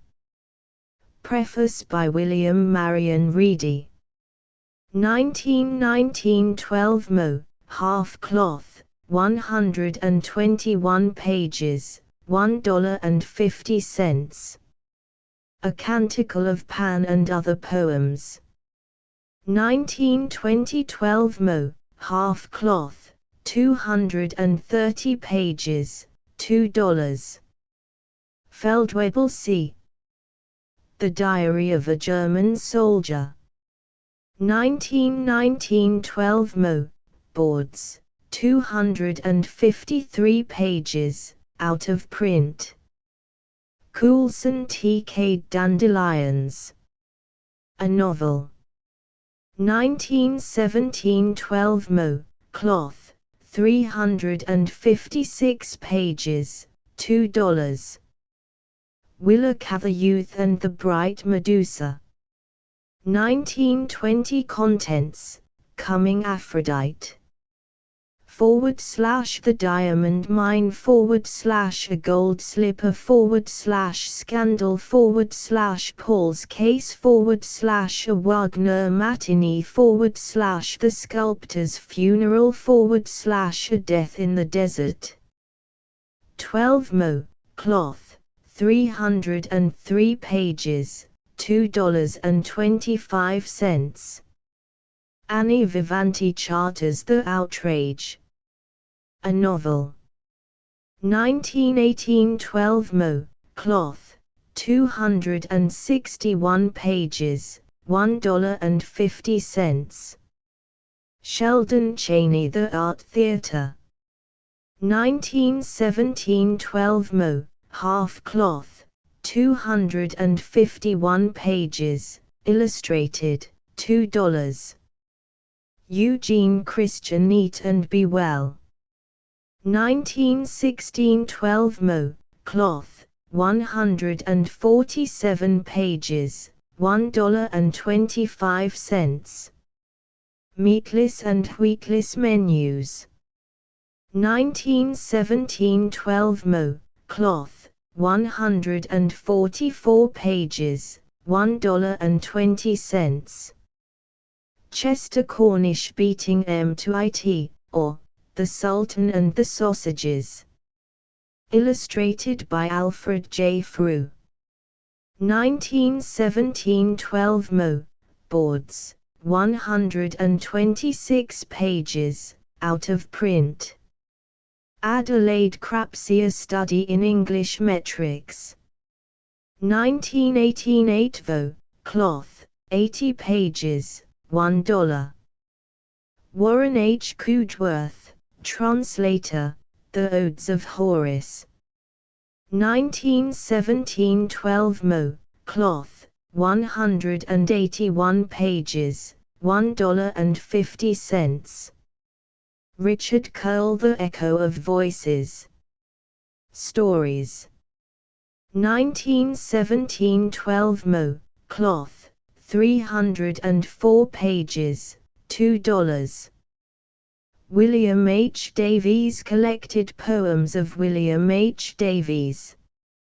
12 Mo, boards, 190 pages, frontispiece by W. Rothenstein, $1.50. The Autobiography of a Supertramp. With a preface by Bernard Shaw. 1917-8 Vo, cloth, 367 pages, $2.50. Alan Davis and Anna R. Stratton, The Inward Light. A play. 1919-12 Mo, cloth, 137 pages, $1.35. Sia Dawson Scott, The Rolling Stone. A novel. 1920-12 Mo, cloth, 383 pages, $2.25. Clarence Day, Jr. This Simian World. 1920, illustrated by the author. 12 Mo, cloth, 101 pages, $1.50. LJWEKKER, The Plot Against Mexico. Introduction by John Farewell Moores. 1919-12 Mo, cloth, 308 pages, illustrated, $1.50. E. M. Delafield, Zilla Sees Herself. A novel. 1917-12 Mo, cloth, 315 pages, $2. The War Workers. A novel. 1918-12 Mo, cloth, 296 pages, $2. The Pelicans. A novel. 1919-12 Mo, cloth, 358 pages, $2.50. Consequences. A novel.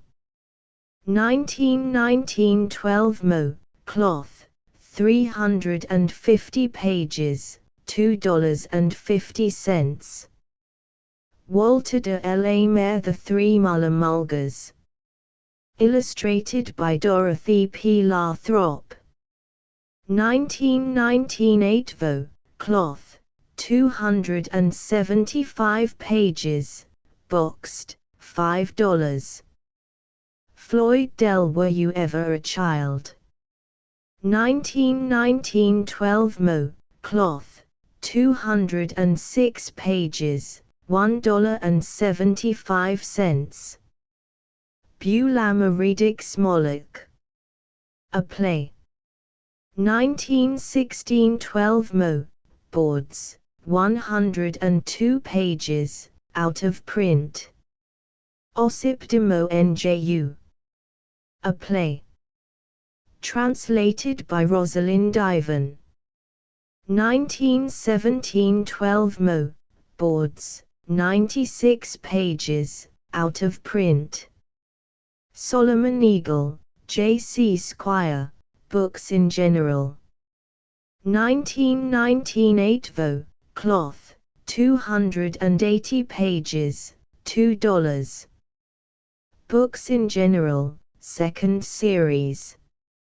1928 Vo, cloth, 273 pages, $2.50. Max Eastman, Colors of Life, Poems and Songs and Sonnets.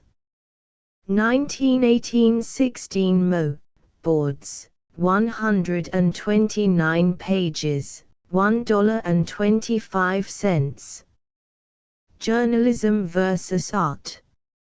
1916 square 12 mo, cloth, 144 pages illustrated, out of print. Dorothy Easton, The Golden Bird and Other Sketches. Introduction by John Galsworthy. 1920 12 mo, cloth, 281 pages, $2. Jose Echegaray El Gran Galeato. Edited by Aurelio M. Espinosa. 1918 12 mo, cloth, 271 pages, $1.50. T.S. Eliot Poems.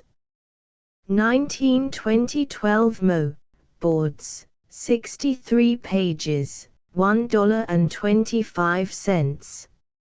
Ezra Pound, His Metric and Poetry. 1918 12 mo, boards, 32 pages, frontispiece, 35 cents. Hal G. Evarts, The Crosspool. A Novel. 1920 12 mo, cloth, 273 pages, frontispiece, $2. Gustave Flaubert, Madame Bovary. Translated by Eleanor Marks Aveling. Introduction by Burton Roscoe. 1919 8 vo, cloth, 455 pages, $3.50. J. S. Fletcher, The Middle Temple Murder. 1919 12 mo, cloth, 319 pages, $2. The Taller and Maxim. 1920 12 mo, cloth, 295 pages, $2. The Paradise Mystery. 1920 12 mo, cloth, 306 pages, $2. Dead Men's Money. 1920 12 mo, cloth, 313 pages, $2. Wilson Follett, The Modern Novel, A Study of the Purpose and Meaning of Fiction. 1918 12 mo, cloth, 336 pages, $2. E. M. Forster, Where Angels Fear to Tread. A Novel. 1920 12 mo, cloth, 283 pages, $2.25. Gilbert Francow, The Other Side, and Other Poems. 1918 16 mo, boards, 80 pages, $1. Peter Jameson, A Romance. 1920 12 mo, cloth, 439 pages, $2.50. Futabate, An Adopted Husband. A Novel. Translated by M. Mitsui and Greg M. Sinclair. 1919 12 mo, half cloth, 275 pages, $2. Alfred Ganachilli, The Whispering Dead. 1920 12 mo, cloth, 281 pages, $2. W. M. Garshin, The Signal and Other Stories. Translated by Captain Roland Smith. 1915 12 mo, cloth, 363 pages, out of print. Théophile Gautier, Mademoiselle de Maupin. Translated from the French with an introduction by Burton Roscoe. 1928 vo, cloth, 424 pages, $4. Khalil Gibran the Madman, His Parables and Poems. 1918 with 3 drawings by the author. 8 vo, cloth, 73 pages, $1.50. 20 drawings. With an introductory essay by Alice Raphael. 1919 4-2, half cloth, 62 pages, $5. There is also an edition of 100 numbered copies, specially bound and autographed by Mr. Gibran. $15.00. The Forerunner, His Parables and Poems. 1920 with 5 drawings by the author. 8 vo, cloth, 64 pages, $1.50. Nikolai V. Gogol the Inspector General. A Comedy. Translated by Thomas Seltzer. 1916 12 mo, boards, 119 pages, out of print. Taras Bulba, A Tale of the Cossacks. Translated by Isabel F. Hapgood. 1915 12 mo, cloth, 284 pages, $2. Ivan Alexandrovich Goncharov The Precipice. A novel.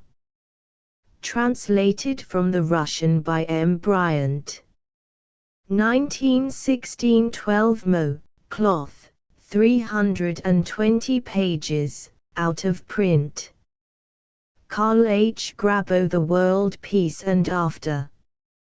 1918 12 mo, boards, 154 pages, $1.25. Robert Graves Fairies and Fusiliers. Poems.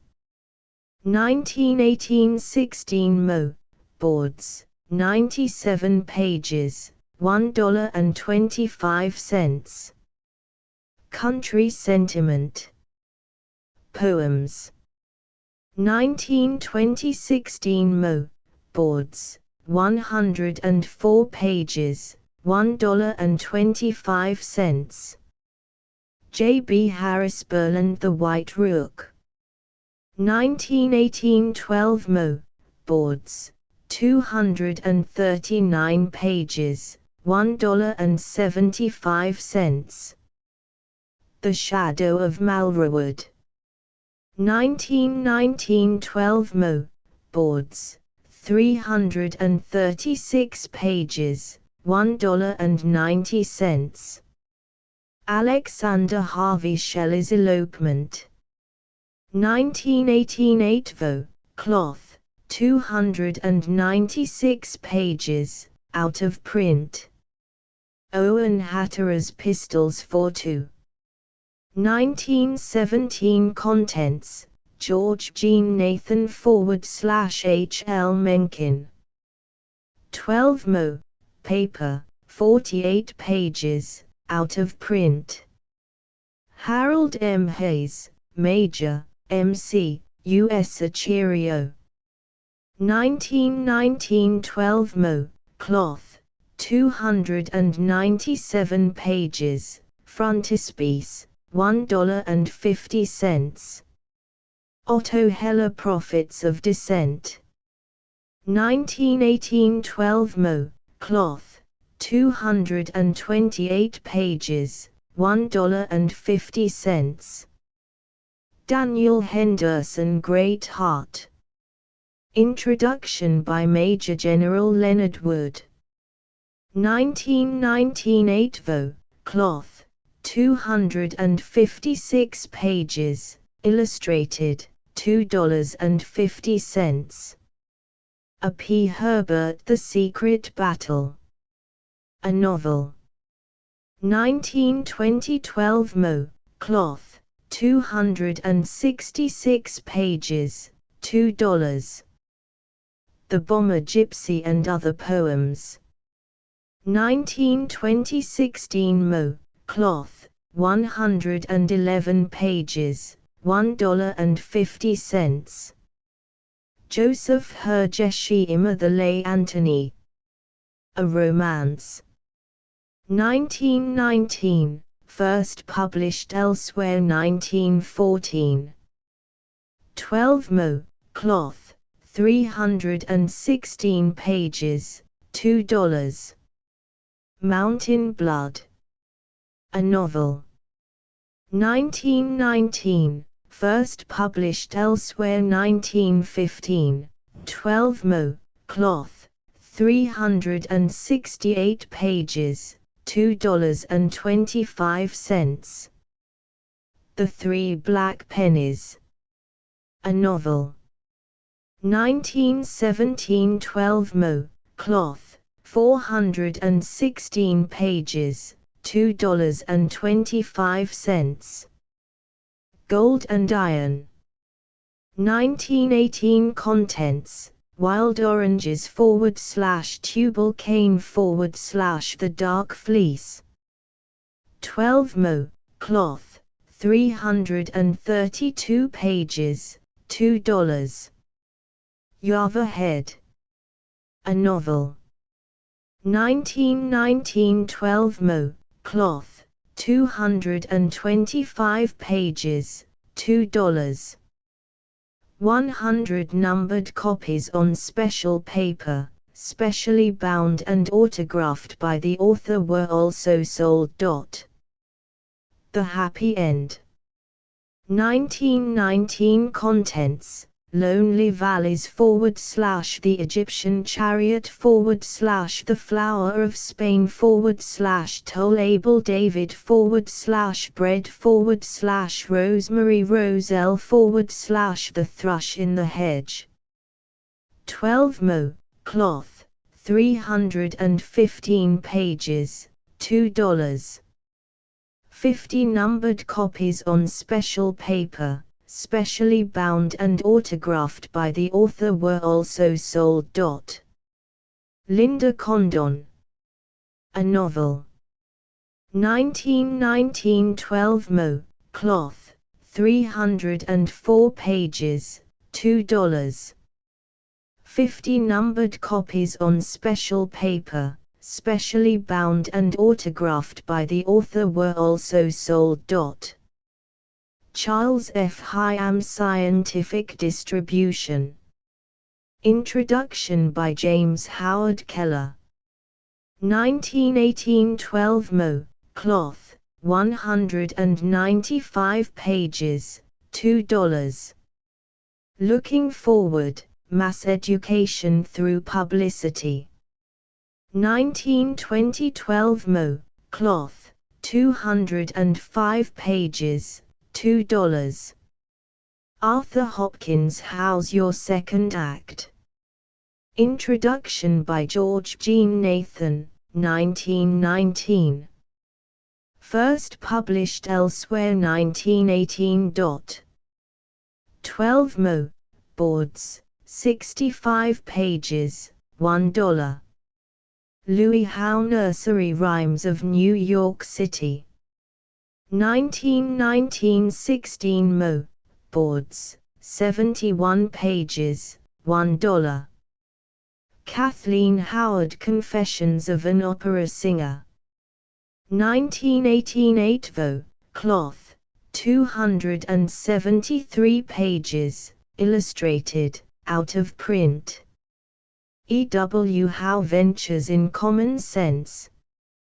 1919 Introduction by H. L. Mencken, No. 2 in the Freelance Books, 12 Mo. Half Cloth, 273 pages, $1.75.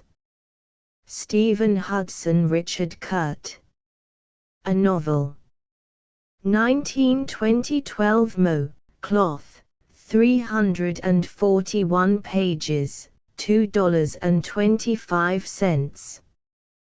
W. H. Hudson Green Mansions, A Romance of the Tropical Forest. with an introduction by John Galsworthy. 1916 12 Mo. Cloth, 368 pages, $2.50. Birds and Man. 1916 8 Vo. Cloth, 309 pages, frontispiece, $3.50. Tales of the Pampas. 1917 Contents, El Ombu / Story of a Piebald Horse / Pelino Vira's Confession / Nino Diablo / Marta Requelme / Tekla and the Little Men / Appendix to El Ombu. 12 Mo. Cloth, 261 pages, $1.50. A Little Boy Lost. 1918 Illustrated by a D. M. Cormick.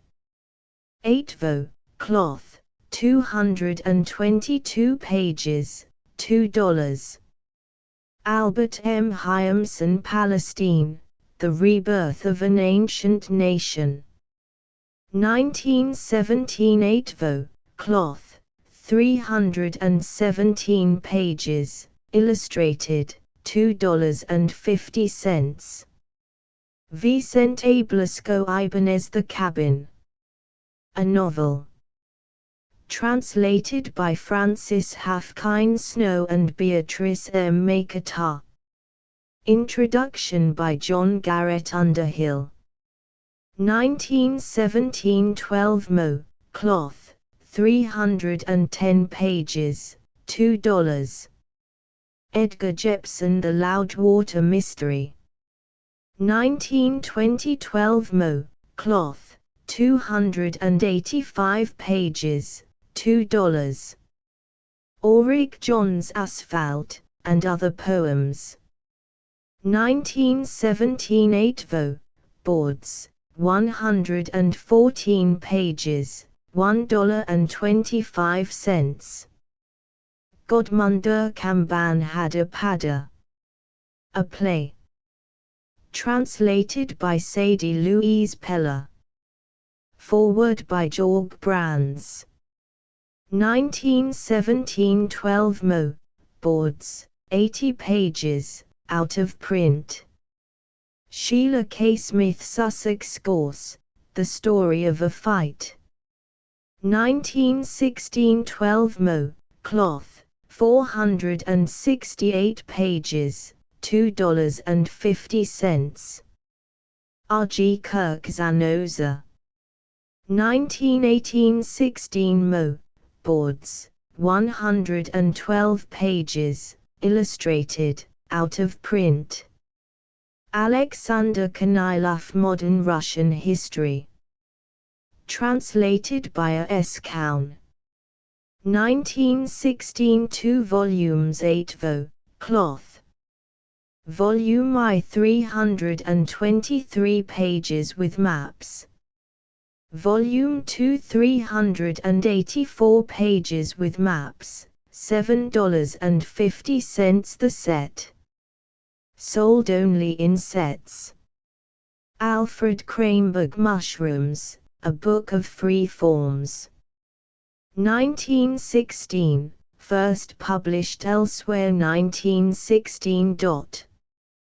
12 Mo. Boards, 156 pages, out of print. Others, An Anthology of the New Verse. 1916 12 Mo. Boards, 160 pages, out of print. Others, An Anthology of the New Verse. 1917 12 Mo. Boards, 120 pages, out of print. P. Kropotkin Ideals and Realities in Russian Literature. 1915 8 Vo. Cloth, 315 pages, $2.50. Mutual Aid, A Factor in Evolution.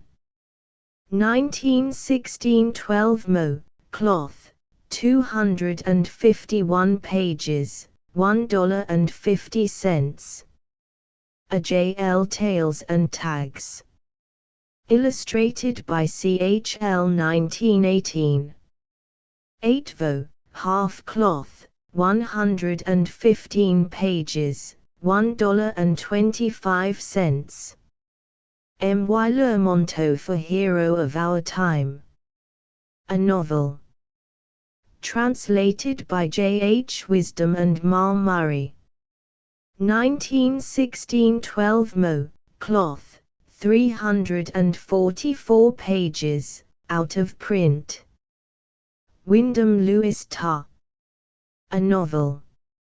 1918 12 mo, cloth, 379 pages, $2. The Earl Lawburn How the War Came. 1928 vo, cloth, 348 pages with map, $3. William Lovett Life and Struggles of William Lovett in his pursuit of bread, knowledge and freedom. With some short account of the different associations he belonged to and of the opinions he entertained. Introduction by R. H. Tawney, B.A. 1920. 2 volumes, 16 mo, cloth, 277 and 209 pages, $3 the set. Sold only in sets. J. W. Mackail Russia's Gift to the World. 1915 8 vo, cloth, 48 pages, out of print. Percy Mackay Rip Van Winkle, a folk opera in 3 acts. 1919 8 vo, cloth, 97 pages, illustrated, $1.50. Washington, The Man Who Made Us. 1918 12 mo, half cloth, 329 pages, illustrated, $2. Thomas Mann Royal Highness, a novel of German court life. Translated by a Cecil Curtis. 1916 12 mo, cloth, 372 pages, out of print. William Somerset Maugham The Land of the Blessed Virgin, Sketches and Impressions in Andalusia. 1928 vo, half cloth, 238 pages, frontispiece, $2.50. Guy de Maupassant and 10 Other Stories. Translated by Mrs. John Galsworthy. Introduction by Joseph Conrad. 1915 12 mo, cloth, 259 pages, $1.75. John McClure's and Ballads. 1913 12 mo, boards, 84 pages, $1. The Stag's Hornbook. 1918 16 mo, cloth, 446 pages, $2. H. L. Mencken A Book of Prefaces. Opus 13. 1917 Contents, Joseph Conrad / Theodore Dreiser / James Huneker / Puritanism as a Literary Force. 12 mo, cloth, 238 pages, $2. Prejudices, First Series. 1919 Partial Contents, the late Mr. Wells / Arnold Bennett / the Dean / Professor Vedel / the New Poetry Movement / the Heir of Mark Twain / Herman Suderman / George Ade / the Butt Bash Kurtsev / 12 Mo. Cloth, 254 pages, $2. In Defense of Women. 1919, first published elsewhere 1918. 12 Mo. Cloth, 218 pages, temporarily out of print. To be reissued in revised form in 1921. A Book of Burlesques. 1920, first published elsewhere 1916. Partial contents, Death, a philosophical discussion / from the program of a concert / the wedding, a stage direction / the visionary / the artist, a drama without words. 12 Mo. Cloth, 237 pages, $2. The American Language. 1919 8 Vo. Cloth, 384 pages, temporarily out of print. To be reissued in revised form in 1921. A Book of Calumny. 1919, first published elsewhere as Damn 1918. 12 Mo. Cloth, 130 pages, out of print. H. L. Mencken, and George Jean Nathan, Heliogabalus, A Buffoonery in 3 Acts. 1928 Vo. Cloth, 183 pages, out of print. 50 numbered copies on special paper specially bound and autographed by the authors were also sold. A Milne First Plays. 1920 Contents, Virgil Flummery / The Lucky One / The Boy Comes Home / Belinda / The Red Feathers. 12 Mo. Cloth, 234 pages, $2. Fred Mitchell's War Story.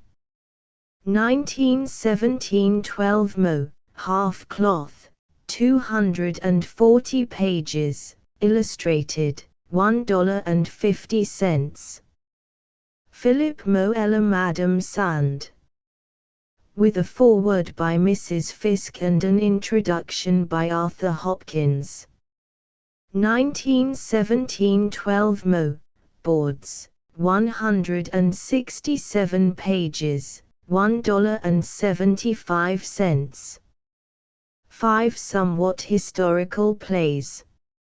1918 Contents, Helena's Husband / The Little Supper / Sisters of Susanna / The Roadhouse in Arden / Pokey. 12 Mo. Toyogami Boards, 157 pages, $1.50. Molière, A Romantic Play.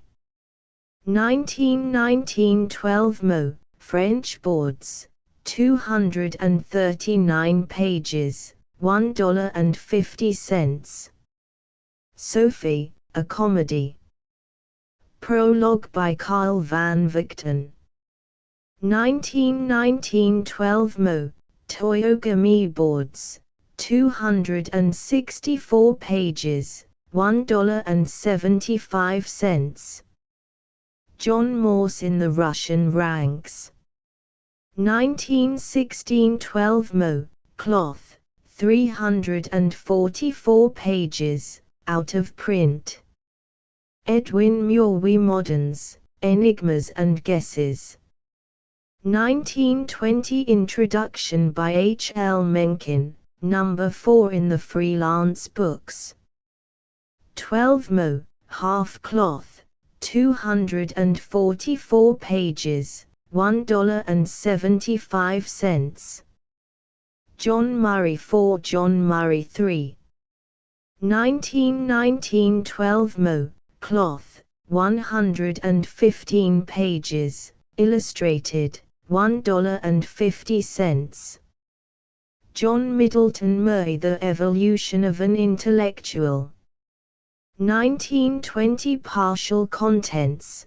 The Honesty of Russia / The Dream of Dostoevsky / Mr. Sassoon's War versus / Realism / The Gulf Between / The Sorrows of Satan / A Hero of Our Time / The Problem of Intelligentsia / The Defeat of Imagination / The Republic of the Spirit. 8 vo, cloth, 237 pages, $3. George Jean Nathan Mr. George Jean Nathan presents. 1917 Partial contents.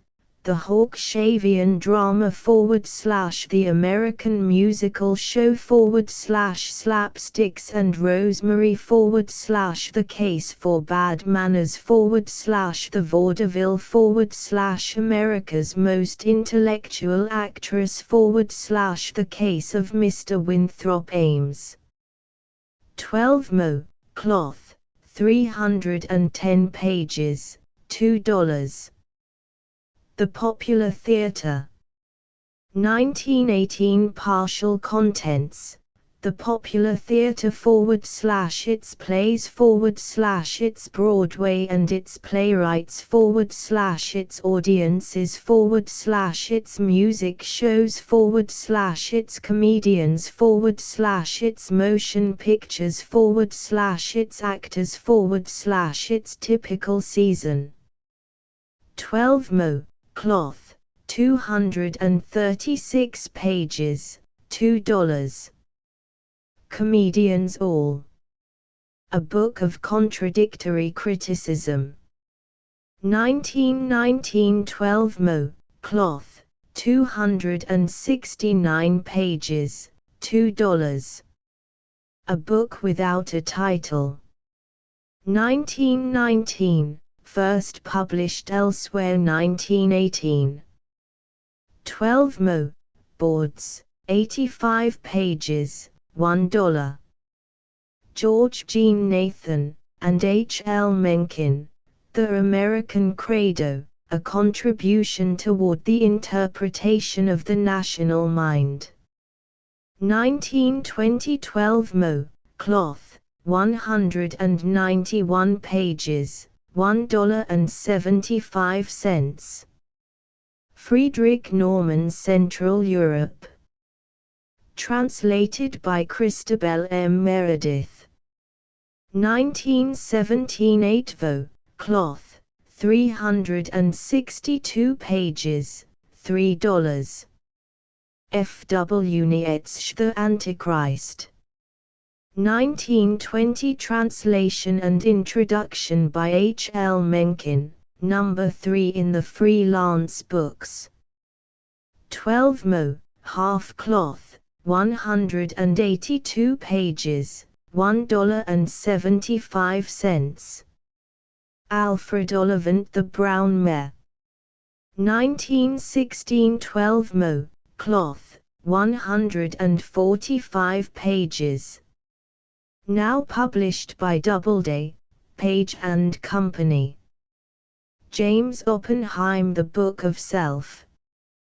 1917 12 mo, boards, 273 pages, $2. Robert Owen The Life of Robert Owen by himself. 1920 Introduction by M. Beer. 16 mo, cloth, 368 pages, $1.50. Roland Pertwee Our Wonderful Selves. A Novel. 1912 Mo. Cloth, 349 pages, $2. Samuel Peterson Democracy and Government. 1912 Mo. Cloth, 304 pages, $2. Ezra Pound Lustra of Ezra Pound, with earlier poems. 1917-12 Mo. Boards, 202 pages, $1.50. Pavants and Divisions, 1918. Partial contents. Jodindranath Mohua's occupation / auxiliary etuvstawi esbaden / elhom moyan sensual / stark realism / 12 dialogues of Fontenelle / Remida Gourmont / Arnold Domitch / troubadours. 8 vo. Cloth, 272 pages. Frontispiece, $2.50. Ezra Pound, and Ernest Fenollosa, NOH or Accomplishment, A Study of the Classical Stage of Japan. 1916 8 vo. Cloth, 276 pages. Frontispiece, $3. The Abbey Provost Manoncourt. Translated from the French with an introduction by Burton Roscoe. 1919 8 vo. Cloth, 345 pages, $3.50. Stanislaw Potybiszewski Homo sapiens, a novel in 3 parts. Translated by Thomas Seltzer. 1915 12 Mo. Cloth, 400 pages, out of print. E. R. Punch on the Solitary House. 1918 12 Mo. Boards, 301 pages, $1.90. Edward C. Randall The Dead Have Never Died. 1918 12 Mo. Cloth, 262 pages, $2.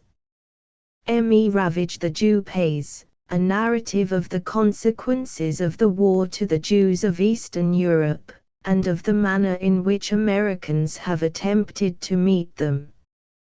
1919 12 Mo.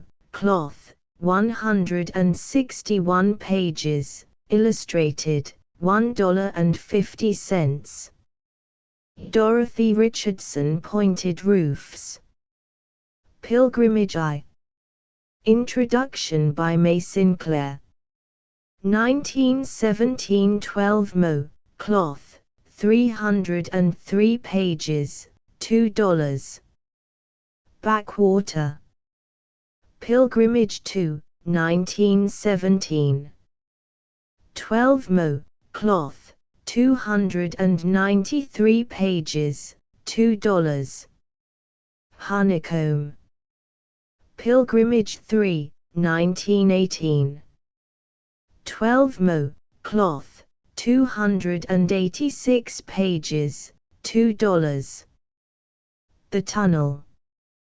Pilgrimage IV, 1919. 12 Mo. Cloth, 342 pages, $2.50. Interim.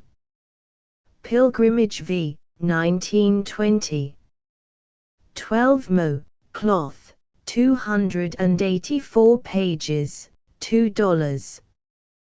John Russell The Red Mark and Other Stories. 1919 Contents. The Red Mark / Doubloon Gold / The Wicks of Macassar / The Practicing of Christopher / The Passion Vine / The Adversary / The Slanted Beam / The Lost God / Meaning, chase yourself /Jetsam east of eastward /the fourth man /the price of the head amok. 12 Mo. Cloth, 397 pages, $2. Charles Siroli Great Russia, Her Promise and Achievement. 1916 12 Mo. Cloth, 264 pages, out of print. Boris Savinkov, Ropshin, What Never Happened, a novel of the Revolution. Translated by Thomas Seltzer. 1917 12 Mo. Cloth, 448 pages, $2. The Pale Horse. Translated by Z. Vendrova. 1912 12 Mo. Cloth, 196 pages, out of print. Herbert Schofield Sonnets of Herbert Schofield. 1919 12 Mo. Half Cloth, 151 pages, $1.50. Marjorie Allen Seifert, A Woman of 30. 1919 12 Mo. Half Cloth, 135 pages, $1.50. Don Cameron Schaefer Berendt Creighton, A Romance. 1920 12 Mo. Cloth, 335 pages, $2. Edward Shanks The Queen of China and Other Poems. 1928 Vo. Half Cloth, 207 pages, $2. Elizabeth Simpson Prince Melody in Music Land. Illustrated by Mary Virginia Martin. 1917 8 Vo. Cloth, 183 pages, $1.50. Osbert Sitwell Argonaut and Juggernaut. 1920 12 Mo. Half Cloth, 136 pages, $1.50. Fyodor Sologub The Little Demon. A novel. Translated by John Kurnows and Richard Oldington. 1916 12 Mo. Cloth, 365 pages, out of print. The Old House. 1916 Stories. Translated by John Kurnows. 1916 12 Mo. Cloth, 309 pages, out of print. Vladimir Solovyev War, Progress, and the End of History, including a short story of the Antichrist, translated by Alexander Bakshi. 1915 8 Vo. Cloth, 262 pages, out of print. Thomas Spence, William Ogilvy and Thomas Paine, The Pioneers of Land Reform. 1920 Contents, The Nationalization of the Land by Thomas Spence / The Right of Property in Land by William Ogilvy / Agrarian Justice by Thomas Paine. With an introduction by M. Beer. 16 Mo. Cloth, 219 pages, $1.50. J. C. Squire Poems, First Series. 1919 8 Vo. Boards, 115 pages, $1.50. Francis Ellington Lupp, Tatler, National Miniatures. 1918 12 Mo. Cloth, 296 pages, out of print. Ludwig Thoma Moral. A Play. Translated by Charles Recht. 1916 12 mo. Boards, 100 pages, out of print. Eunice Titien's Body and Raiment. Poems. 1919 12 mo. Boards, 83 pages, $1.25. Profiles from China, sketches in free verse of people and things seen in the interior. 1919, first published elsewhere 1917. 12 mo. Boards, 77 pages, $1.25. Leo Tolstoy, The Journal of Leo Tolstoy. Translated by Rose Strunsky. 1917 12 mo. Cloth, 447 pages, $2.50. H. M. Tomlinson, Old Junk. Forward by S. K. Ratcliffe. 1928 vo. Cloth, 208 pages, $2. John Trevor, Namoyle, Churchtown.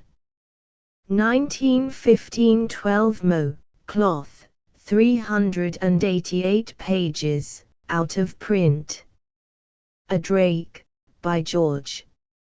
1916 12 mo. Cloth, 397 pages, out of print.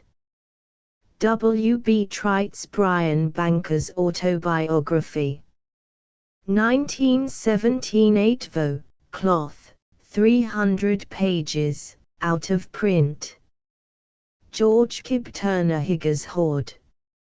A Novel. 1920 12 mo. Cloth, 311 pages, $2.25. Ross Tyrrell, The Pathway of Adventure. 1920 12 mo. Cloth, 312 pages, $2. Carl van Vechten, Music and Bad Manners. 1916 Contents, Music and Bad Manners / Music for the Movies / Spain and Music / Shall We Realize Wagner's Ideals / The Bridge Burners / A New Principle in Music / Leo Ornstein. 12 mo. Boards, 243 pages, $2. Interpreters and Interpretations. 1917 12 mo. Cloth, 368 pages, out of print. The Merry-Go-Round. 1918 Partial Contents, In Defense of Bad Taste / Music and Super Music / The New Art of the Singer / Music and Cooking / The Authoritative Work on American Music / De Senectute Cantorum. 12 mo. Boards, 334 pages, $2. The Music of Spain. 1918 Contents, Spain and Music / The Land of Joy / From George Borrow to Mary Garden / Notes. 12 mo.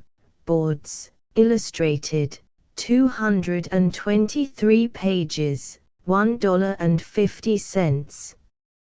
In the Garret.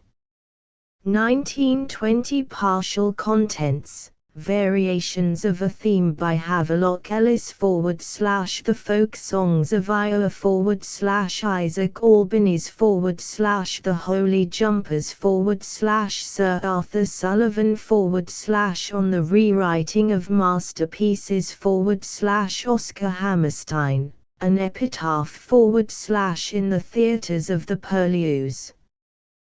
12 mo.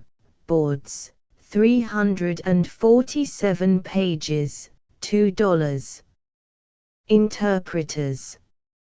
1920 Contents. Fremstad /Fora /Mary Garden /Chalopine Mazarin Yvette Gilbert Nijinsky Epilogue. 12 Mo. Boards, 202 pages, illustrated, $2. Vicomte Ivresaev, The Memoirs of a Physician. Translated by Simeon Linden. Introduction and Notes by Henry Pleasance, Jr. M.D. 1916. 12 Mo. Cloth, 390 pages, out of print. A Hyatt Varilla Book of Camping. 1917. 12 Mo. Cloth, illustrated, 195 pages. Now published by Bass and Hopkins. P. Vinogradov, The Russian Problem. 1914, first published elsewhere. 1915. 8 Vo. Cloth, 52 pages, out of print. De Vogue, The Russian Novel. Translated by Colonel H. Sawyer. 1915, first published elsewhere. 1915. 8 Vo.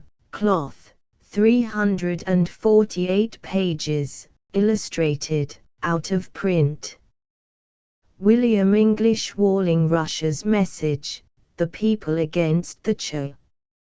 1917. 8 Vo. Cloth, 245 pages, illustrated, out of print.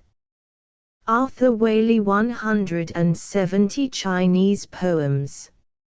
1919. 8 Vo. Half Cloth, 243 pages, $2.50. More translations from the Chinese. 1919. 8 Vo. Half Cloth, 144 pages, $2. Graham Waller's The Life of Francis Place, 1771, 1854. 1919. 8 Vo. Cloth, 431 pages, frontispiece, $3.50. E. L. Grant Watson, Where Bonds Are Loosed. A Novel. 1917. 12 Mo.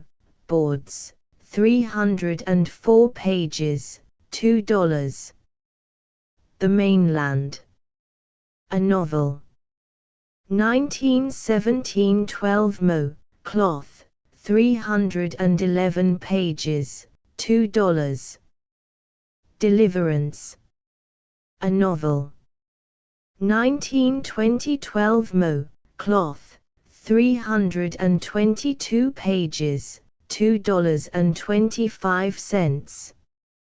Alden W. Welsh Wolves. A Novel.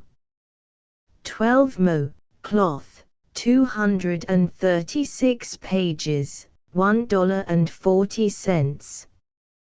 Louis Wilkinson, The Buffoon. A Novel.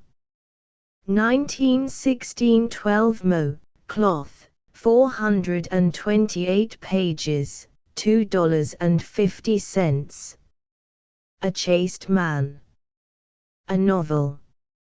1917. 12 Mo. Cloth, 338 pages, $2.50. Brood Gods. A Novel. 1919. 12 Mo. Cloth, 355 pages, $2. Cora Lenore Williams, Creative Involution. Introduction by Edwin Markham. 1916. 12 Mo. Cloth, 222 pages. Now published by Miss Williams. Harold Williams, Modern English Writers, A Study of Imaginative Literature 1890–1914. 8 vo. 534 pages, $6. Postscript: a number of books are scheduled for publication in October. Some will doubtless be delayed, as manufacturing conditions are still difficult and transportation none too certain. However, I am bound to have out before the holidays 3 unusually charming gift books. Van Victen's The Tiger in the House is the only complete account in English of the domestic cat. It is Carlo's magnum opus, and I have made in it, I think, quite the handsomest of all my books. A large octavo bound in half canvas with purple Japanese toyogami sides stamped in gold. The text is set in cast-long old-style type, and printed on India tint art craft laid paper, and since no more of this is to be manufactured till the indefinite future, if then, the edition for 1920 consists of only 2,000 numbered copies. The book runs to almost 400 pages, with bibliography and index, and there are 32 full pages of the most charming cat pictures you ever saw. The price should be $7.50. I am peculiarly proud to offer 7 Men by Max Beerbohm, the incomparable Maximum. These 5 stories were published in London last year by William Heinemann, but my edition will be different. For Max has given us an inimitable appendix and 6 drawings to illustrate it, and neither text nor pictures have ever been printed before. Thus the Borzoi 7 Men becomes a rare first and an item for collectors. On this account, and because in order to give the book the odd shape, square octavo, I wanted I had to have the paper specially manufactured, the first printing consists of just 2,000 numbered copies. It will probably be impossible to make further copies before next year.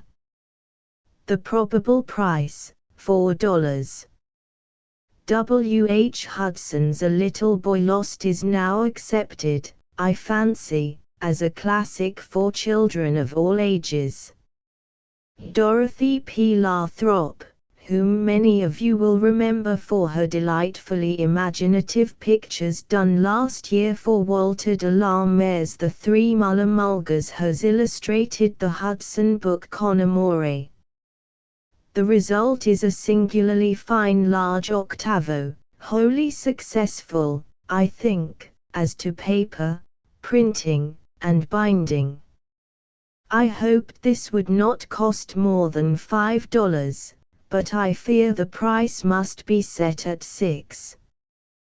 By the way, I should like readers to realize this, that I try to make Borzoi books as well as I know how. Then I base the price on what they cost to make. I do not fix the price first and then try to trim the quality so as to come within that price. Joseph Hergeshima's San Cristobal de la Habana is not fiction. It is about Havana, full of the color he loves and of which he is a master, and Joe himself. It will please and interest his friends, it will probably enrage his enemies. But so engaging and candid a book will certainly be read. The first edition at any rate will be printed on Warren's India tint oldie style paper and bound in half black cloth, with Chinese orange board sides spattered with gold. $3.50 is the price, and there will be 100 numbered copies printed on Strathmore laid paper, specially bound and autographed at $7.50. I planned Mencken's Prejudices to be an annual affair, and the second series will be ready in October. It will be as provoking, and I hope and believe as popular, as its predecessor, though it will deal less with books and more with the ideas underlying them. The price will remain, for the moment anyway, $2. The Gate of Ivory is Sidney L. Nieberg's latest and by far his most ambitious novel. The scene is the Baltimore of not so many years ago, and the story of Eleanor Gwynn, irresponsible, but brimful of audacity and charm, and Alan Conway, is close enough to the facts of a famous Maryland scandal to start it fairly on the way to the success I think it deserves. $2.25, but as is likely to be the case with many books, the price will have to go up with subsequent editions, as a considerable increase in binding costs is expected this fall as well as some increase in printing. I have the greatest confidence in Floyd Dell. He's a different fellow, though, and doesn't seem to have anything like the same kind of confidence in himself. But anyway, last year I got him to write Were You Ever a Child? Essays on education as charming as their title, and now, at long last, I have his first novel. Mooncalf is a real book, or I'm sadly mistaken. It's by far the best first novel by an American that has ever been offered me.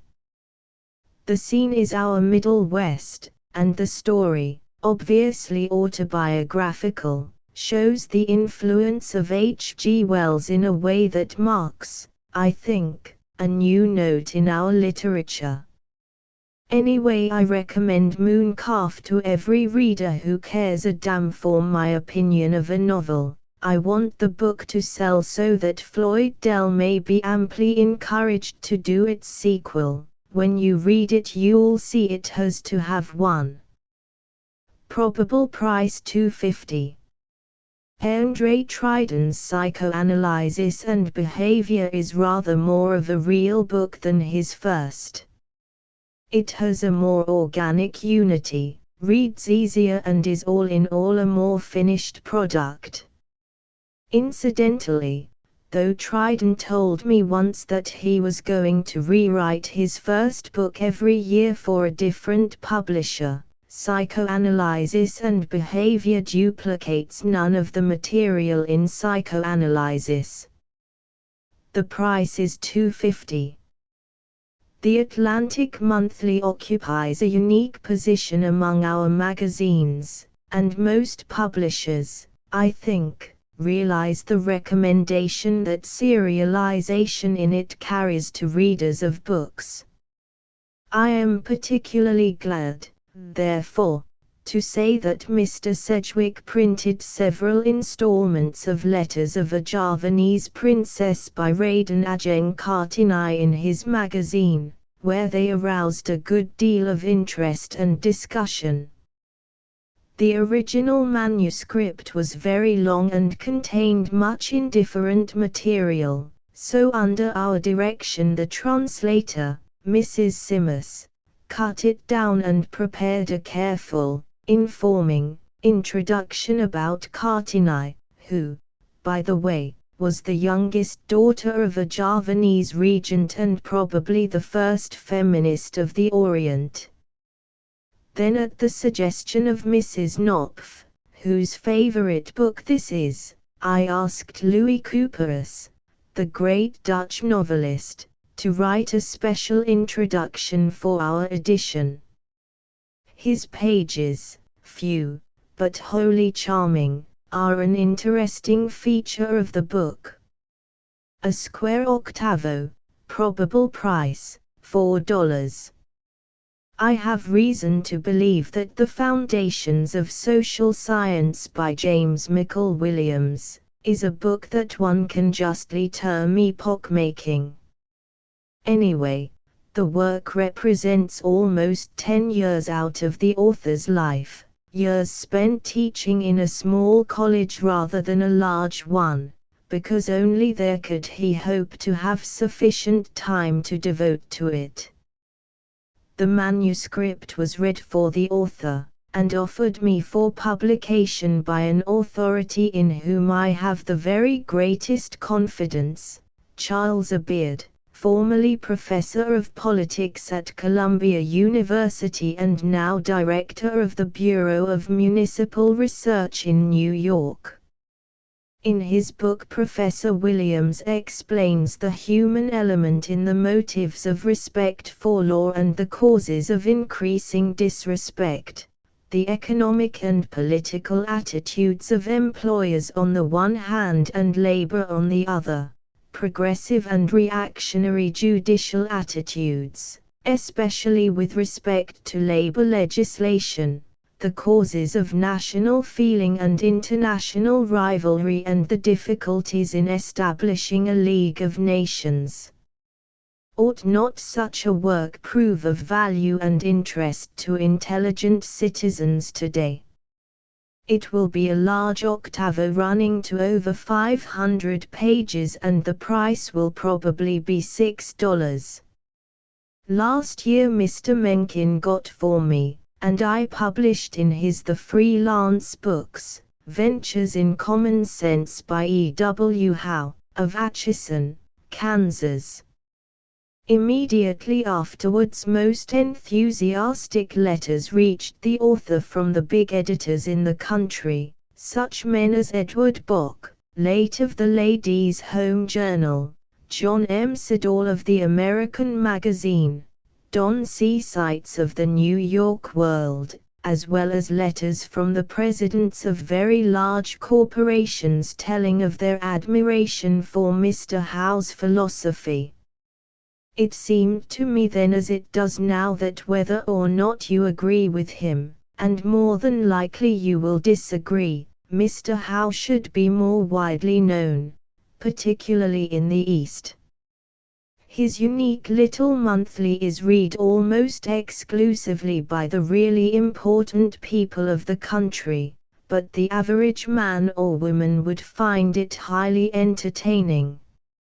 For Ed Howe is the Middle West and the plain American incarnate, and in his new book, The Anthology of Another Town, he presents a panorama, really, of a typically Middle Western small town.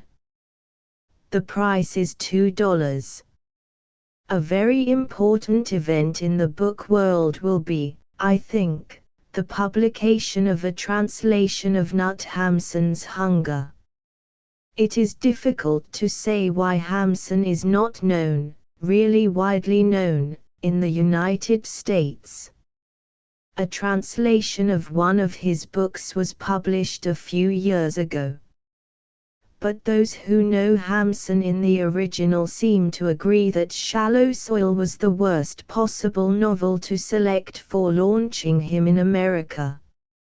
I have been told of the greatness of Hamsun for a full 5 years now, and at last I am stirred to action.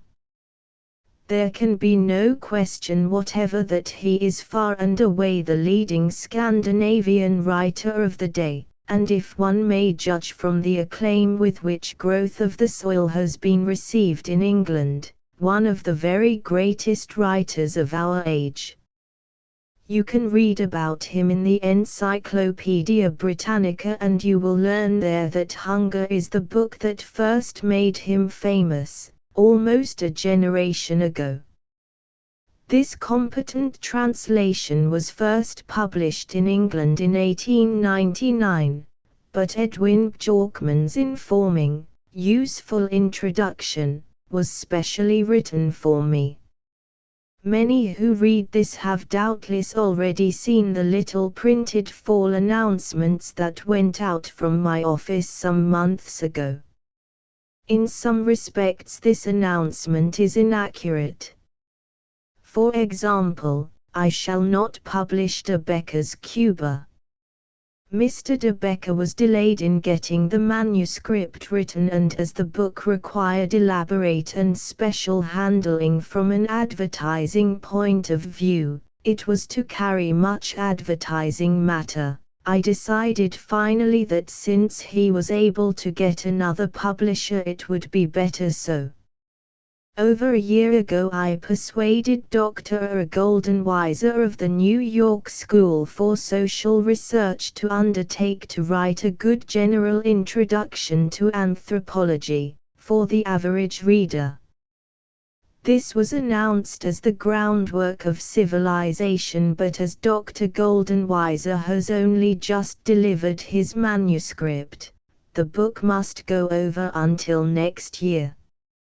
And now I would like to say something about my plans for 1921.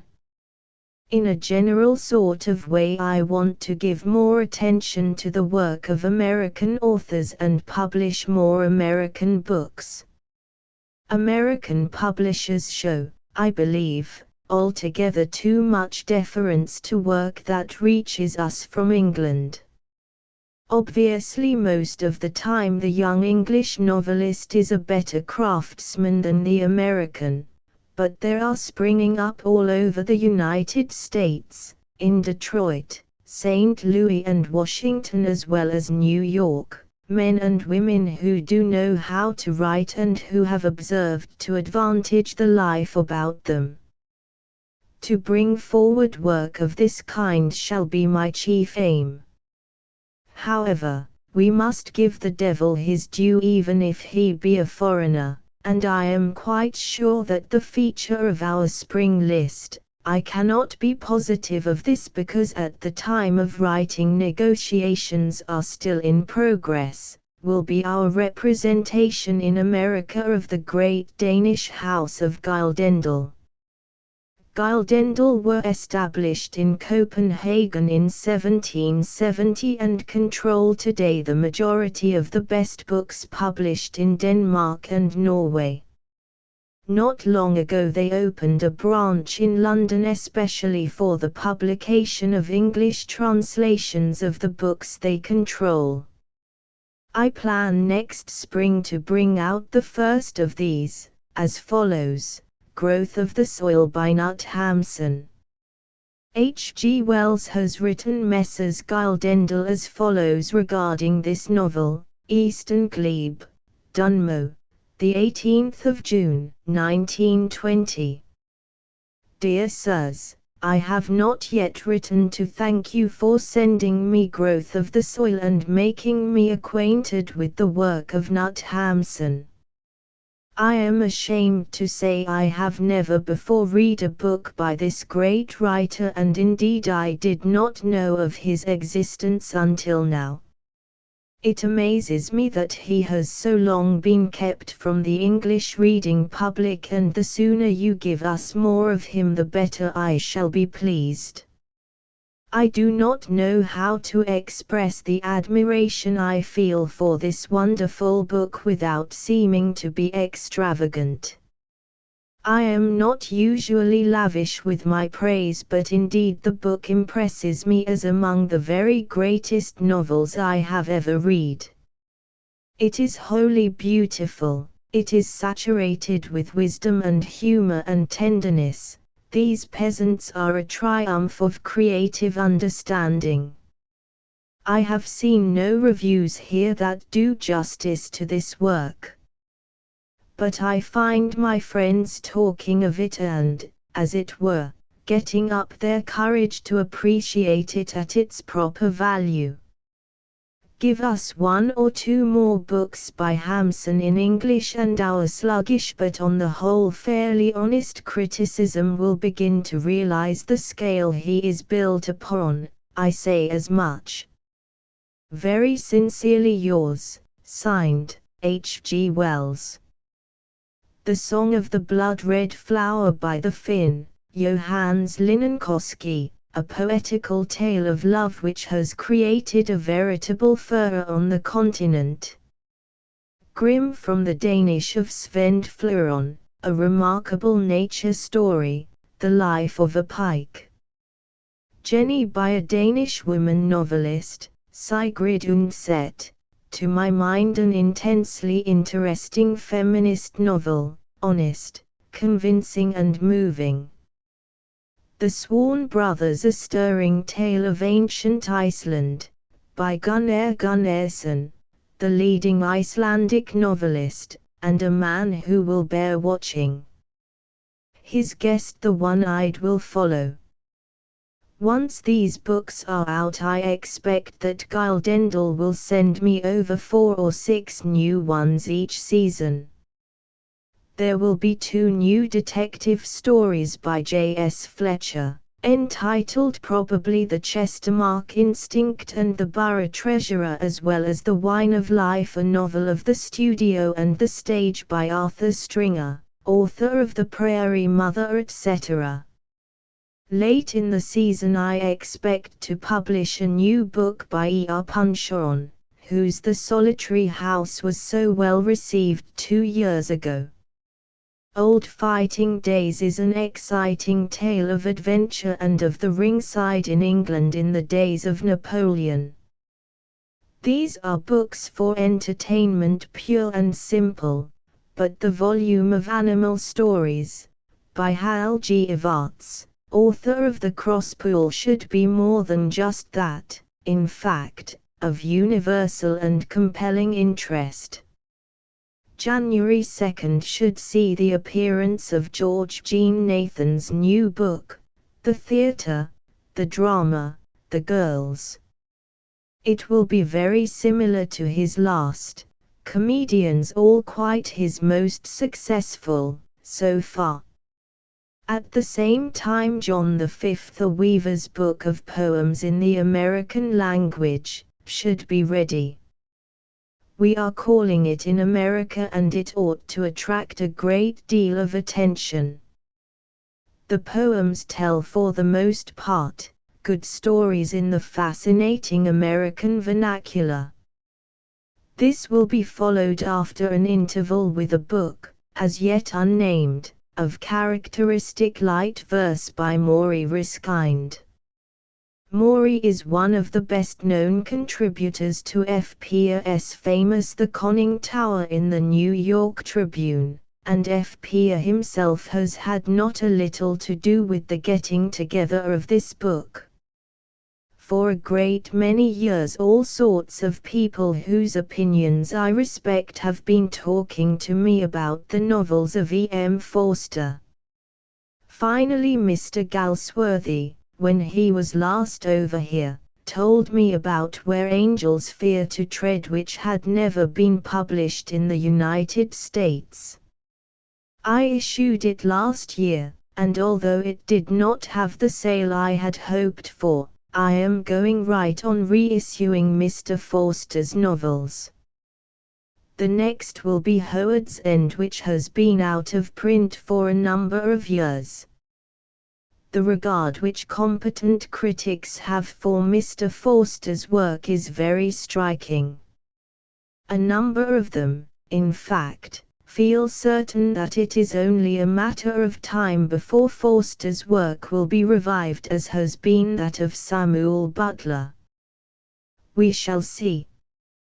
Meanwhile I have 2 other novels by Forster in line for publication, one of which has never been published in America. Early last year I published The Secret Battle, a first novel by a P. Herbert, a young Englishman. The book to me is still, as it was then, the very finest English novel that has come out of the war. Mr. Herbert has written a second novel entitled The House by the River. It is not, like The Secret Battle, the overflow of an intense emotional experience. It has nothing to do with the war. It is, in fact, a first-rate murder story and of a very unusual kind. But the style of the first book is there, how the man can write, the style that the Westminster Gazette said was in many ways reminiscent of Defoe's, the model of the plain tale, in which no artistic method of purpose obtrudes itself, but which nevertheless makes a single decisive artistic effect on the reader. Some other poetry will be Richard Aldington's Medallions in Clay translations mostly from the Greek, Conrad Aiken's Punch, The Immortal Liar, a splendid title I think, and a volume by Michael Strange to be illustrated by John Barrymore. Andre Tridon will have a new volume entitled Psychoanalysis, Sleep and Dreams. Joseph Hergeshima expects to gather into the Mika ritual those stories which attracted so much attention when they appeared in the Century, and H. L. Menkins In Defense of Women, at present out of print, will be reissued, reset from an entirely revised manuscript. Menkins' The American Language, by the way, greatly enlarged, revised and entirely reset, will be published, probably in 2 large volumes, in the fall of 1921. Other books that I expect to have ready in the spring are Deadlock, the 6th volume in Dorothy Richardson's now famous Pilgrimage series, a 5th volume in Menkins' The Freelance Books, Democracy and the Will to Power by James N. Wood, and a unique anthology of devil stories for which the editor, Dr. Maximilian J. Rudwin, formerly of Johns Hopkins University, has drawn on the literature of many countries.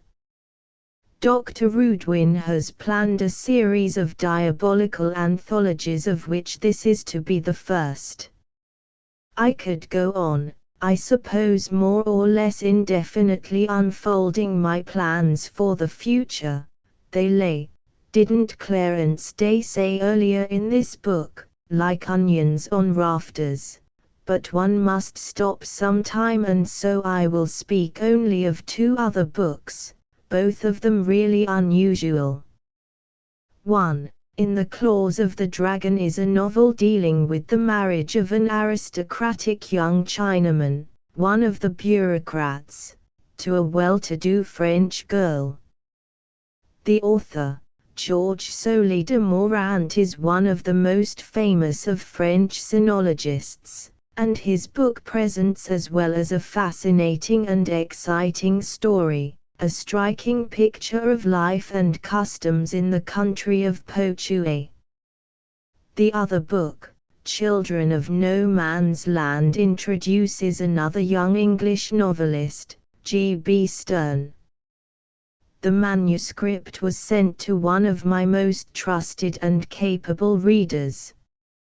Here is his comment: "This book is the most brilliant and perfect study that exists of 1.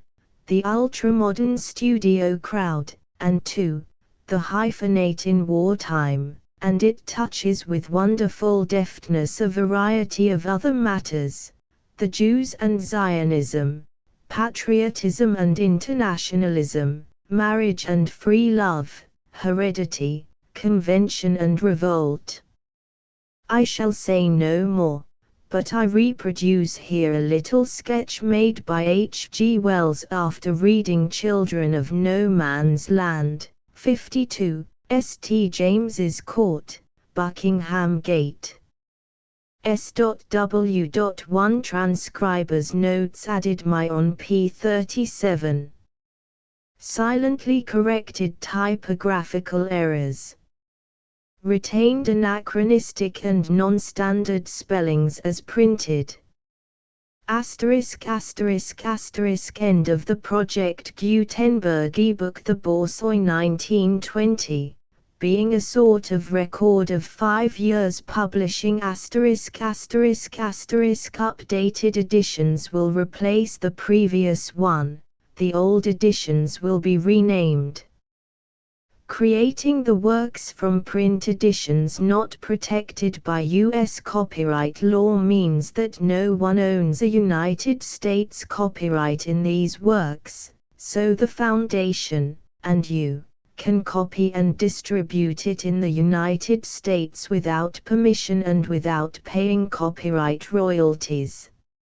Special rules, set forth in the general terms of use part of this license, apply to copying and distributing Project Gutenberg trademark symbol electronic works to protect the Project Gutenberg trademark symbol concept and trademark. Project Gutenberg is a registered trademark, and may not be used if you charge for an ebook, except by following the terms of the trademark license, including paying royalties for use of the Project Gutenberg trademark. If you do not charge anything for copies of this ebook, complying with the trademark license is very easy. You may use this ebook for nearly any purpose such as creation of derivative works, reports, performances and research. Project Gutenberg ebooks may be modified and printed and given away. You may do practically anything in the United States with ebooks not protected by U.S. copyright law. Redistribution is subject to the trademark license, especially commercial redistribution. Start. Full license. The full Project Gutenberg license. Please read this before you distribute or use this work to protect the Project Gutenberg trademark symbol mission of promoting the free distribution of electronic works. By using or distributing this work, or any other work associated in any way with the phrase Project Gutenberg, you agree to comply with all the terms of the full Project Gutenberg trademark symbol license available with this file or online at www.gutenberg.org/license. Section 1. General Terms of Use and Redistributing Project Gutenberg Trademark Symbol Electronic Works 1.0. By reading or using any part of this Project Gutenberg trademark symbol electronic work, you indicate that you have read, understand, agree to and accept all the terms of this license and intellectual property, trademark/copyright, agreement. If you do not agree to abide by all the terms of this agreement, you must cease using and return or destroy all copies of Project Gutenberg trademark symbol electronic works in your possession. If you paid a fee for obtaining a copy of or access to a Project Gutenberg trademark symbol electronic work and you do not agree to be bound by the terms of this agreement, you may obtain a refund from the person or entity to whom you paid the fee as set forth in paragraph 1.e.8. 1.b. Project Gutenberg is a registered trademark.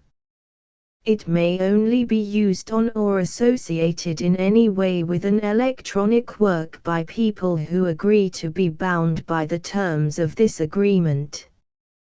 There are a few things that you can do with most Project Gutenberg trademark symbol electronic works even without complying with the full terms of this agreement. See paragraph 1.c below. There are a lot of things you can do with Project Gutenberg trademark symbol electronic works if you follow the terms of this agreement and help preserve free future access to Project Gutenberg trademark symbol electronic works. See paragraph 1.e below. 1.c. The Project Gutenberg Literary Archive Foundation, the Foundation or PGLAF, owns a compilation copyright in the collection of Project Gutenberg trademark symbol electronic works. Nearly all the individual works in the collection are in the public domain in the United States.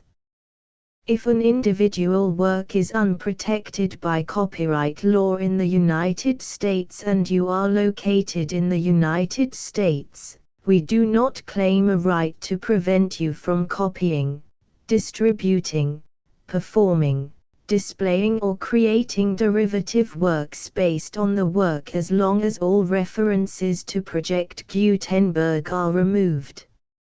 Of course, we hope that you will support the Project Gutenberg trademark symbol mission of promoting free access to electronic works by freely sharing Project Gutenberg trademark symbol works in compliance with the terms of this agreement for keeping the Project Gutenberg trademark symbol name associated with the work. You can easily comply with the terms of this agreement by keeping this work in the same format with its attached full Project Gutenberg trademark symbol license when you share it without charge with others. 1.d. The copyright laws of the place where you are located also govern what you can do with this work. Copyright laws in most countries are in a constant state of change. If you are outside the United States, check the laws of your country in addition to the terms of this agreement before downloading, copying, displaying, performing, distributing or creating derivative works based on this work or any other Project Gutenberg trademark symbol work. The Foundation makes no representations concerning the copyright status of any work in any country other than the United States. 1.e Unless you have removed all references to Project Gutenberg, 1.e.1. The following sentence, with active links to, or other immediate access to, the full Project Gutenberg trademark symbol license must appear prominently whenever any copy of a Project Gutenberg trademark symbol work, any work on which the phrase Project Gutenberg appears, or with which the phrase Project Gutenberg is associated, is accessed, displayed, performed, viewed, copied or distributed. This ebook is for the use of anyone anywhere in the United States and most other parts of the world at no cost and with almost no restrictions whatsoever. You may copy it, give it away or reuse it under the terms of the Project Gutenberg license included with this ebook or online at www.gutenberg.org. If you are not located in the United States, you will have to check the laws of the country where you are located before using this ebook. 1.e.2.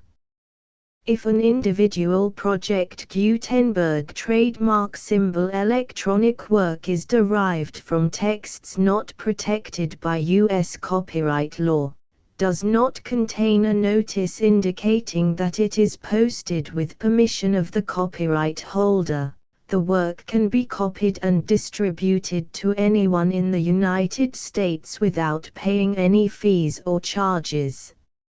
If you are redistributing or providing access to a work with the phrase Project Gutenberg associated with or appearing on the work, you must comply either with the requirements of paragraphs 1.e.1 through 1.e.7 or obtain permission for the use of the work and the Project Gutenberg trademark symbol trademark as set forth in paragraphs 1.e.8 or 1.e.9.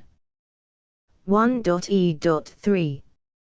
If an individual Project Gutenberg trademark symbol electronic work is posted with the permission of the copyright holder, your use and distribution must comply with both paragraphs 1.e.1 through 1.e.7 and any additional terms imposed by the copyright holder. Additional terms will be linked to the Project Gutenberg trademark symbol license for all works posted with the permission of the copyright holder found at the beginning of this work. 1.e.4 Do not unlink or detach or remove the full Project Gutenberg trademark symbol license terms from this work, or any files containing a part of this work or any other work associated with Project Gutenberg trademark symbol.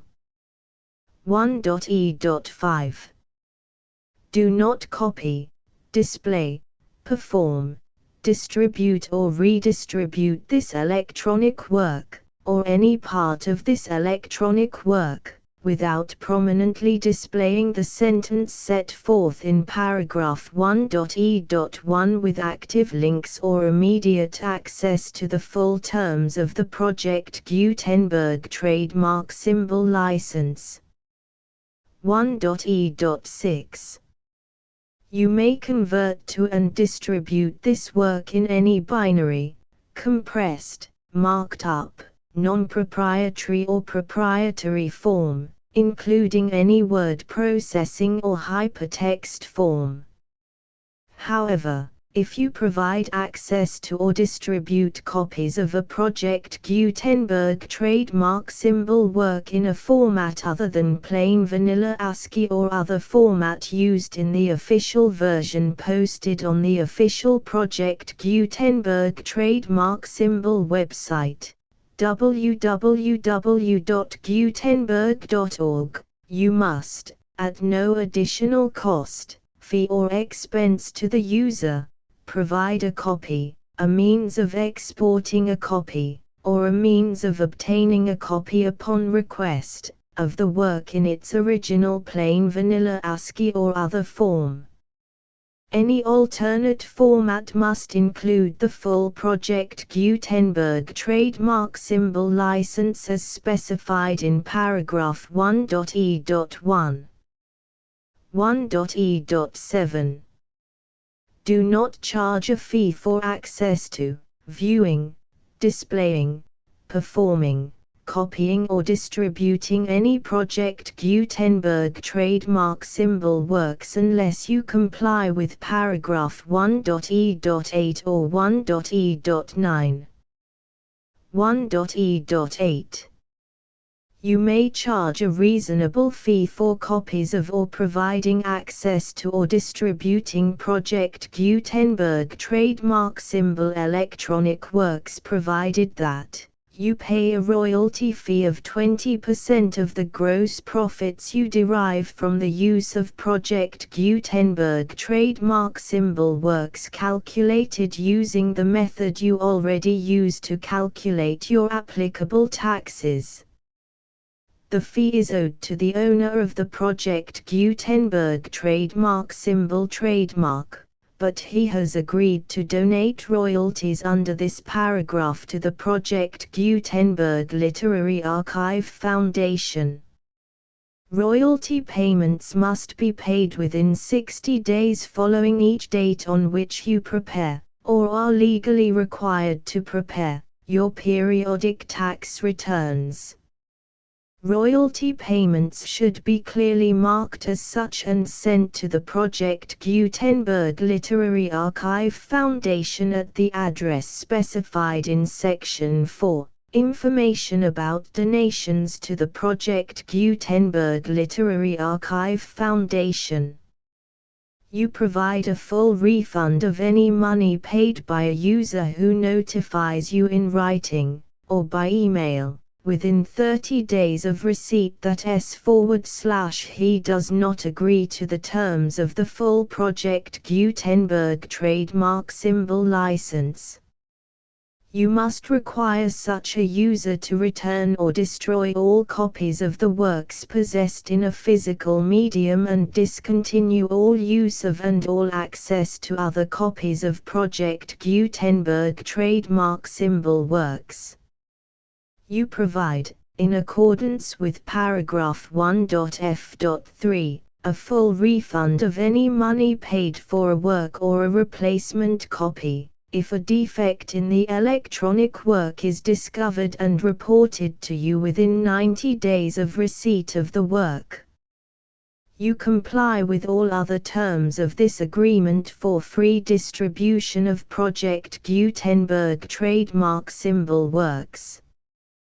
1.e.9.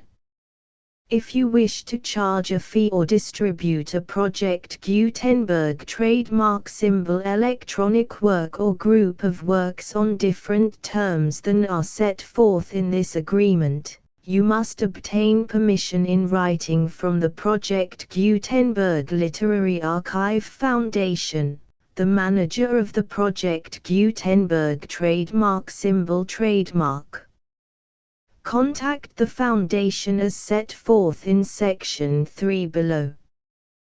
1.f1.f.1 Project Gutenberg volunteers and employees expend considerable effort to identify, do copyright research on, transcribe and proofread works not protected by U.S. copyright law in creating the Project Gutenberg trademark symbol collection.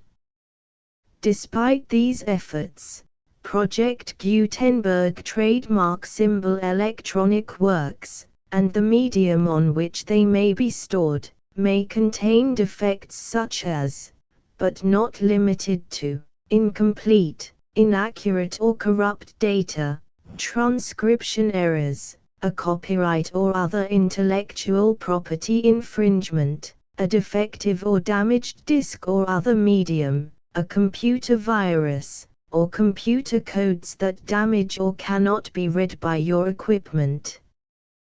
1.f.2 Limited warranty, disclaimer of damages, except for the right of replacement or refund described in paragraph 1.f.3, the Project Gutenberg Literary Archive Foundation, the owner of the Project Gutenberg trademark symbol trademark, and any other party distributing a Project Gutenberg trademark symbol electronic work under this agreement, disclaim all liability to you for damages, costs and expenses, including legal fees.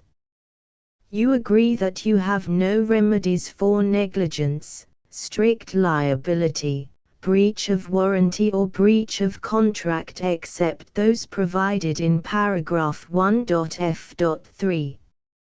You agree that the Foundation, the trademark owner, and any distributor under this agreement will not be liable to you for actual, direct, indirect, consequential, punitive or incidental damages even if you give notice of the possibility of such damage. 1.f.3 Limited right of replacement or refund. If you discover a defect in this electronic work within 90 days of receiving it, you can receive a refund of the money, if any, you paid for it by sending a written explanation to the person you received the work from. If you received the work on a physical medium, you must return the medium with your written explanation. The person or entity that provided you with the defective work may elect to provide a replacement copy in lieu of a refund. If you received the work electronically, the person or entity providing it to you may choose to give you a second opportunity to receive the work electronically in lieu of a refund. If the second copy is also defective, you may demand a refund in writing without further opportunities to fix the problem. 1.f.4 Except for the limited right of replacement or refund set forth in paragraph 1.f.3, this work is provided to you as is, with no other warranties of any kind, express or implied, including but not limited to warranties of merchantability or fitness for any purpose. 1.f.5 Some states do not allow disclaimers of certain implied warranties or the exclusion or limitation of certain types of damages.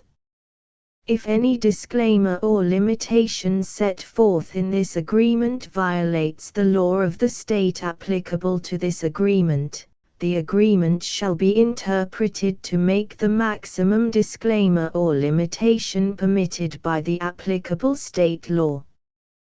The invalidity or unenforceability of any provision of this agreement shall not void the remaining provisions.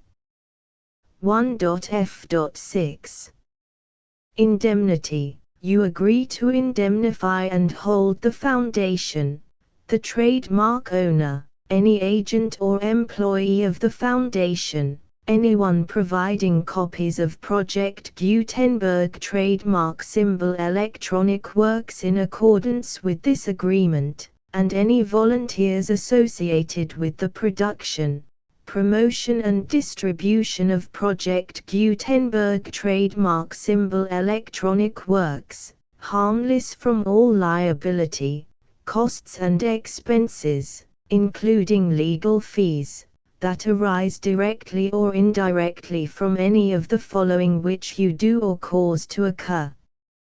A. Distribution of this or any Project Gutenberg trademark symbol work. B. Alteration, modification, or additions or deletions to any Project Gutenberg trademark symbol work, and C. Any defect you cause. Section 2. Information about the mission of Project Gutenberg trademark symbol. Project Gutenberg trademark symbol is synonymous with the free distribution of electronic works in formats readable by the widest variety of computers, including obsolete, old, middle-aged and new computers. It exists because of the efforts of hundreds of volunteers and donations from people in all walks of life. Volunteers and financial support to provide volunteers with the assistance they need are critical to reaching Project Gutenberg trademark symbol's goals and ensuring that the Project Gutenberg trademark symbol collection will remain freely available for generations to come. In 2001, the Project Gutenberg Literary Archive Foundation was created to provide a secure and permanent future for Project Gutenberg trademark symbol and future generations. To learn more about the Project Gutenberg Literary Archive Foundation and how your efforts and donations can help, see sections 3 and 4 and the Foundation information page at www.gutenberg.org. Section 3. Information about the Project Gutenberg Literary Archive Foundation. The Project Gutenberg Literary Archive Foundation is a non-profit 501(c)(3) educational corporation organized under the laws of the state of Mississippi and granted tax-exempt status by the Internal Revenue Service. The Foundation's IN or Federal Tax Identification Number is 64-6221541. Contributions to the Project Gutenberg Literary Archive Foundation are tax-deductible to the full extent permitted by U.S. federal laws and your state's laws. The Foundation's business office is located at 809 North 1500 West, Salt Lake City, UT 84116. 801-596-1887.